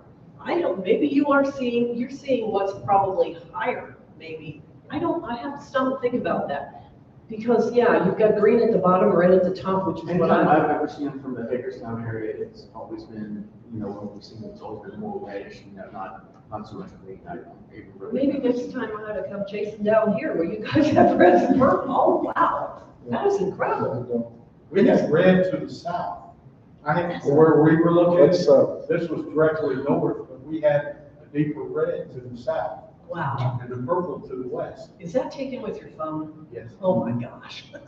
That's incredible. It is incredible what phones are doing nowadays. And that was by accident. She taught me that night. She did good. That's really nice. Yeah, the pictures everybody's holding up. We couldn't have done it without him, because that, at Troop Mountain that night, when you did the dipper, you told her about the time lapse. Well, the exposure. Yeah, so she tried it, because it was like the fog. We were on top of a mountain. And I said, I see a pink hue over there. We stopped the video. Right there. That's incredible. And that's really cool because people are getting more energized. You have more technology at your fingertips than what we've ever had. And you can do, just like with the Seestar, such incredible things. And we're taking advantage of it. And I think that's powerful. It's powerful education for reaching out, for kids, for adults, to our older generation even, that's never seen stuff like this. So that's incredible. If there's nothing else, thank you all so. Oh, wait, one more, sure. So you said generally you shoot it an ISO 2000. That's your No, you know, if it's Spain Aurora, I'm going to start off 3200. Okay. I'm going to make a judgment call if I want to go between 15 seconds or 30 seconds. I'm going to have a block that will tell me the brightness. I start off experimenting right away, and then I'm going to adjust from that. The first thing I am going to lower is ISO. I want as much green out of that as I can. Then I will adjust the exposure. If my exposure has to go down so low it looks bad, I will hit the ISO and take it up. But usually I will try to leave the ISO maybe around, those were varying so much, maybe around 1500 to 2000 and vary that exposure until I find a sweet spot that I like.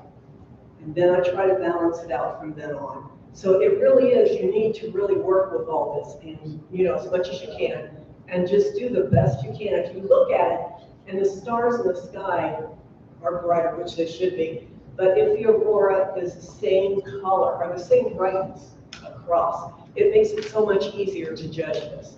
When you have motion moving so fast and bright spots, you have to decide how much of that bright spot you want. Maybe you want it all, you don't care. Sometimes I don't because I want the overall picture.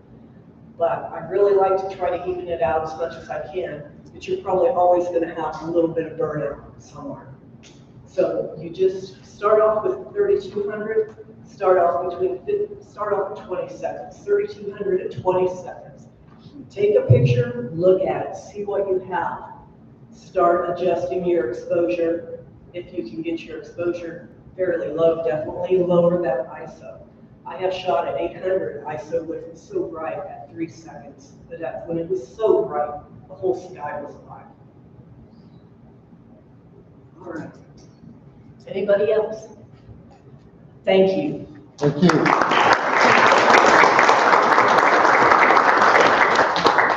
Okay, folks, I have about 3:53, so everybody take a quick break if needed, and we'll resume on the hour.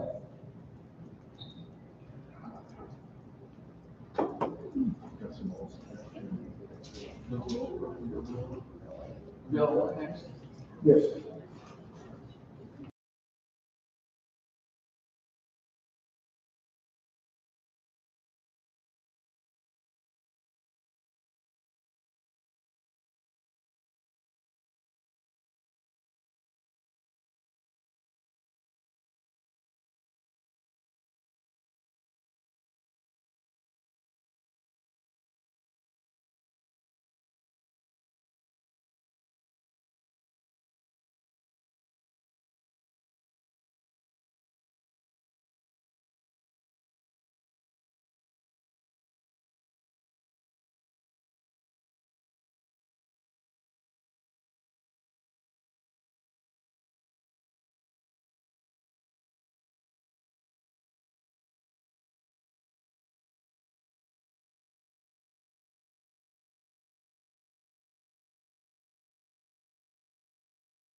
Red River Paper.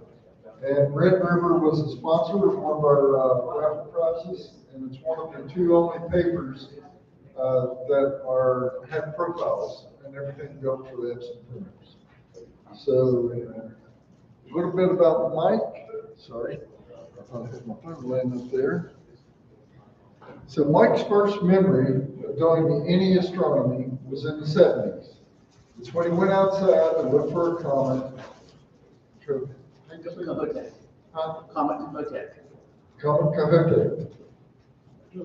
And he started his adult venture into astronomy in 2005 with a Galileo reflector that his parents got him for Christmas. He joined TSA and over the years was outreach coordinator, program coordinator, newsletter editor for 6 years, and is a current member of TSA, CAC, and WVAA. He's also the secretary for WVAA. He's an IT professional and has always loved the night sky. He seriously started pursuing astrophotography at the same time COVID hit, and WVAA is helping him to realize that goal. So everybody welcome Mike Sager.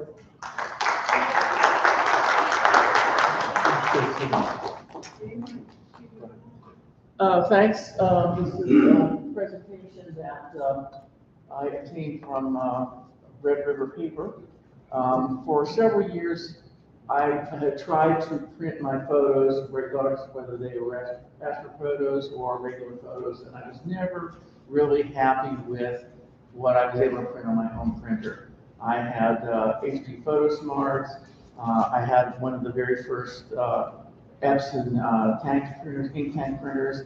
Really didn't think it printed pictures very well. I sent my pictures off to be printed. And then this January, something happened.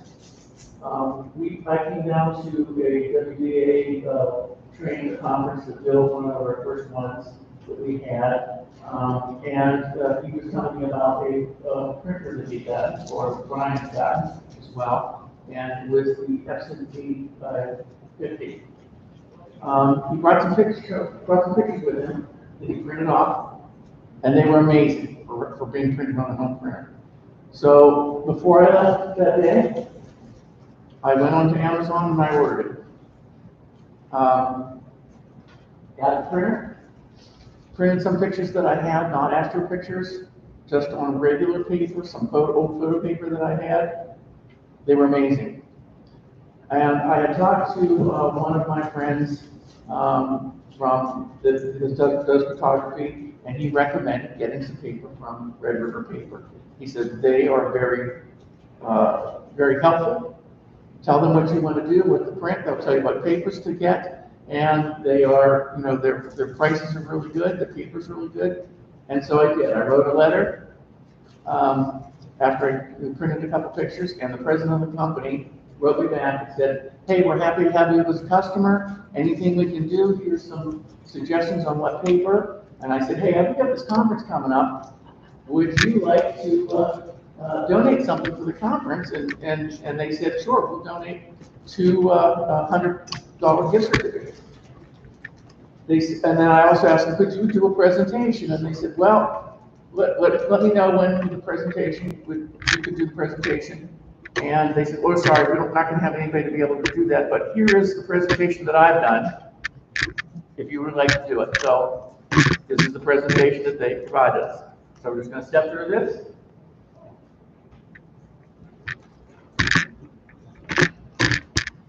And we're going to cover some inkjet papers, paper tech specs, printer choices, cost for printing, settings, and editing for print. There are 5 different categories of photo and art media. There's photo-based, RC, matte, fine art, variety, and specialty. Resin-coated, or the RC papers, or the polyethylene-based papers, these are the photo papers that you would buy normally in the store. They're the ones with the shiny coating, the sticky coating on a plastic coating on it. They sometimes have a matte finish. They sometimes have a textured finish. And there are several layers here. There's the ink layer, the RC coating layer, the base layer, and the anti-curling layer. Subtypes, there's glossy with a smooth reflective surface. If you look at the paper, you can see that it's kind of shiny, reflects off the light. The luster satin has a pattern to the paper, and then there's a photometallic. And when you look at those, you can tell that it sort of looks like there may be a layer of tinfoil or something underneath the layer of paper. You can actually see the metallic. Then there are the matte photo papers. These are coated papers with a non-reflective surface. They produce very sharp pictures with deep saturated colors.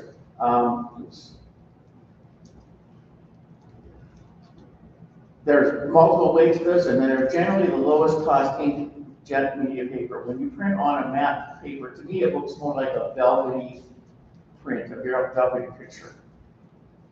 And then there's the fine art, which is the ones that look like they're made out of cotton, or they have a textured surface, like you would see in an art gallery. And there's the variety of papers, which are designed to look like air-dried fiber papers. They look and feel of wet, dark room prints, which I'm not quite sure what that means, but the surface can be smooth or texture. Now, I don't have any of these papers, but I've seen other pictures of those, and what happens is that on these particular papers, the whites look really bright, and it kind of reminds you of, if you've ever noticed, have anybody that has ever had their teeth whitened, and the first time you look at them after they had their teeth whitened, you go, wow, that's kind of what this reminds me of when you look at these papers, what white's on it, you go, based on the pictures I've seen. And there are the specialty papers: canvas, metallic, silver, transparency, vellum, tattoo kits, and metals. So what I've done is I've taken a few I've taken one of Bill's pictures that has a lot of color in it, and I've printed them on, I'm going to pass this around, I printed them on the Epson Premium Glossy, the Red River Glossy Metallic, the Red River Luster Metallic, and the Red River Polar Matte. Now, I have not changed the picture at all. I just printed them on different papers. And I'm going to pass this around, and feel free to pull the paper out and notice, number one, you want to look at the color of the actual paper by looking at the border. And then if you look and tilt the picture, you can see the texture. Either it's going to be a shiny or a textured surface. And feel free to pull them out and look at them. And I'll let this up here after he's passed around. You guys can pull it around. Look at the pictures, and you can definitely see the metallic in the picture. My favorite is the Red River Polar Gloss Metallic and the Luster. So the Polar Matte, to me, looks more like a velvety picture. So as you pull these out and look at them, you'll see the difference in the way the picture looks on the paper.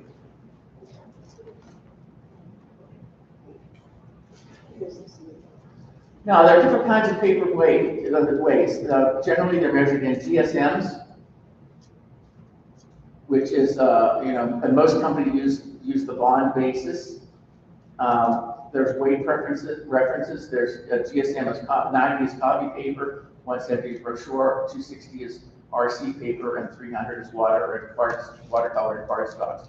The pound basis, bond basis rather, is 26 is copy paper, 45 is brochure paper, 66 is RC photo paper. So if you look at our brochure, our Messier camp papers, our posters that we have back there, what I printed on was Red River paper, 13 by 19. That was a 66-pound paper. So if you go back and look at one of those posters back there, you see that it's a little bit heavier paper, but it's a very nice quality paper.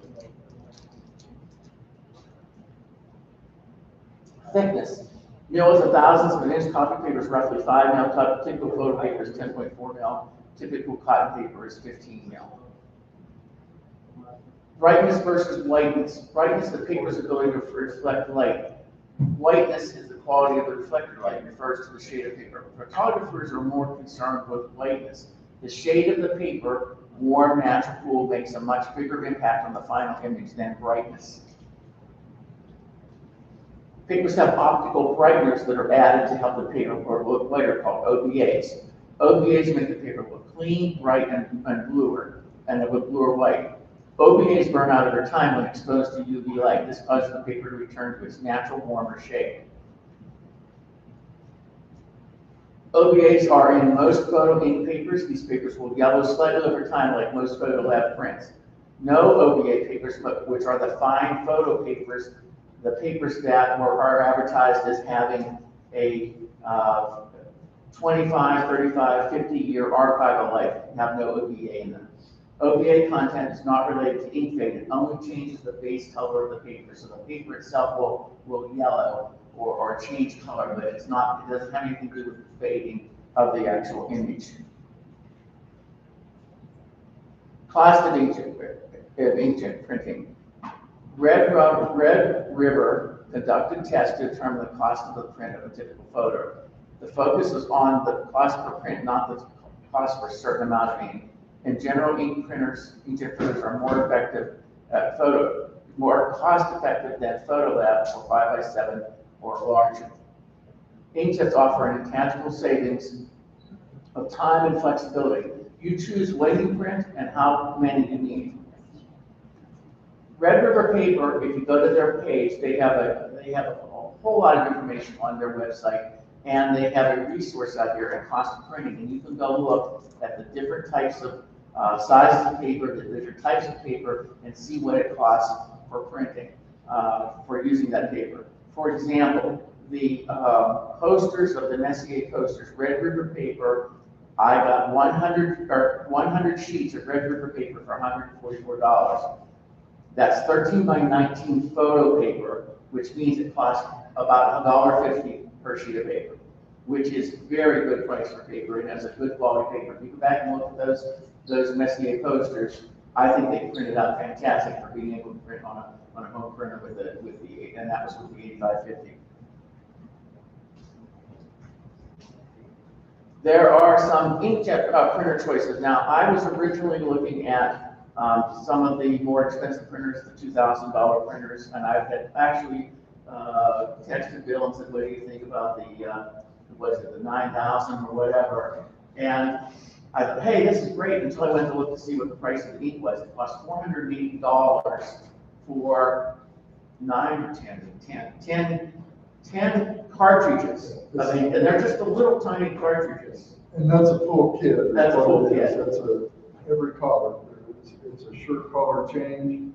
So every time you change collar, every time you refill the ink, it's what it costs. So for the 8550, it's the ink tank, and it costs $80 for 5 bottles this big of ink to fill those printers. So the Epson 8550 was a cost-effective printer in my mind, and when I had seen how well it printed the pictures, it was a no-brainer. Pigment or dye inks. Pigment inks designed to resist fade for a long period of time, 50 years when displayed or stored properly. Those would be archival quality pictures, photos. Dye inks are the biggest color gamut, maximum media compatibility, and to some degree expense. So today, pigment and dye inks cost about the same. With the 8550, they are dye inks, but there is a photo black that is a pigment ink. So it will last. The black will not fade. It will hold its color. There are several printers. These are all the more expensive printers. This doesn't list the ink tank printers, but I think the Canon Pro 2100 is that the one that's around? I think that one's around $2,000 or $3,000 for that one. So this is a really expensive printers. The 8550 was I think it was originally $800, and it was on sale in January for $549. So it was not an expensive printer, and it produces. If you go back, as I said, I cannot keep saying this. If you go back and look at the pictures, it produces a quality photo. $5.99 on Amazon. That's the normal sell price. Back up one slide there. Just going back on the Epson side, the short collar printers, Those are the ones Mike was talking about, that are expensive ink changes. And you get a smaller quantity of ink. They are an eco tank, but they're a smaller quantity than the 8550. So.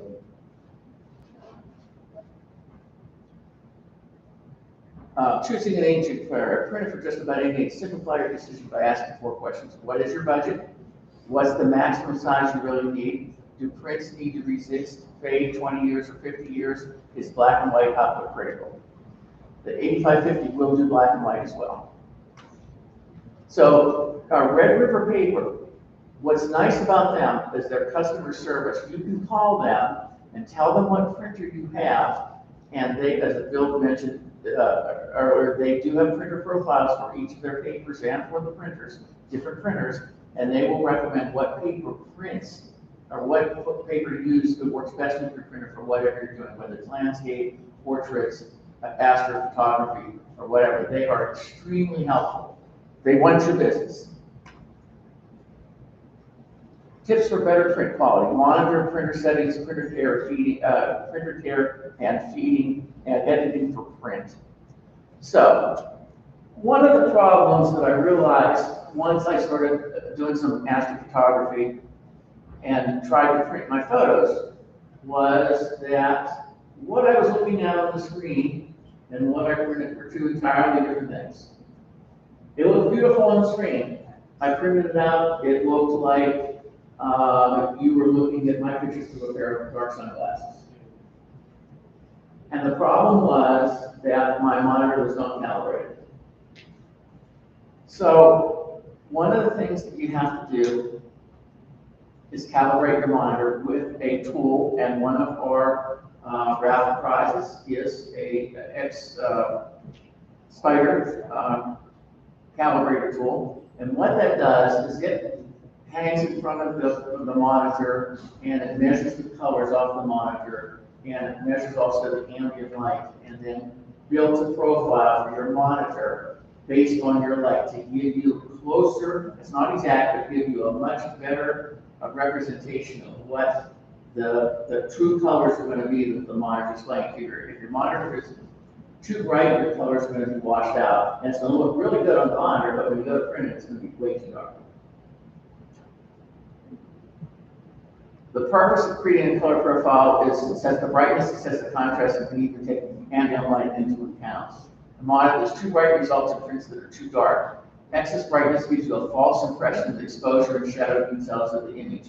When you make a print, the problem becomes visible, and that's what I was seeing. It's like 90% of the problem is when people go to print their pictures, that their pictures come out way too dark. I have a data color spider. It works well. It's very easy to do. To set up a profile on your laptop or monitor, and it creates a profile that gets automatically loaded when you boot up your laptop. They have software that comes along with it. The brightness, contrast, and settings are critical. They provide hardware measures. Profiling hardware measures these variables and sets them properly. That is what the profile does when you set it up to load onto your laptop or monitor. If you correct the brightness, the most common problem is solved. And this tells the monitor how to display your colors and tones properly, and you'll get a few, and then you can edit the real ones and zeros up your file, which means what you're seeing on the screen is very close to what you're going to be printing. You still may have to play around and lighten it or darken it or whatever, but it's going to be a lot closer than it was if you didn't calibrate your monitor. Read the instructions, always run in advance, but calibrate quarterly. Yeah, one of the things you have to do is the software will remind you to calibrate your screen, and you need to do a different profile for each different type of monitor you have, depending on which one you're going to be editing on. Printer setup. Some of this is getting the settings correct in order to print correctly. The media type, the print quality, paper size, and color management. Of course, once you go into your printing, you want to make sure you're choosing a photo paper, and then you will get a list of the different photo papers based on your printer type that was installed by your manufacturer's printer drivers.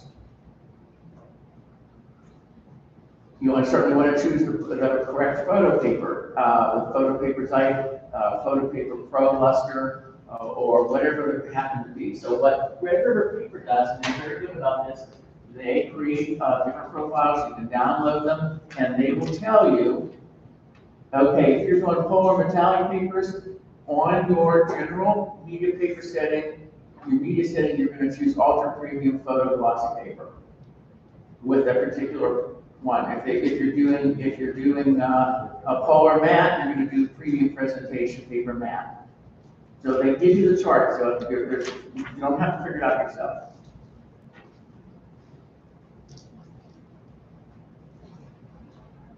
And of course, it's pretty much a logical choice. Choose glossy for a glossy paper, etc. If you use the printer maker's paper, just choose the paper from the menu. If there's another type, follow the recommendation from the maker. So if you're using the wrong settings, what can happen is you can get lighter colors, you can get smudging because you're putting too much ink down on the paper, you're too little ink. Print quality. You will typically choose the highest available setting for photo printing. Middle or draft settings available when you're doing basic printing or proofing. I have never used the middle or draft settings available because I will print a small photo to see what it's going to look like before I print a larger photo. So I use a 5x7 first to see what it looks like, and I'm going to print like 8.5 by 11 or whatever the case may be, so I can see what it looks like.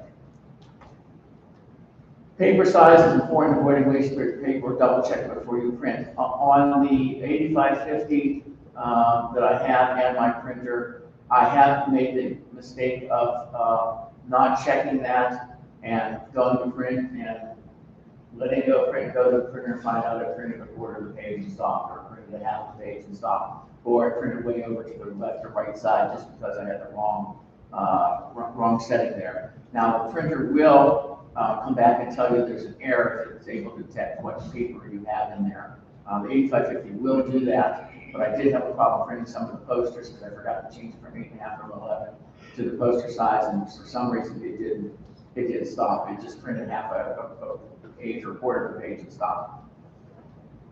Color controls. You can use the Epson standard controls. That will be a setting put there by your printer driver. You can use those if you want, it's up to you.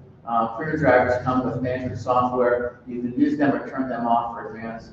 For advanced paper printing though, use a paper profile, and that will come from Red River. Red River has their profiles. They're easy to download. You just, as a zip file, you just download them, click on them, and it installs them.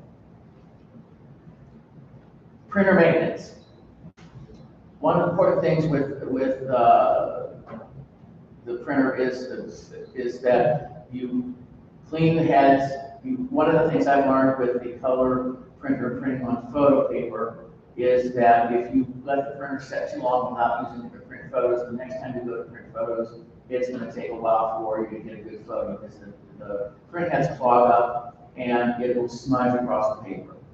That's happened to me a couple times. Not with the 8550s, because I've been using it pretty regularly, but in the past it has. So one of the key things is do your printer maintenance.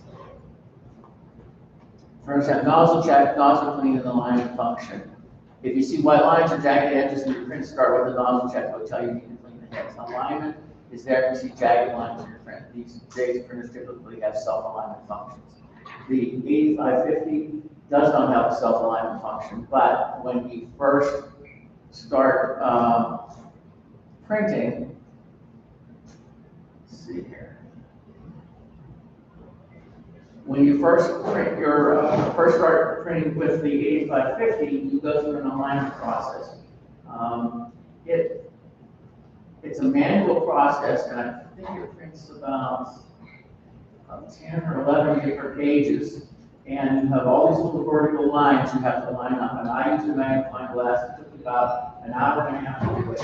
I sat there and looked at every line of the magnifying glass, and you pick the one that's the straightest line, and you choose it, and put that in, and do that And if you do that correctly, and then you go to print the alignment, everything's gonna look perfect. It looks, but you've got to spend the time to do that. So whatever printer manufacturer you have, they have some sort of alignment process. Most of them have an automatic process, and most of them also have a manual process where you can go in and adjust it if it doesn't work. Paper feed. Getting consistent paper feed experience is essential to happy printing. RC papers, easy to use, matte papers leave a coating behind. When you print a lot of matte papers, you're going to clean the rollers after every 2 boxes. It leaves a little fibrous material on the rollers. It dirties the rollers. Fine art papers, heavier and thicker, require sending your printers thick paper options. Some printers have specialty feed pads just for this type of media. For the 8550, there is, you can feed paper straight through from the back, and they recommend that if you're doing fine art photo papers, that you feed directly from the back and not from the hopper from above.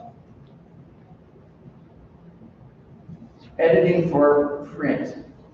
The process of image capture to print is downhill. The nature of printing constrains your color gamut, reflectivity, luminance, and sharpness. However, laying a high-def ultra-bright monitor on your desktop, we see stunning detail, luminance, and depth and saturation now more than ever. The print has not changed, but maybe your expectations have. The key to getting the best possible print, edit your file for the purpose. So you want to look at contrast, saturation, sharpness, and exposure. So I've used these few tips on these next few screens to quickly give me a very good picture to print. So in either in Lightroom, if you go to the curves box and choose medium contrast, it makes an adjustment for you, and you can then adjust that slowly by grabbing the curve and moving that around to adjust your picture. And you would do put the preview option, and you can see how much you can adjust your picture. The same thing you can do in Photoshop. Medium contrast, you produce an S-curve, and rather quickly, without doing a whole lot of editing, you can come up with a nice picture. You can start with a kind of a crappy looking picture, do these three things, and your picture will be relatively decent. The second part of it is the saturation. Add 5 to 10% more saturation or vibrance using your editor slide tools so you determine the right number for your typical photo. So in this case, they use a saturation of 0.21, and I've done that and backed it off, and it looks great. Same with exposure. They recommend most images can benefit from a small bump in exposure to open up shadow and details. We normally add 0.3 on the exposure slider in Photoshop or Lightroom. And I've done that also, all 3 of these. And it really does make a difference in the picture. It looks good. And as far as sharpness goes, that is kind of what looks best to you. But you can make things too sharp. If it looks crunchy, then back off a little bit. Now, you could over sharpen it, and you can just see just the roughness of the edges. And for astrophotography, that's not a good look. I don't like that. It's just too sharp. And that is the end of this presentation. I do want to play a little video that they also allowed us to use. The contact for Red River Paper is Drew Hendricks. He is the president of the company. He will, like I said, contact you directly. He has people that can contact you. You can ask them all kinds of questions. They are very helpful. And I was just simply amazed that the president of the company would write little old me and offer his help. So let me go to this other video here and just play. Let's see.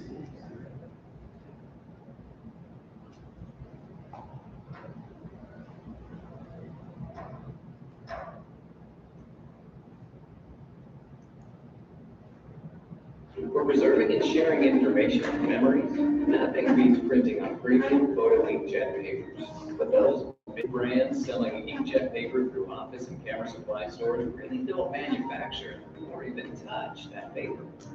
They just slap on a logo and charge premium prices. At Red River Paper, we look after your quality inkjet paper needs in an entirely different way. We buy our paper direct in big rolls. The best paper mills in the world, bring it to our Dallas facility, add some magic of our own, and trim it into 14 different sizes to meet any of your needs. With complete control, we guarantee the quality of more than 30 different inkjet papers, and we sell direct, no middlemen, saving you up to 40%. With rapid shipping, guaranteed delivery in perfect condition, and fantastic technical support. To learn more, explore our inkjet tips on our website, then purchase a sample kit to try a variety of our papers on your inkjet print. The best paper really does make a difference, and the best papers at the best prices come from Red River Paper. And it is true, when you order from them, they ship fairly quickly. They will guarantee their paper. If you open the paper and you don't like it, it's damaged or messed up in some way, all you do is call them and they will ship you a new print order. They will replace the standard product. We hope we haven't gone as we hope to become an affiliate. We have a couple more things we have to do. If we become an affiliate, we get credit for selling, for our members using their paper. You also can get further discounts from them on purchasing paper from them. And as I said, if you compare with prices of other Epson papers or something to buy, or at Walmart or those places, it seems to be cheaper and the quality seems to be fantastic. Okay, folks, any questions about printing the photographs that we all like to take so well, and, or anything about Red River paper? I'm impressed. Yep, we're good. I'm impressed with the amount of detail in the photographs. I mean, this whole presentation, I didn't even know we had a calibration monitor. Yeah, that's huge. And you can see that instantly. Once the calibration process is done, it gives you a before and then switches to after. And it is like night and day. It's a color texture, it's everything. And it saves that profile, and that's what your monitor operates at until you're prompted to rerun a calibration a month later. My husband's going, he has no idea how to see this. Every year he does count. Yep. He says that to everybody because so frustrated with printing, he'll come back and it's print too dark. He's like, I don't understand what's wrong. This is what's wrong. That's what it is. Very helpful. All right, thank you, Mike.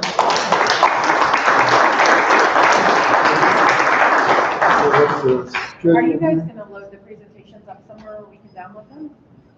Yes, we'll make those available. So if you're a WVAA member, it will be on our Discord, so we'll have that in a repository there as well. So.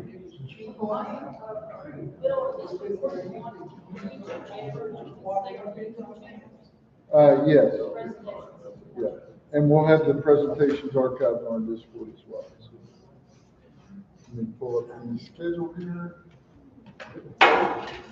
See where we're at.